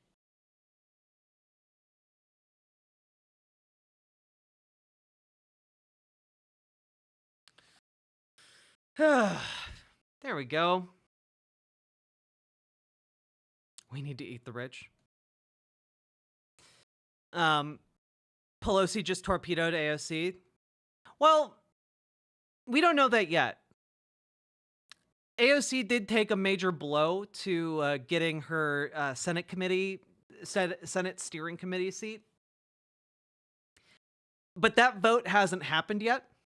So we'll see what happens when that vote goes through. I think the vote is supposed to be tomorrow? Maybe sometime this week. It might be Wednesday. But yeah, AOC's bid for the steering committee has been dealt a major blow. But it's not over yet. And she's not finished fighting yet. I think she's going to be pulling in a lot of favors to try and get this seat. It already happened. What? When?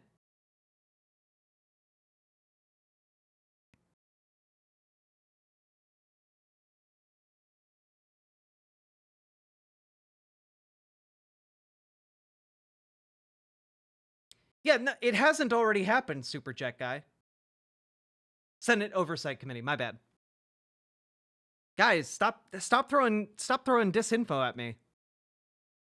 The thing that got reported on tonight was that the congressional panel of Democrats that usually hold a lot of weight endorsed Jerry Connolly.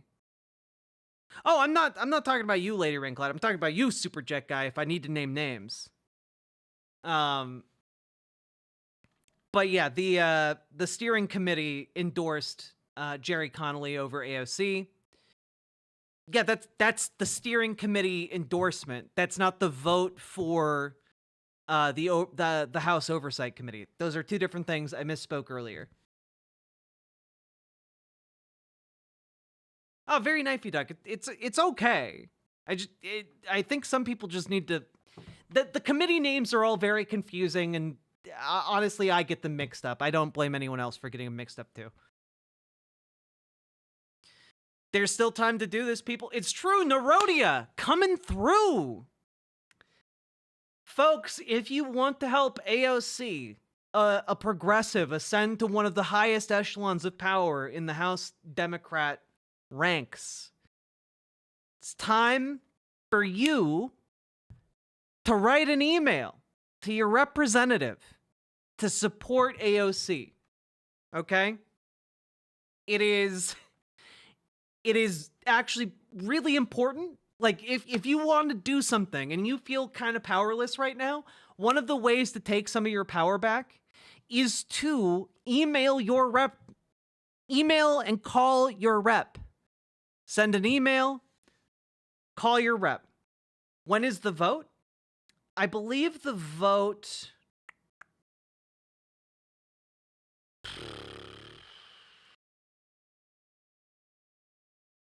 The full Democratic caucus is expected to vote on the steering committee's recommendations on Tuesday morning. So literally later today.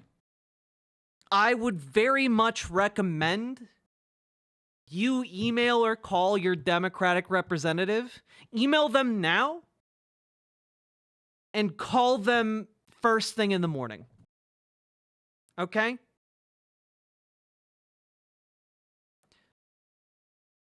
Email them now. Call them first thing in the morning. We're all doomed. Don't try, just hide. Well, you're definitely doomed if you don't try. So, here at Riverboat Jack, we're not about doomering. We're about doing. So here are the things you can do. Send an email and make a phone call. Those seem to be pretty doable, guys. I'm not going to lie. Those are some pretty doable things you can do in the next, like, 12 hours. Okay? Code mode, you're not waking up before the vote? Then send an email. Okay? I know that there are some logistical constraints.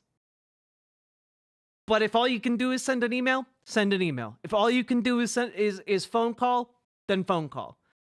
But do one of them. Do something.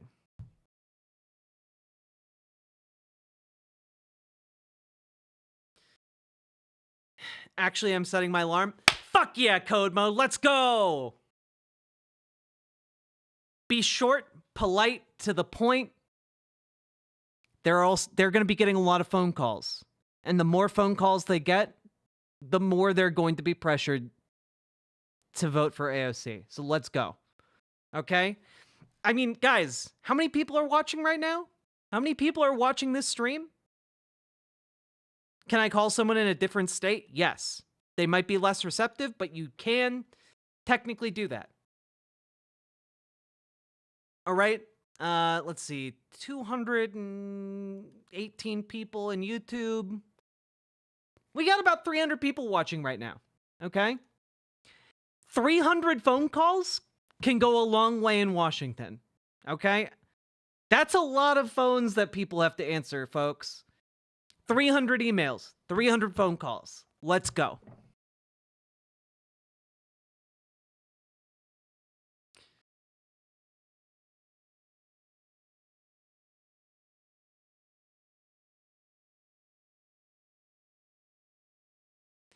Well, Jamie Linwood, I would guess that if you were to maybe change your doomery approach, people might like you a bit more.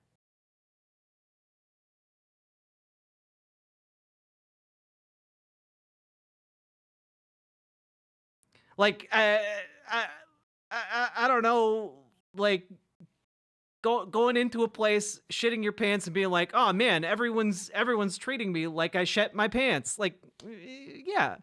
But maybe if you go into a place and don't shit your pants,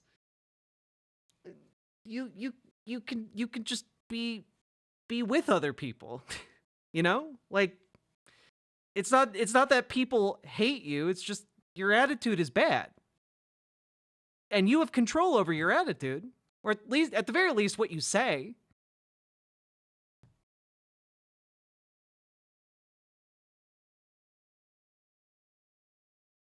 So, like, I don't know, like,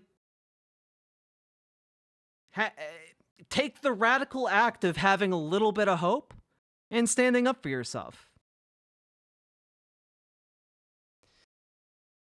I get it. I feel doomery a lot as well, but you can't just spend the rest of your life being afraid. Have courage. True. Shitting pants bad. True. Write that. Everyone write that down. Okay. That needs to go. Write that down. Shit pants bad. Not for long. Trump is God. Oh, all right. Well, I tried to give you a chance. I don't know. Trump might be your God. And it sounds like you consider him some kind of evil god, but like either way, I don't fuck with people who consider him an evil, unconquerable deity, and I don't fuck with people who consider him a good, benevolent god king either. You know, I like whether or not that's like he's evil god or he's good god, I don't really care. No gods and no kings in this house.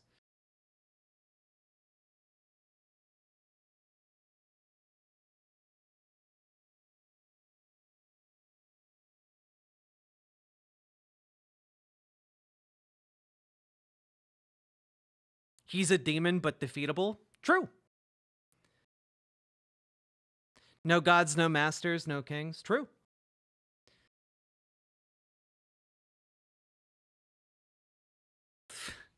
Frank Pervert's goon. Jesus Christ, I like it a lot. God. Now, guys, as a little bit of a treat here, I want to go over an incredible bit of reporting. I'm going to start this over because I didn't hit the button.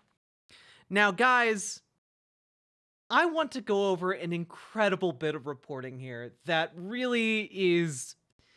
I watched like the first 3 minutes of this and was just absolutely fascinated. But we need to talk about it because I think it's very funny, and it's also related to the story we just covered about, you know, United Health Group's new CEO trying to claim that the purpose of a private for-profit health insurance system is to benefit everyone and certainly not to just make money off of human suffering. But here is some reporting from News Nation, and it really is incredible on-the-ground journalistic reporting.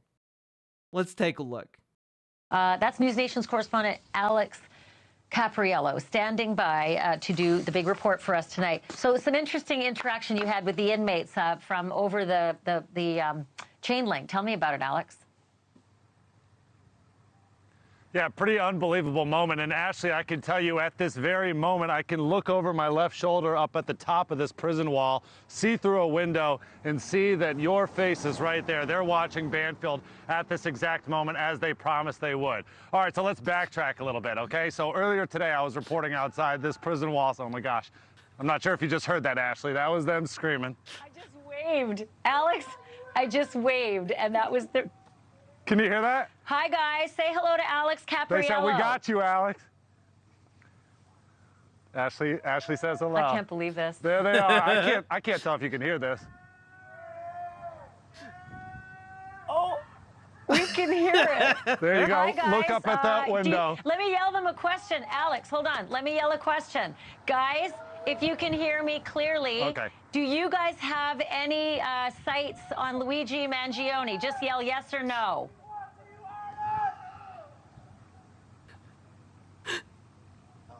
I don't know if they're answering. They're flickering They're saying no. Go They're ahead. saying no, Another they one. don't They can have hear you. sights. Okay.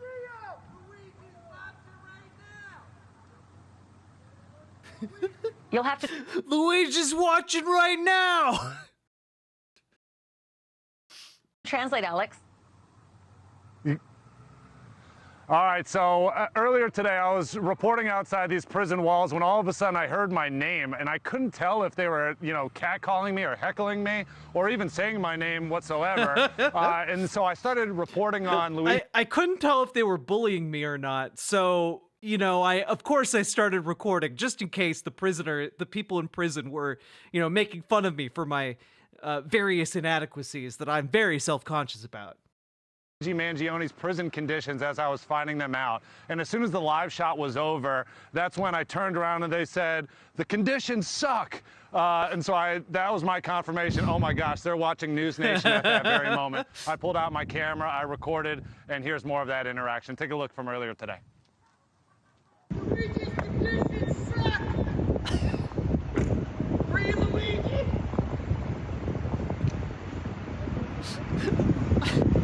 Yo, even the people in the prison are like, hey, it's really bad in here, but you know what? He didn't do nothing wrong. Let him out.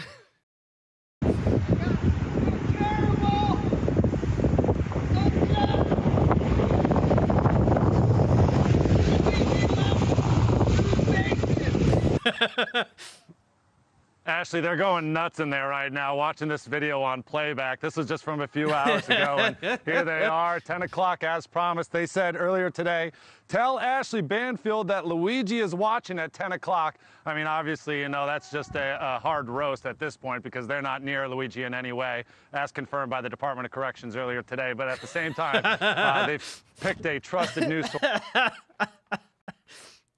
Now, to be clear, they are lying about seeing him because none of them can, according to the prison. Amazing stuff. To watch this very high-profile national case, of course, they're watching us. It's crazy. Hey, Alex, can I ask you a favor? Can I just ask the guys if they can hear me right now to answer yes or no very loud? Does Luigi have television in his single cell?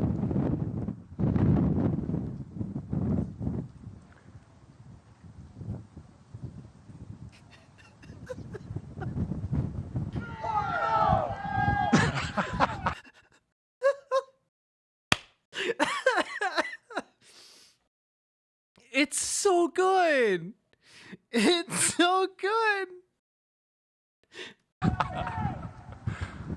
No. Unreal. They said no, right? Obviously, we have a little bit of a delay, but they're getting they're getting the questions and they're giving us the answers. So Luigi does not have. Wow, this is quite something. This is the strangest interview I've ever conducted.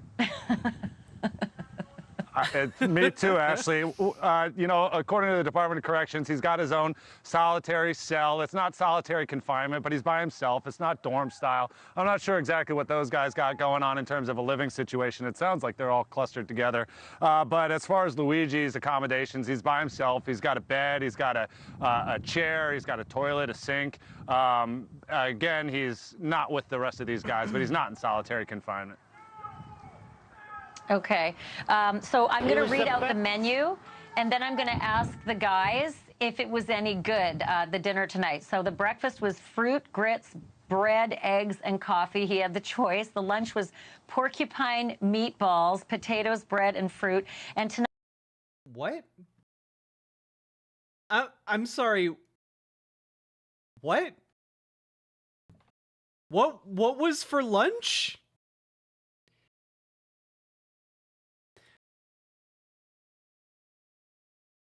Why are the prisons serving porcupine meatballs? Where are they sourcing the porcupine? I bet it's meatballs on toothpicks. Oh, that would make the most sense, but wait.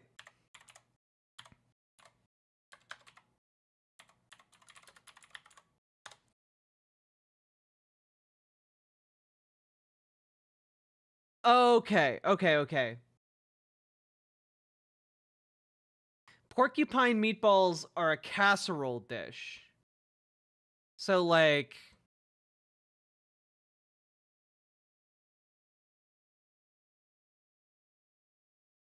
Okay. It's not... Unlike what I think the conclusion that we all jumped to during... at the revelation of porcupine meatballs... We all thought, of course, meatballs made out of porcupine meat. But it is, in fact, just a hot dish.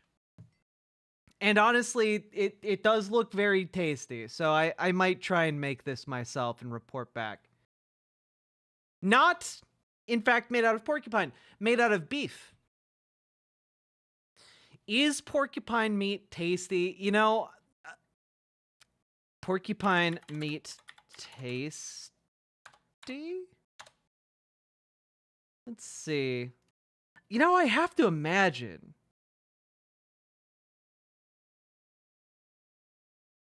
It's often compared to pork in flavor, apparently. It has been called the ultimate survival food.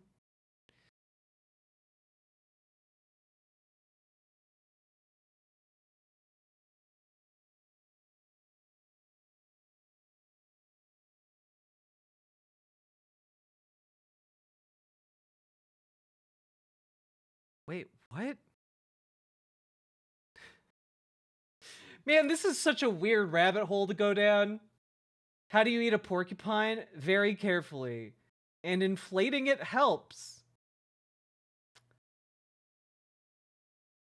All right. You blow it up from the backside as a way of inflating the animal. It makes it easier when you're singeing it over the fire when it's firm like a ball. Well, that just seems bizarre. that just seems bizarre. I'm not going down this rabbit hole anymore. But it seems like News Nation got the memo to stop posting like selfies of Luigi Mangione. Tonight's dinner, mac and cheese, pasta bean casserole, and stewed tomatoes with broccoli. So guys, was dinner good, yes or no?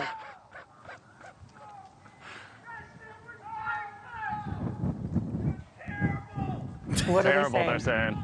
They're saying. I heard terrible. I heard terrible. They're saying heck no. They're saying BS. They're saying terrible. They're saying that's not what they are eating. Oh man, I totally can't get over this. I'm going to explain what porcupine meatballs are. Okay, thank God. But also they're saying it's terrible. Is this how the vast majority of people in America are about to learn that like being in prison is not in fact great? In a little bit, just not right now. Okay, I need to get to some serious business. Guys, you're going to have to just listen to the report up there. You got to give Alex a moment of peace for a second. I got business to do here. It's about your neighbor who's in that institution with you up there. So the Altoona police, they say that there were threats made to officers by the members of the public for having arrested Luigi Mangione and maybe some citizens as well. Oh, did they all get arrested by police and held on $100,000 bail? Well, had threats that they're investigating. Have they made any identifications on people who've made these threats to police officers and to citizens, maybe the McDonald's employees? No, and they're considering this all a part of the larger investigation, so they're keeping a pretty tight lid on that. What they do say, though, is that their officers are receiving threats, and also the people at this McDonald's have received threats. In fact, I've seen reporting that maybe even some of these McDonald's employees have been asked to step away for a time, just so that way they don't get increasing pressure. And this really all has to do with this sort of fanfare and mythology that's surrounding Luigi at this point. Yeah, people really hate healthcare CEOs. You know, the people running these systems that are deliberately killing and causing, let's call it what it is. They're deliberately killing and torturing people in order to make a profit. They deny healthcare that would prevent pain. They deny healthcare that would save lives. And they do it to make money. There's so many people online that are supporting him for his actions due to their own complaints with the healthcare industry as a whole, or even we've seen some people just commenting on his looks and how handsome he is. And so he's built up this following, so to speak. And how handsome he is. He's not that handsome. I'm more handsome than he is. Harumph. And so there's threats being made towards these police officers for actually going out there and apprehending him. But then also this McDonald's is now caught in the fire too, because it was the location.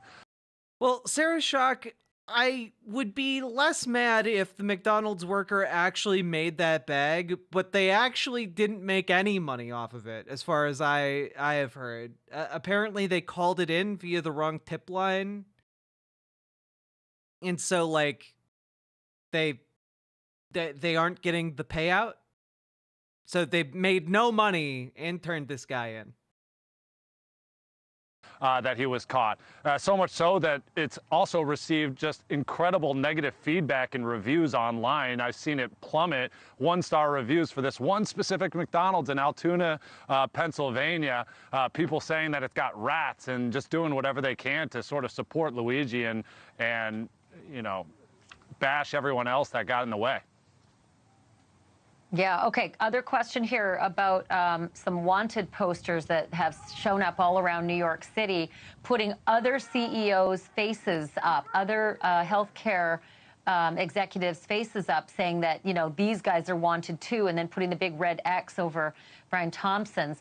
Is there any word on whether this is something more sinister or just, you know, really, really tacky freedom of speech? I mean, it's really tacky freedom of speech, obviously. Like, if someone wanted to do, you know, an assassination on these other people, they would just do it. But also, like, I don't know, maybe we should talk more about the systemic murder of people in America for profit. I think that deserves maybe a bit more conversation. And hey, maybe we should have some political action taken on that in order to, you know, have socialized medicine of some kind. You know, the kind of healthcare that would cover everybody in America fully, of all ages, and would do so cheaply for less than what we spend now on healthcare. Yeah, it's sinister at the very most and distasteful at the very least. These are being seen on parts of lower Manhattan, not just Brian Thompson, but other CEOs of Fortune 500 and mega companies. Basically, it's not hitting or landing very well with the people of Manhattan. Obviously, they're still trying to come to... Oh, I could understand the argument of stochastic terrorism as well, Brutus Magnuson, but I've covered enough far-right media to know that, like, freedom of speech in America also includes stochastic terrorism, sadly. Grips with what just happened 1 week ago right in their city in broad daylight. And so basically what we've seen is many people are pulling these down, shredding them, and getting rid of them. So rightfully so, this seems to be a threat towards others, but no authenticity to them. It does not seem as if this is a real hit list, so to speak. Okay, I have another question for the guys behind you, okay? Can I pop it out there? Hey, guys, don't yell until I finish the question. Go ahead. So the question is about Luigi Mangione. He's fighting extradition, so he's going to be in that jail presumably for a little bit longer, but eventually he's going to end up going to Rikers. I don't know how many guys behind you in the walls there have been to Rikers, but it's a bit of a hellhole. So the question I have for the guys, if you could just yell stay or go, do you think that Luigi should just, you know, waive extradition and get on with the process and go to Rikers, or should he stay in that prison Huntington with the rest of you? What kind of question is this? Hey, should he stay in a not in like a bad place that's marginally better than a hellhole, or should he go directly to the hellhole? What do you guys think? Like, what do you mean, what do they think? I think we all know the answer to this question, lady. You guys, she's talking to there chat. In Pennsylvania, so it's either stay or go. Just yell that out. And again, we have a little bit of a delay.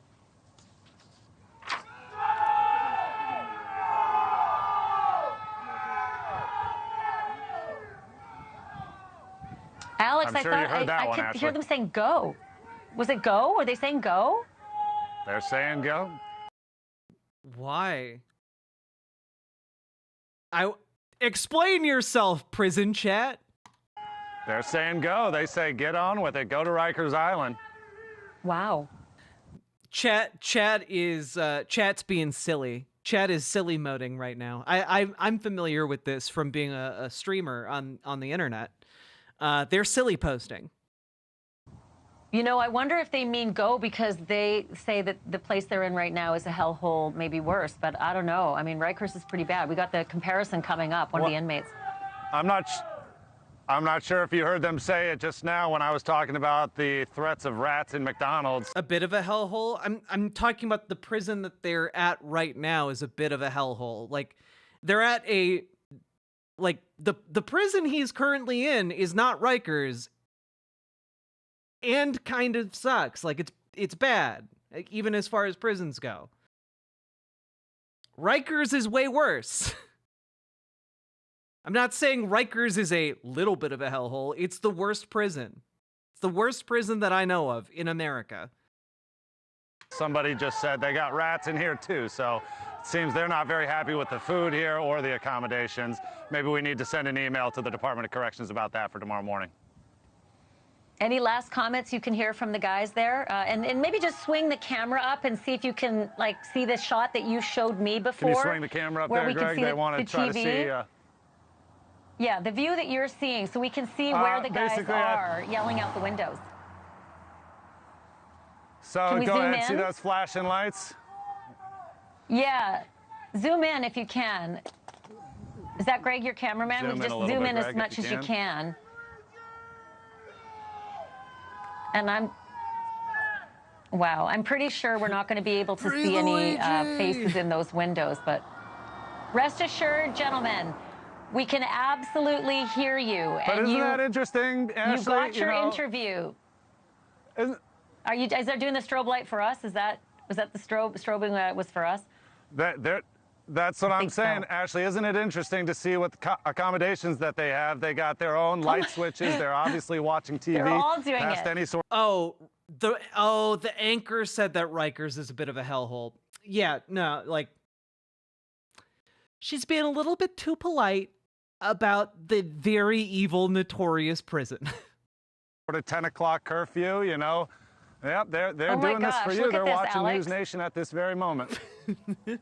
They're putting they're all flicking their cell lights on and off. No, keep the camera over there. I want to see how many there are. That's fascinating to me. Greg, can you pan back over? I think they're enjoying being on TV. I want to keep seeing it. Yeah. I'm counting. Pan back over. I want to just see how many of them are 5, 6. Doing their strobe lights for us. All right. Well, I do want to say thank you, guys. I really appreciate all of you giving us your attention and also answering our questions as hard as it was. You certainly were heard tonight. We're getting this again. If you're just tuning into News Nation right now, this is the prison inmates at the SCI Huntington watching our show and responding by turning their lights on and off to show us that they are in fact watching and responding. And the most interesting thing I think I heard them say, other than the food wasn't great, was that they think that Luigi Mangione should waive the extradition and move on and get out of that holding institution and head on to Rikers. Alex, this is... I'd love for her to be able to ask them why. One for the record books. Thank you for facilitating this. This has been pretty amazing. Incredible stuff. Incredible stuff going on here. God damn, that was fun. Anyway, prison chat, how we doing?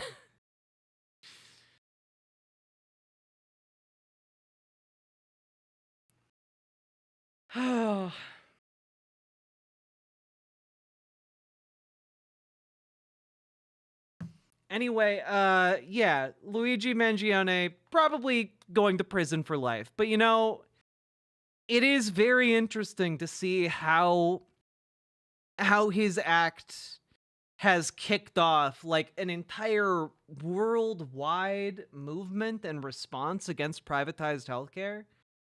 You know, like that in of itself is extraordinarily fascinating to me. You know, one of the images that I keep honestly, I keep seeing it in my mind.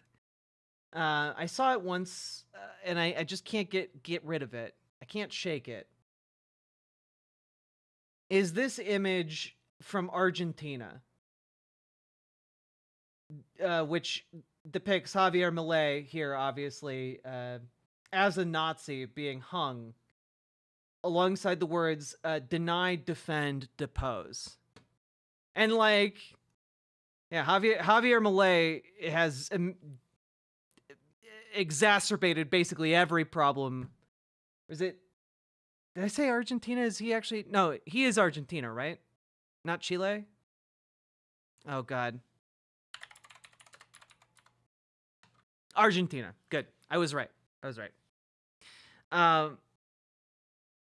The words go so hard. They do. But like, I think that there are a lot of people who were not plugged in or really paying attention to this issue, particularly younger people, because people who have had any amount of contact with their health insurance company deeply despise their health insurance companies. You know? And the most people who haven't had much contact with their health insurance companies are young. You know, they are Luigi Mangione age. And after his back pain was denied coverage, like, it made him really mad. You know? It is an infuriating thing to be in delirious amounts of pain and to be denied coverage by your health insurer. And even like a tangential brush with that can radicalize someone immensely. And I think that this put a spotlight in such a way on our health insurance system that it's hard. I think people have woken up to this issue in a way that I haven't seen them aware of it in the past, particularly younger people. And like, that's, I'm taking some amount of hope for a better future from that newfound awareness that people have. Because the more people are aware that this is a problem, the more likely it is that they are going to band together and do something about it. You know, whether that is band together in violent ways, perhaps, or in productive electoral ways, which is my hope, that we can come together, organize politically, and get a Medicare for all system. That is my dream. That is what I hope and wish for in the world. But I have to be honest, if no change is forthcoming, the inevitable outcome of a lack of action, an inevitable outcome of worsening healthcare and worsening coverage, is going to be more acts of violence along these lines. And that's not like me endorsing it. That is me merely observing a trend and a fact. Desperate people do desperate things, and if things do not improve, there will be more desperate people. Simple as. So, with that being said, it'll be very, very interesting to see how this court case progresses. And hope you all join me to make things better. See ya next time. Look at that. We finished another segment, and I even did a finger gun. That was weird. I was trying it out. Not sure I liked it. We'll see. We'll see how it goes. Hey.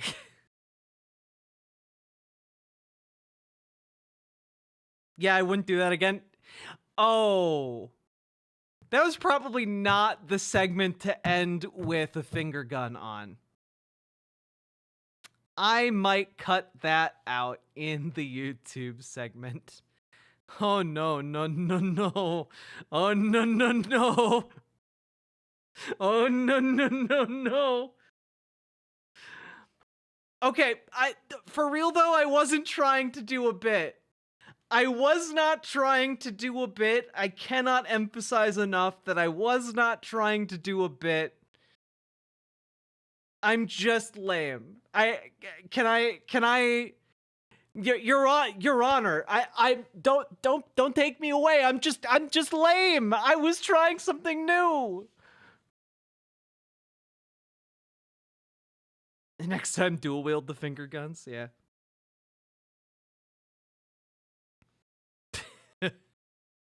Finger banger Jack. Hey, there's only one person who can call me that. 'Twas but a meme, a minor jest. I am but a jocular entertainer, you see. It's bisexual culture, you're entitled to it. It's true, you're all being phobic right now. I'm not evil, I'm just cringe. An unintentional jape, indeed. So anyway, I started blasting. God.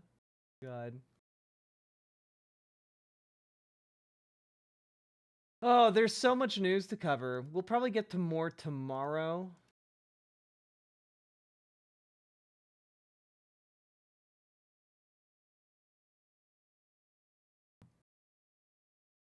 Gotta do the 2 additional segments that I actually included in the title of today's stream, though.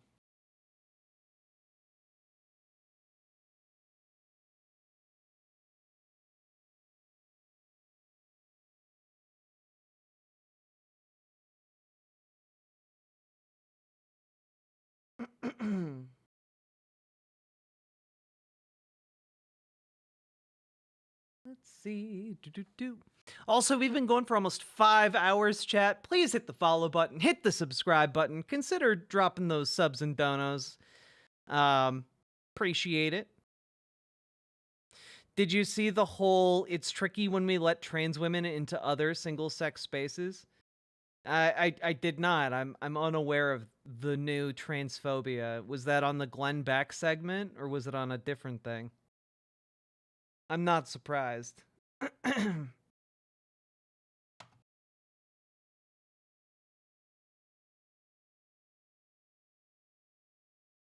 I'm not doing TYT. I'm not doing a TYT segment tonight. You're not sick of us sending donos? Never. It was Anna on Piers Morgan. Did she do a second one on Piers Morgan? And if so, I've not seen that.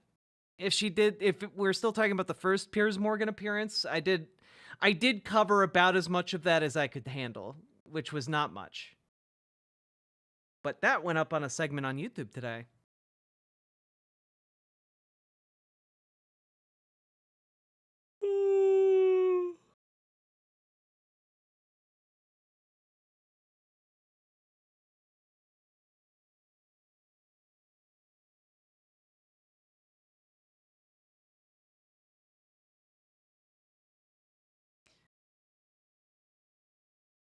Hey, Will Kale, what the fuck are you doing?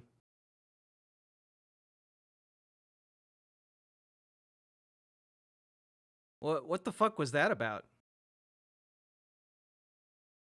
Do we need to ban for like a perma ban? Do we need to do that? Like, what the hell was that? That was weird.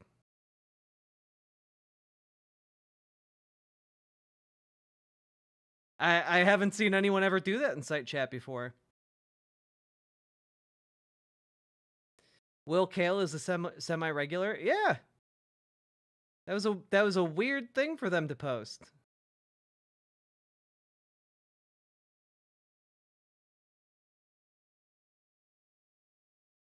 Odd stuff. Hacked maybe? Maybe. This is why YouTube chat is superior. You guys get all high and mighty in YouTube chat until a transphobe shows up.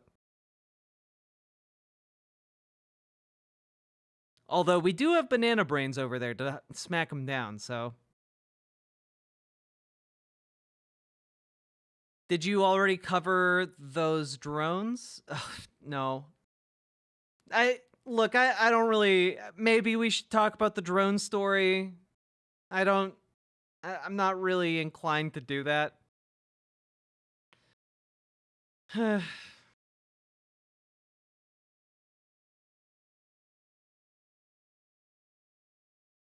The drone story is just really dumb. It's just really funny seeing a Republican governor of a state freak out about going outside at night and seeing Orion's belt and thinking it's a fucking UFO. That is funny.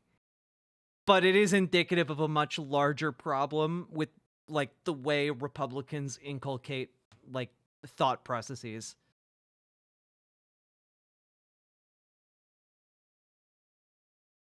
The drone story is kind of a nothing burger. It's kind of a nothing burger. The only really relevant thing is that like it indicates that their thought process and like their ability to arrive at logical conclusions is absolutely cooked. Like peasant brained? Not really peasant brained. It's a different thing. Like peasants, say what you will about peasants, but like medieval peasants weren't stupid. You know, like they would go outside and be like, "Oh, look, it's Orion's belt." Like medieval peasants had a better understanding than a modern day Republican governor. The issue is that medieval peasants were able to identify like cause and effect and like, you know, follow through at least a basic logical chain of reasoning in a way that Republican politicians seem incapable of and are actively teaching their, you know, their base to think like.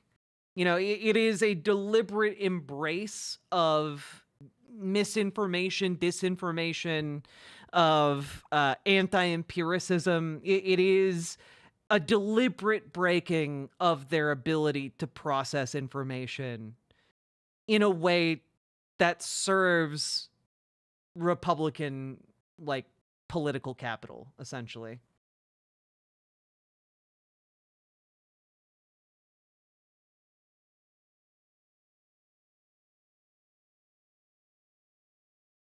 Anna and Jenk think that the drones are a conspiracy by the military to get more funding. Damn, they're really speedrunning the Jimmy Dore route, aren't they? That's crazy.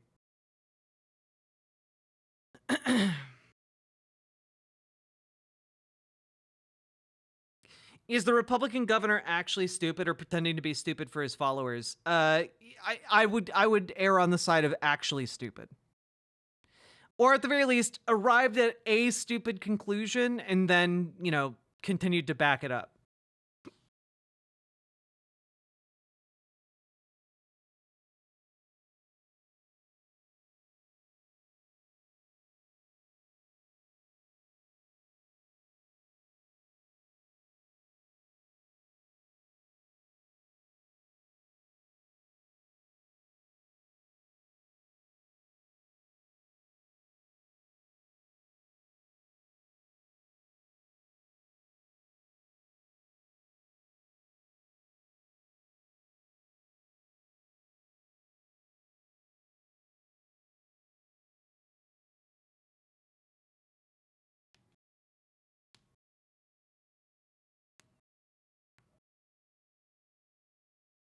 I mean, we're not talking about TYT.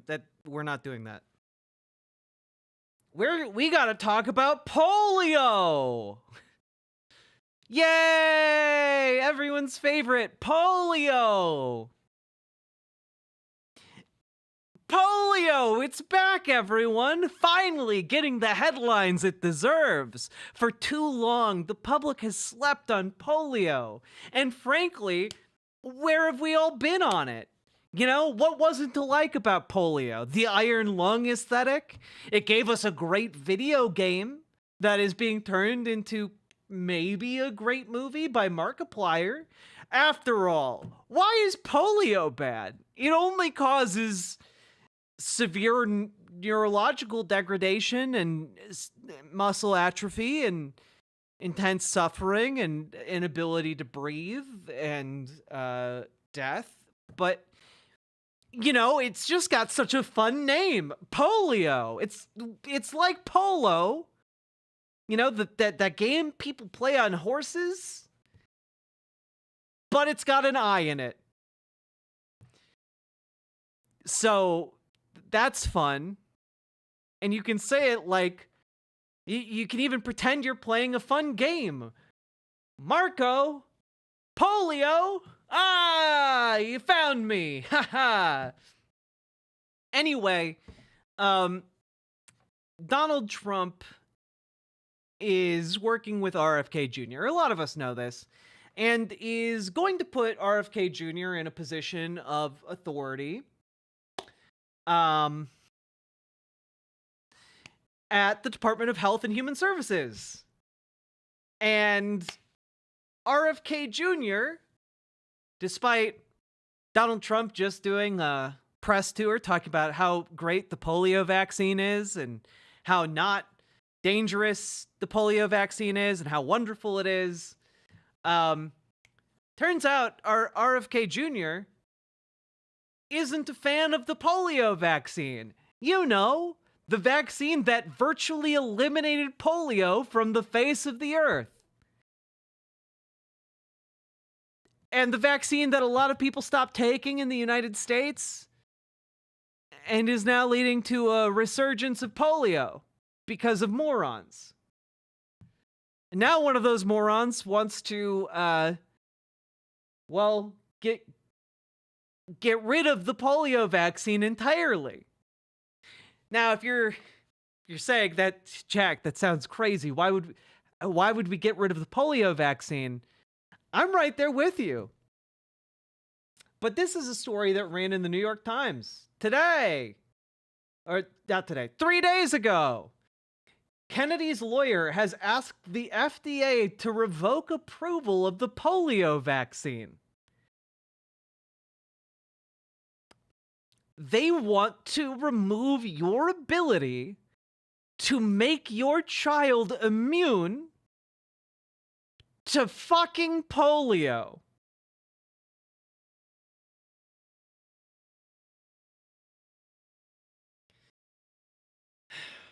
The lawyer helping Robert F. Kennedy Jr. pick federal health officials for the incoming Trump administration has petitioned the government to revoke its approval of the polio vaccine, which for decades has protected millions of people from a virus that can cause paralysis or death.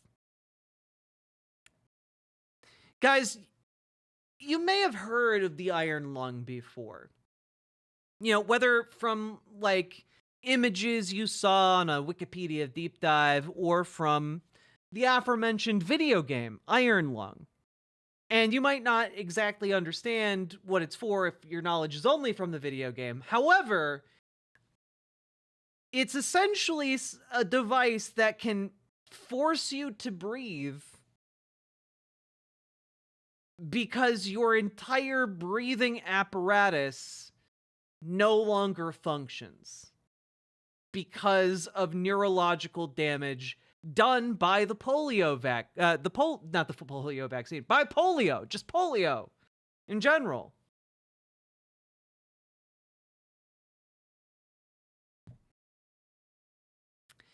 And, they want to remove your ability to get that virus eliminated by getting a vaccine. It's incredible stuff. That campaign was just one front in the war that the lawyer, Aaron Siri, is waging against vaccines of all kinds. Mr. Siri has also filed a petition seeking to pause the distribution of 13 other vaccines, challenged and in some cases quashed COVID vaccine mandates across the country, sued federal agencies for the disclosure records related to vaccine approvals, and subjected prominent vaccine scientists to grueling videotaped depositions. Much of Mr. Siri's work, including the polio petition filed in 2022, has been on behalf of the Informed Consent Action Network, a nonprofit whose founder is a close ally of Mr. Robert F. Kennedy Jr. Mr. Siri also represented Mr. Kennedy during his presidential campaign. Mr. Kennedy, President-elect Donald J. Trump's choice for health secretary, has said he doesn't want to take away access to any vaccines, but as he prepares for his confirmation hearing and plans a fresh health agenda, his continuing close partnership with Mr. Series suggests that vaccine policy will be under sharp scrutiny. It is a chilling prospect to many public health leaders, especially those who recall the deadly toll of some vaccine-mitigated illnesses. And it's just...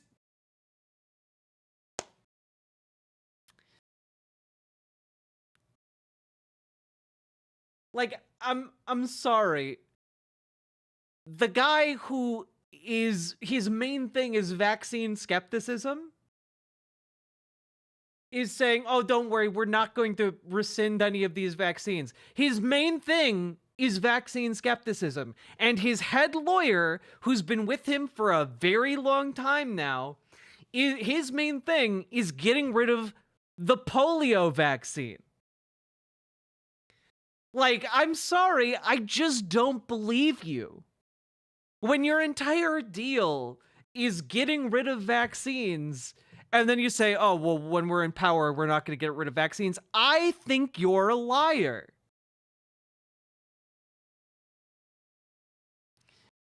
Yeah, the brain worm is speaking.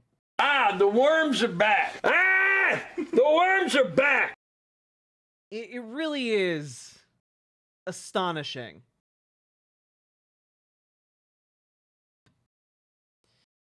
And it gets worse.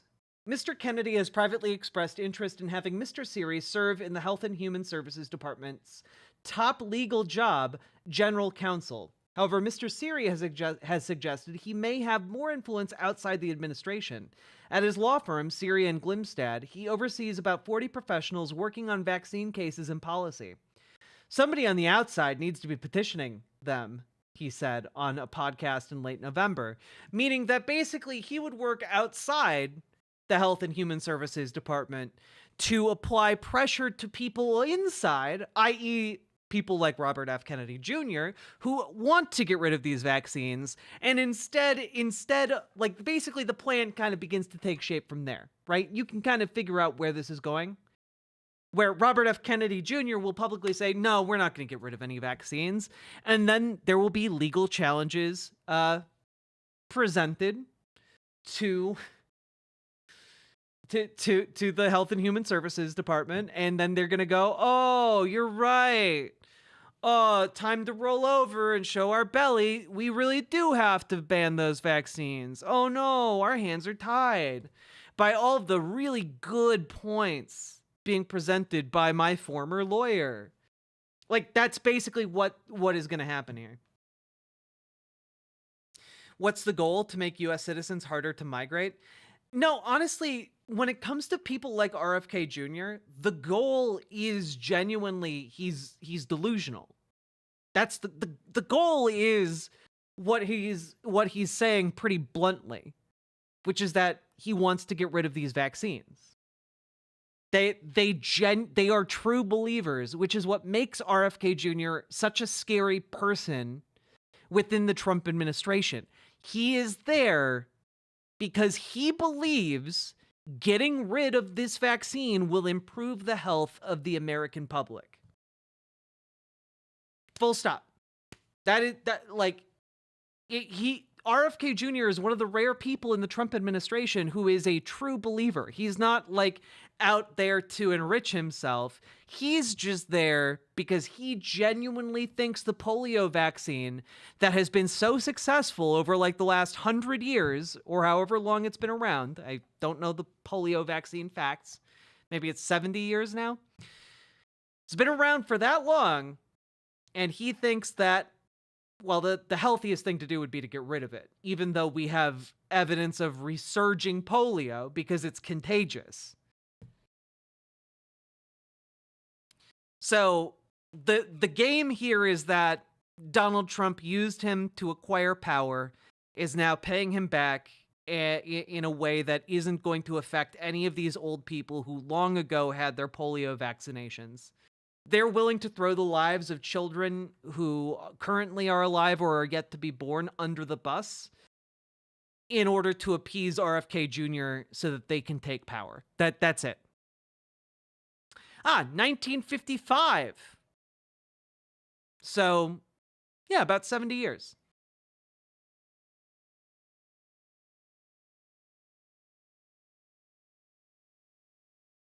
I once again shill for the Behind the Bastards episode on RFK Jr. Whatever you think he's done worse. Oh, yeah.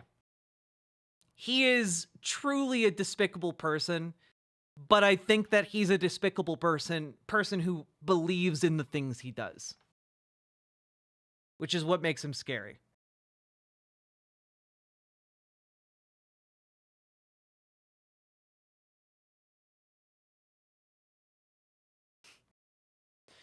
Like Mr. Kennedy, Mr. Siri insists he does not want to take vaccines away from anyone who wants them. You want to get the vaccine? It's America, a free country, he told Arizona legislators last year after laying out his concerns about the vaccines for polio and other illnesses.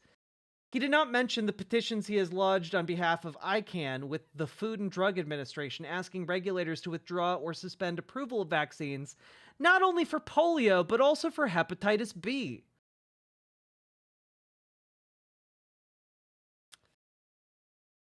Yeah, he wants to get rid of other vaccines for tetanus, diphtheria, polio, hepatitis B, and hepatitis A.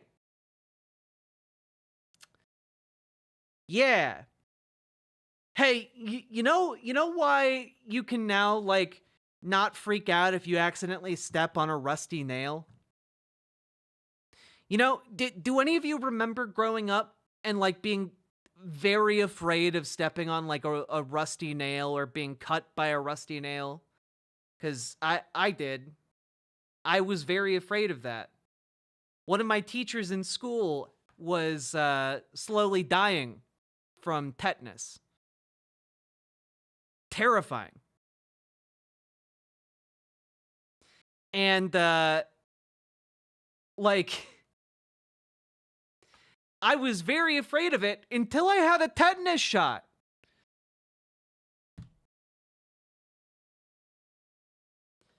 Yeah, lockjaw is not fun. Having all of your muscles lock up and then dying is a horrible way to go. And, well, you don't need to be afraid of that if you get a tetanus shot. And,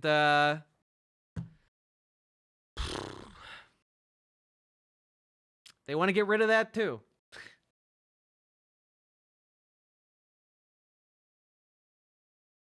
That's what it does? Yeah.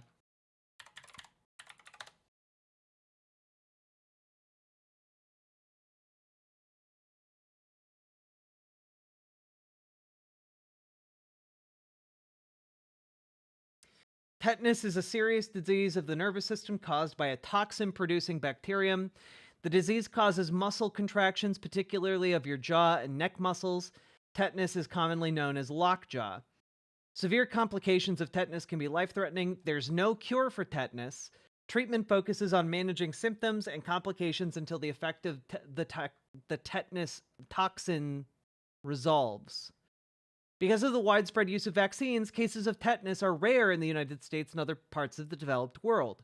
The disease remains a threat to people who aren't up to date on their vaccinations. It's more common in developing countries.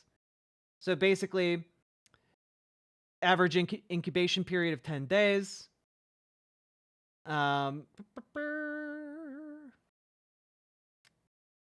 Painful muscle spasms, stiff, immovable muscles in your jaw, tension of muscles around your lips, sometimes producing a persistent grin, painful spasms and rigidity in your neck muscles, difficulty swallowing, rigid abdominal muscles, and progression of tetanus results in repeated, painful, seizure-like spasms that last for several minutes.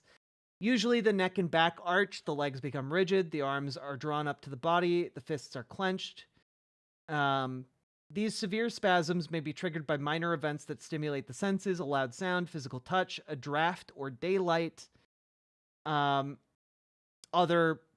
parts, high blood pressure, low blood pressure, rapid heart rate, fever, extreme sweating.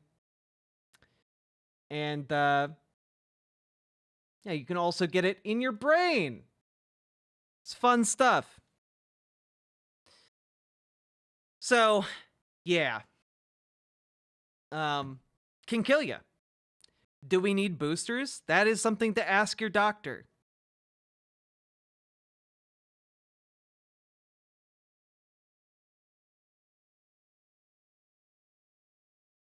I think I had tetanus a few times and wrote it out. I don't advise this. Yeah, like, you can survive. It's just shitty as hell.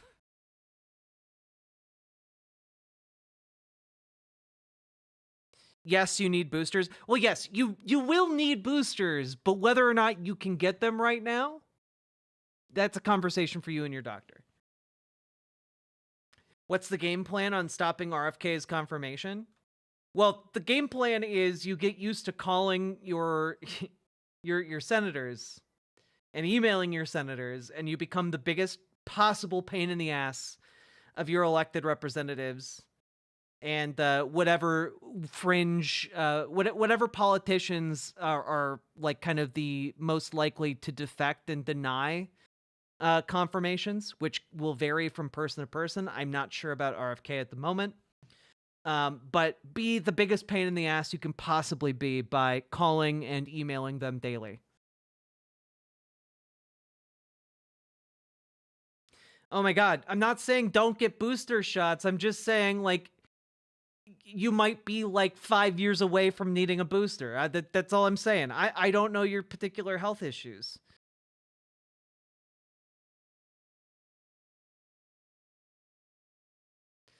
Let's see.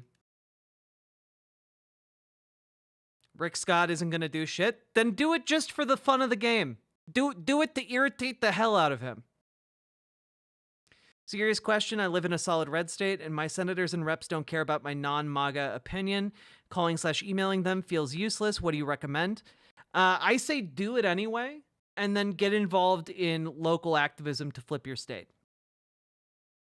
Because we covered a story earlier today about a deep red city in Texas electing its first gay city council member and getting rid of its incredibly transphobic mayor and multiple members of its city council because they focused on infrastructure spending. So it can be done. You just need to figure out how to do it in your area. And you can work together with other folks, either in DSA or within the Democratic Party, in order to get it done. You might have to put on your walking shoes, knock on doors, like organize. But the first step is you gotta go to the meetings. I know I've been hammering home on this, but really and truly, you got to go to the meetings for DSA and your local Dem meetings. If you do that, you can actually make a difference and move things in a more progressive direction. Now, the wins you might get on a local level might be small at first, but they can really add up.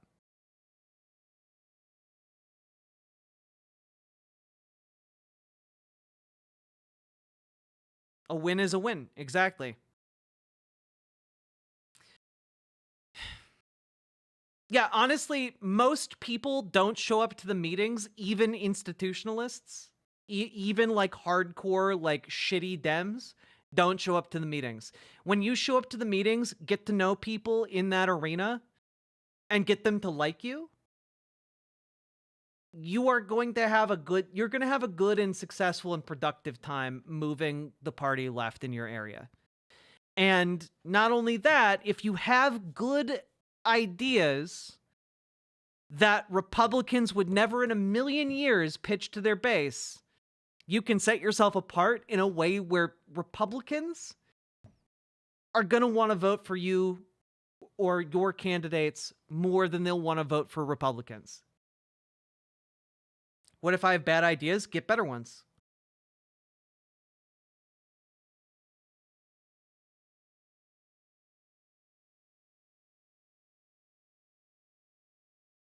Like, the issue here is that organizing is hard, but 90% 5% of it is literally just showing up to your meetings. Show up to the meetings that other people are using to organize. And like that's how you that's the meat of the thing. So like show up, get the lay of the land, and then start doing whatever you can with whatever you have, with whoever you have, to move things in a more positive direction. GamerG, who has organized with DSA, writes 90% of it is showing up. The other 10% is being able to hold a normal conversation. True. True.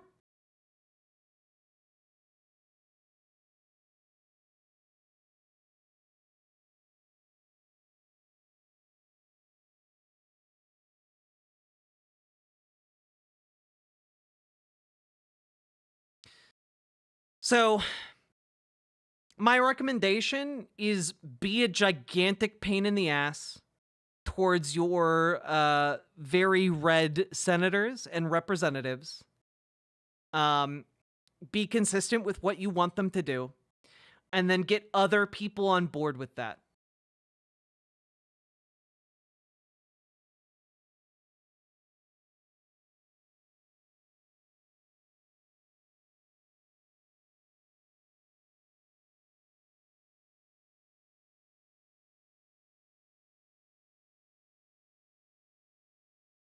Yeah.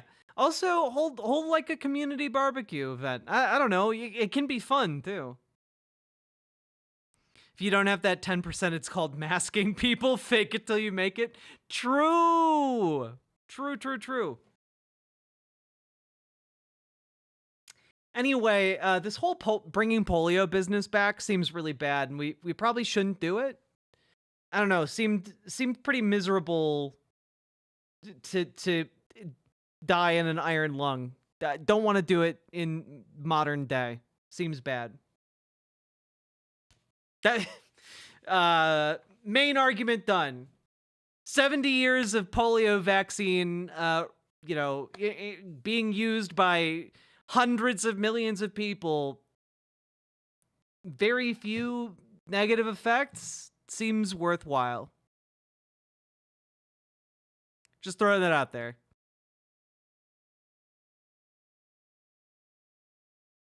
And there we go. We finished. Socialism is when the government does stuff. There we go. Accidentally hit that on the soundboard. Here we go. Done with segment.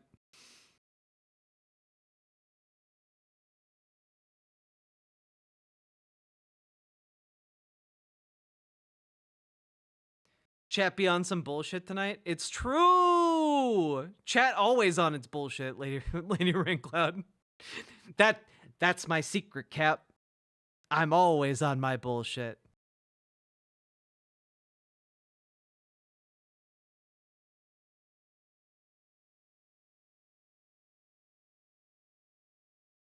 Hello, the Waffle House has found a new host.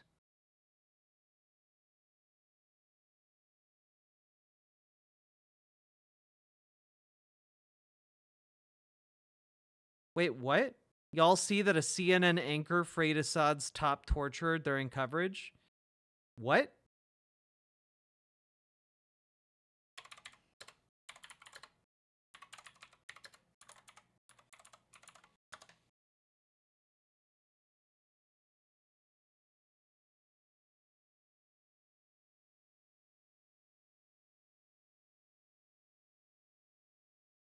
Oh, shit. You weren't kidding.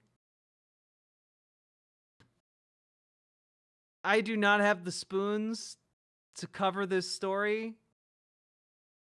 But like, holy shit, guys.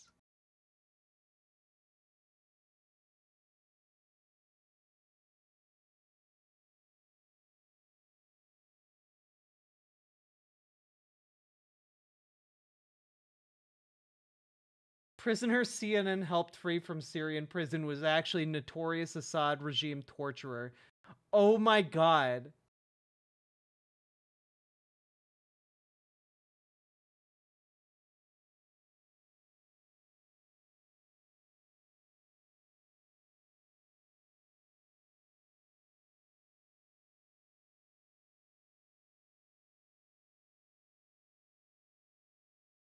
prisoner was actually Salama Mohammed Salama, a first lieutenant in Syrian Air Force intelligence with a long history of alleged war crimes. Oh my god, lady.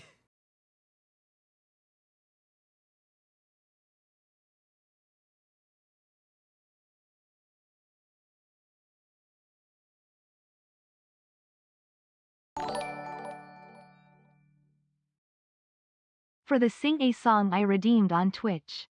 At least you get trombone musical accompaniment. BWA. Oh, Paladin, thank you for the $50 dono. My god. Wait, you redeemed to Sing a Song? Oh god, I didn't see that. I'm sorry. Doot time? It is doot time. We do a little oopsie, indeed. We do a little dootsy. I cannot sing the Trombone Champ. The Trombone Champ song. The Mariah Carey All I Want for Christmas song. I don't know the words to that song sufficiently. Oh god.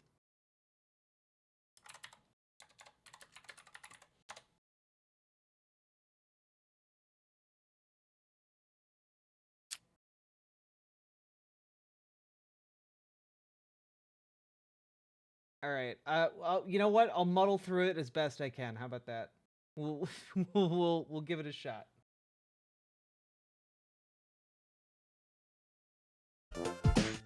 Also, I just realized that the Trombone Champ version of this is All I Want for Christmas is Toot. Which is very cute.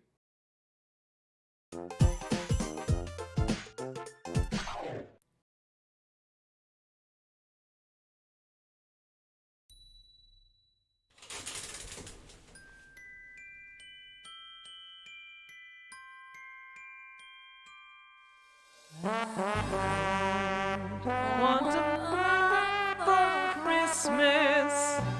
There's just one thing I need. I don't care about the presents underneath the Christmas tree. I just want for you my own, more than you could ever know. Make my wish come true. I am not going for accuracy. For Christmas is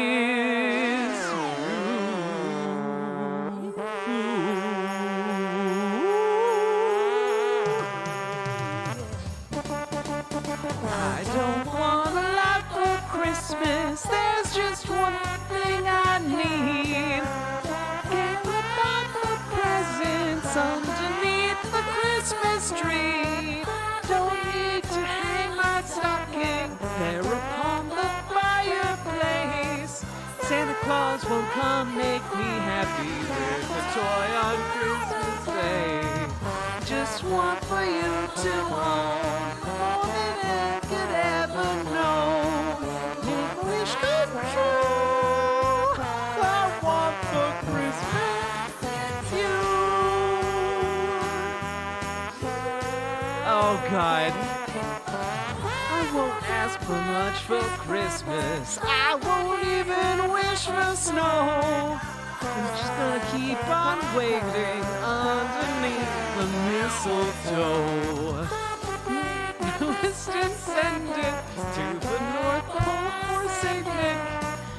What are even these lyrics? Hear those magic reindeer click.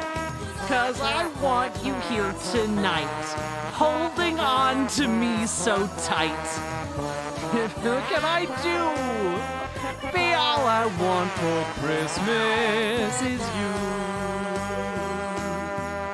Ooh, baby. Think quickly everywhere.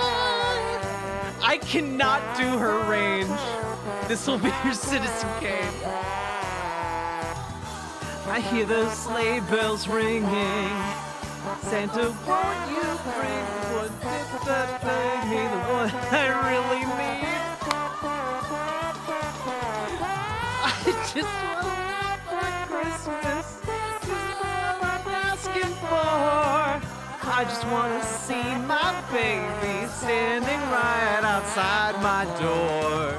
Just want you my own, more than you could ever know. Make a wish come true. All I want for Christmas is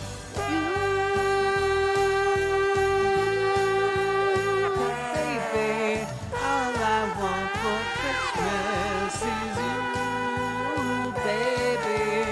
All I want for Christmas is you, baby. All I want for Christmas is you, baby. All I want for Christmas is you, baby. Holy fuck, that was terrible. Oh, God. You know, I got an A rating, though, so it must have been pretty alright.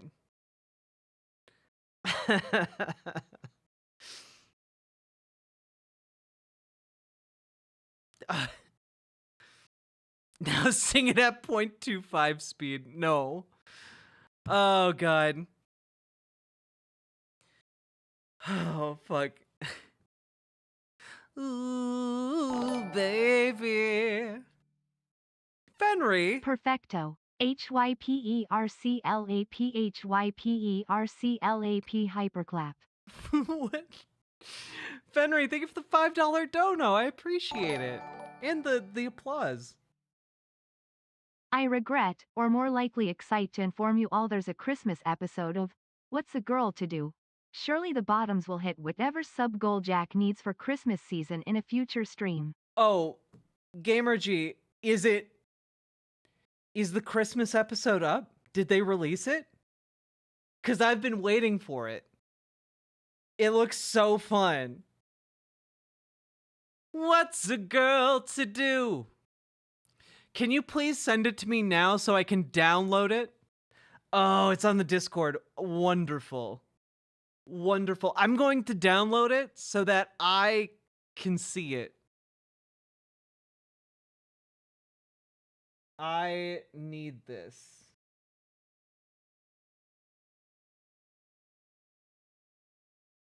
I need it so badly. Oh God, it's an hour-long Christmas special. Wonderful.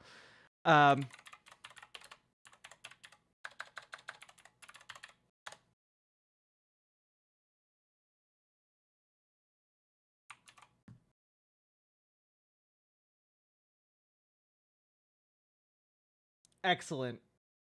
Download at 1080p, of course.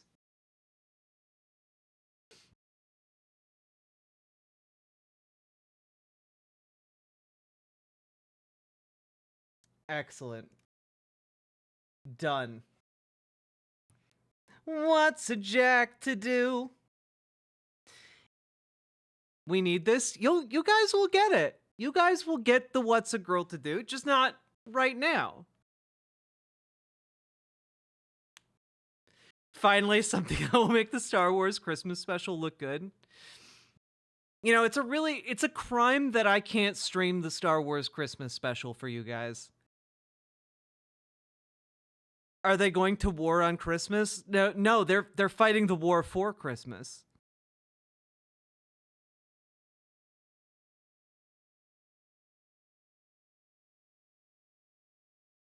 So what we have Discord too? True.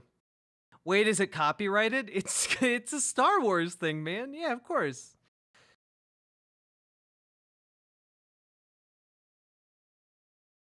MST3K.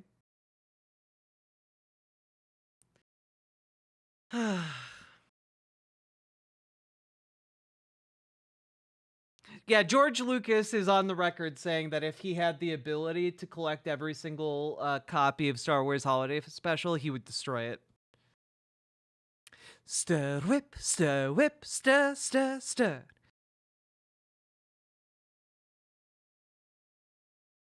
Yes, the MST3K version of Star Wars Holiday Special is maybe the most watchable version of it.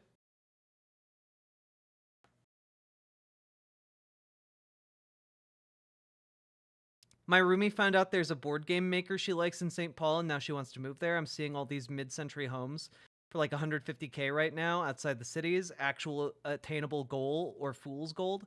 Well, look, if you have a car and you're like not attached to the idea of being in like inside a major metropolitan area, and you have like some good like home fixer-upper skills, or are willing to like attain those skills, there are some really good house deals around the Twin Cities area.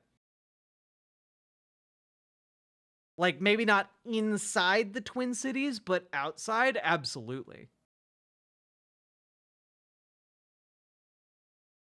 I'm so glad Wookiee corn is canon. I have to level with you, girl. I have no idea what that is.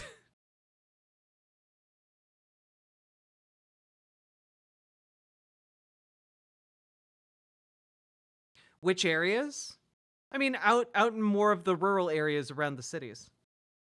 Like, if you're willing to live,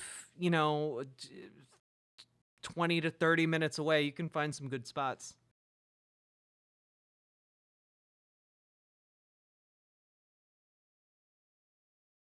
I do like the sound of a mortgage less than $1,000 per month. Yes, that is very doable. Jack doesn't know about canonical... Oh.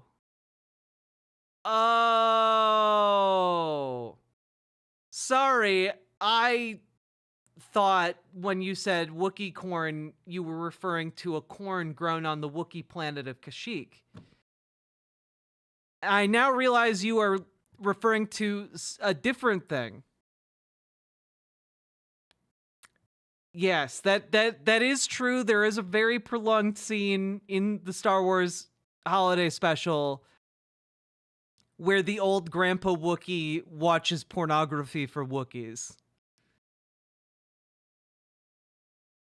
That is official Star Wars canon.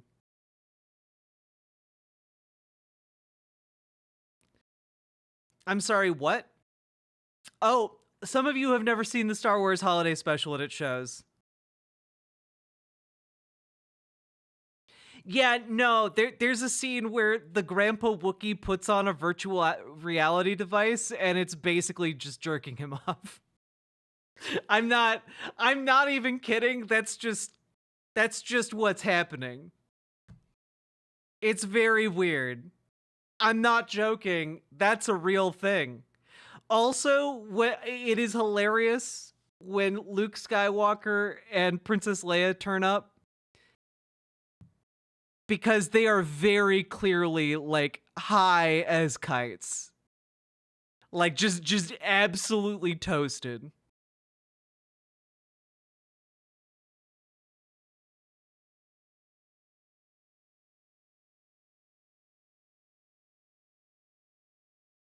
We also have canonical Wookiee erotica. It's true. It's true. Are there furry Wookiees that dress up as Ewoks? I don't know how to answer that.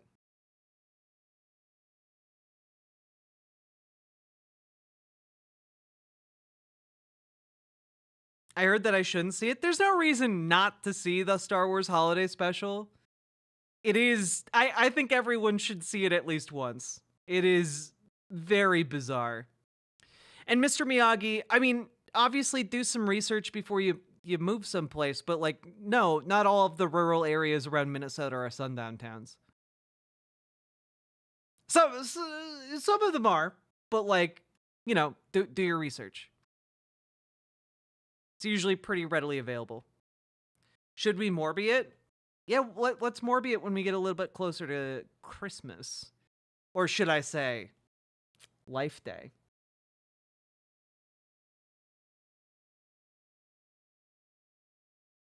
Oh, One-Eyed Heathen is absolutely correct. It is absolutely awful. But if you watch it while a bit tipsy and or a bit high, absolutely incredible.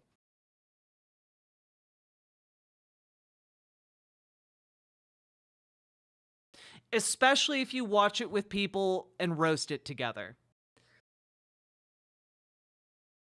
What's your experience with Star Wars: The Old Republic? I really liked the 2 single-player RPG games, and I'm not super into the MMO, but as far as MMOs go, it was, like, pretty good.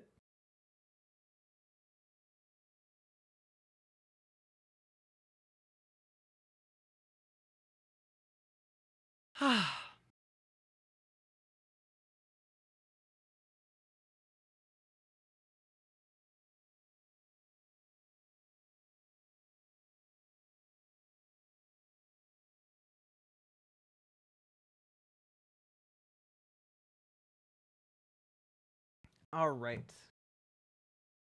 Also, my download of What's a Girl to Do has completed. So that can just be safe in case, like, I sit on it too long and we never get to see it. Because that has happened with these. But now, What's a Girl to Do has been secured. What's a girl to do? Wonderful stuff. Okay.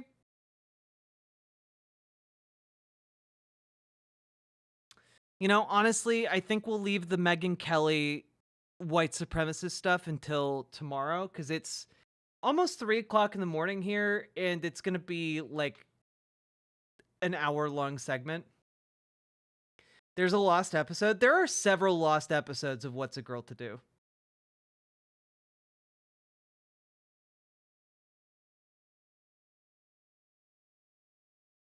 Jack being the premier point of What's a Girl to Do archives. You know, exactly. I need to go to bed. You all have been wonderful. And I feel like we're ending on a positive note. And if we dive into this Megyn Kelly, it's going to be infuriating and make all of us sad and angry. And then we're going to be ending at like 4 o'clock in the morning, all sad and angry. And I'd rather not. Let's do that. Let's do the sad and angry stuff tomorrow that we have left. Sound good? Sound good? All right. Also, I have an outfit that I don't think I'll wear it tomorrow, but I have a very good like holiday cocktail dress type thing that I'm really excited to wear on stream. Megyn Smelly. Got him. We should, you know what?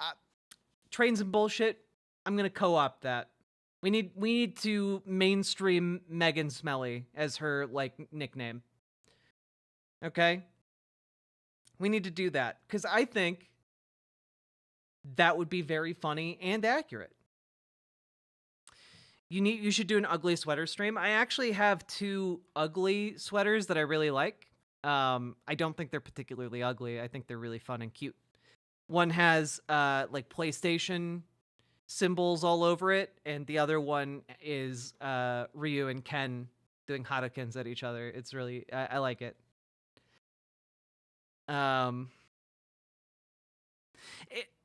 Miro no. If Megyn Kelly ever gets egged, then we can start calling her Eggin Kelly. Or we could even do Eggin Smelly. If she gets egged. But until then, the Eggin isn't going to really fit.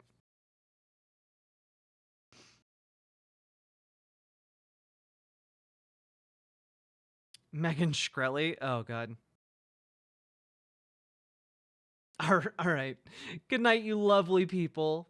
I appreciate all of you, and thank you for making today such a good stream. I really, really appreciate it. Good night, and I'll raid you guys into someone fun.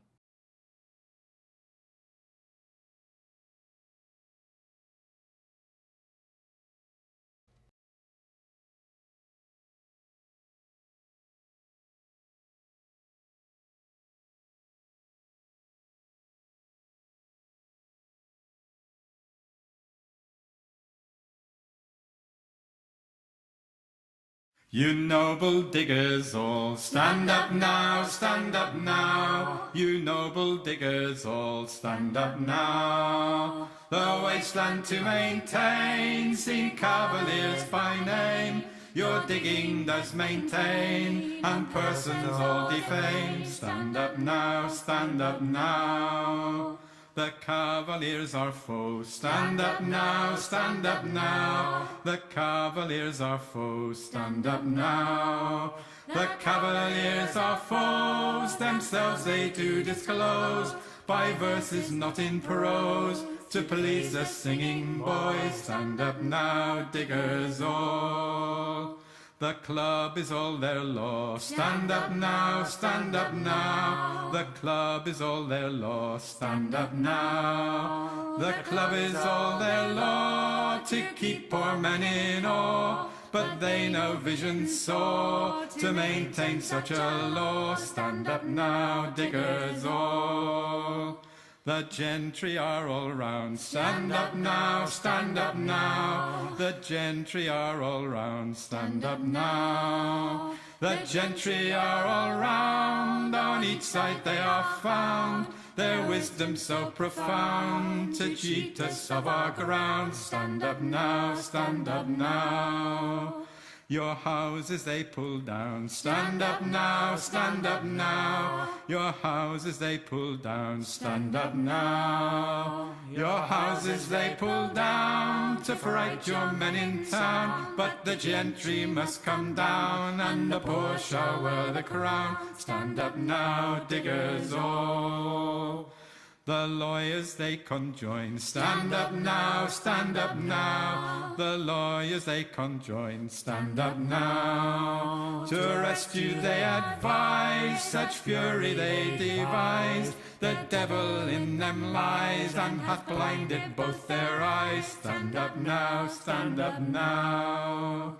Their self-will is their law. Stand up now, stand up now. Their self-will is their law. Stand up now. Since tyranny came in, they count it now no sin to make a jail a gin, to starve poor men therein. Stand up now, diggers all.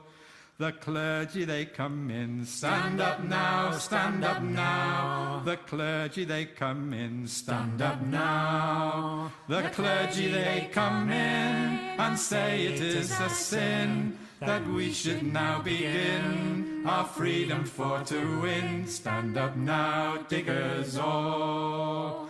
The tithes they yet will have. Stand up now, stand up now. The tithes they yet will have. Stand up now. The tithes they yet will have, and lawyers their frees crave. And this they say is brave, to make the poor their slaves. Stand up now, diggers all. 'Gainst lawyers and 'gainst priests. Stand up now, stand up now. 'Gainst lawyers and 'gainst priests. Stand up now. For tyrants they are both, even flat against their oath. To grant us they are loath, free meat and drink and clothes. Stand up now, diggers all. With spades and hoes and plows. Stand up now, stand up now. With spades and hoes and plows. Stand up now. Your freedom to uphold, seeing cavaliers are bold to kill you if they could, and rights from you to hold. Stand up now, diggers all.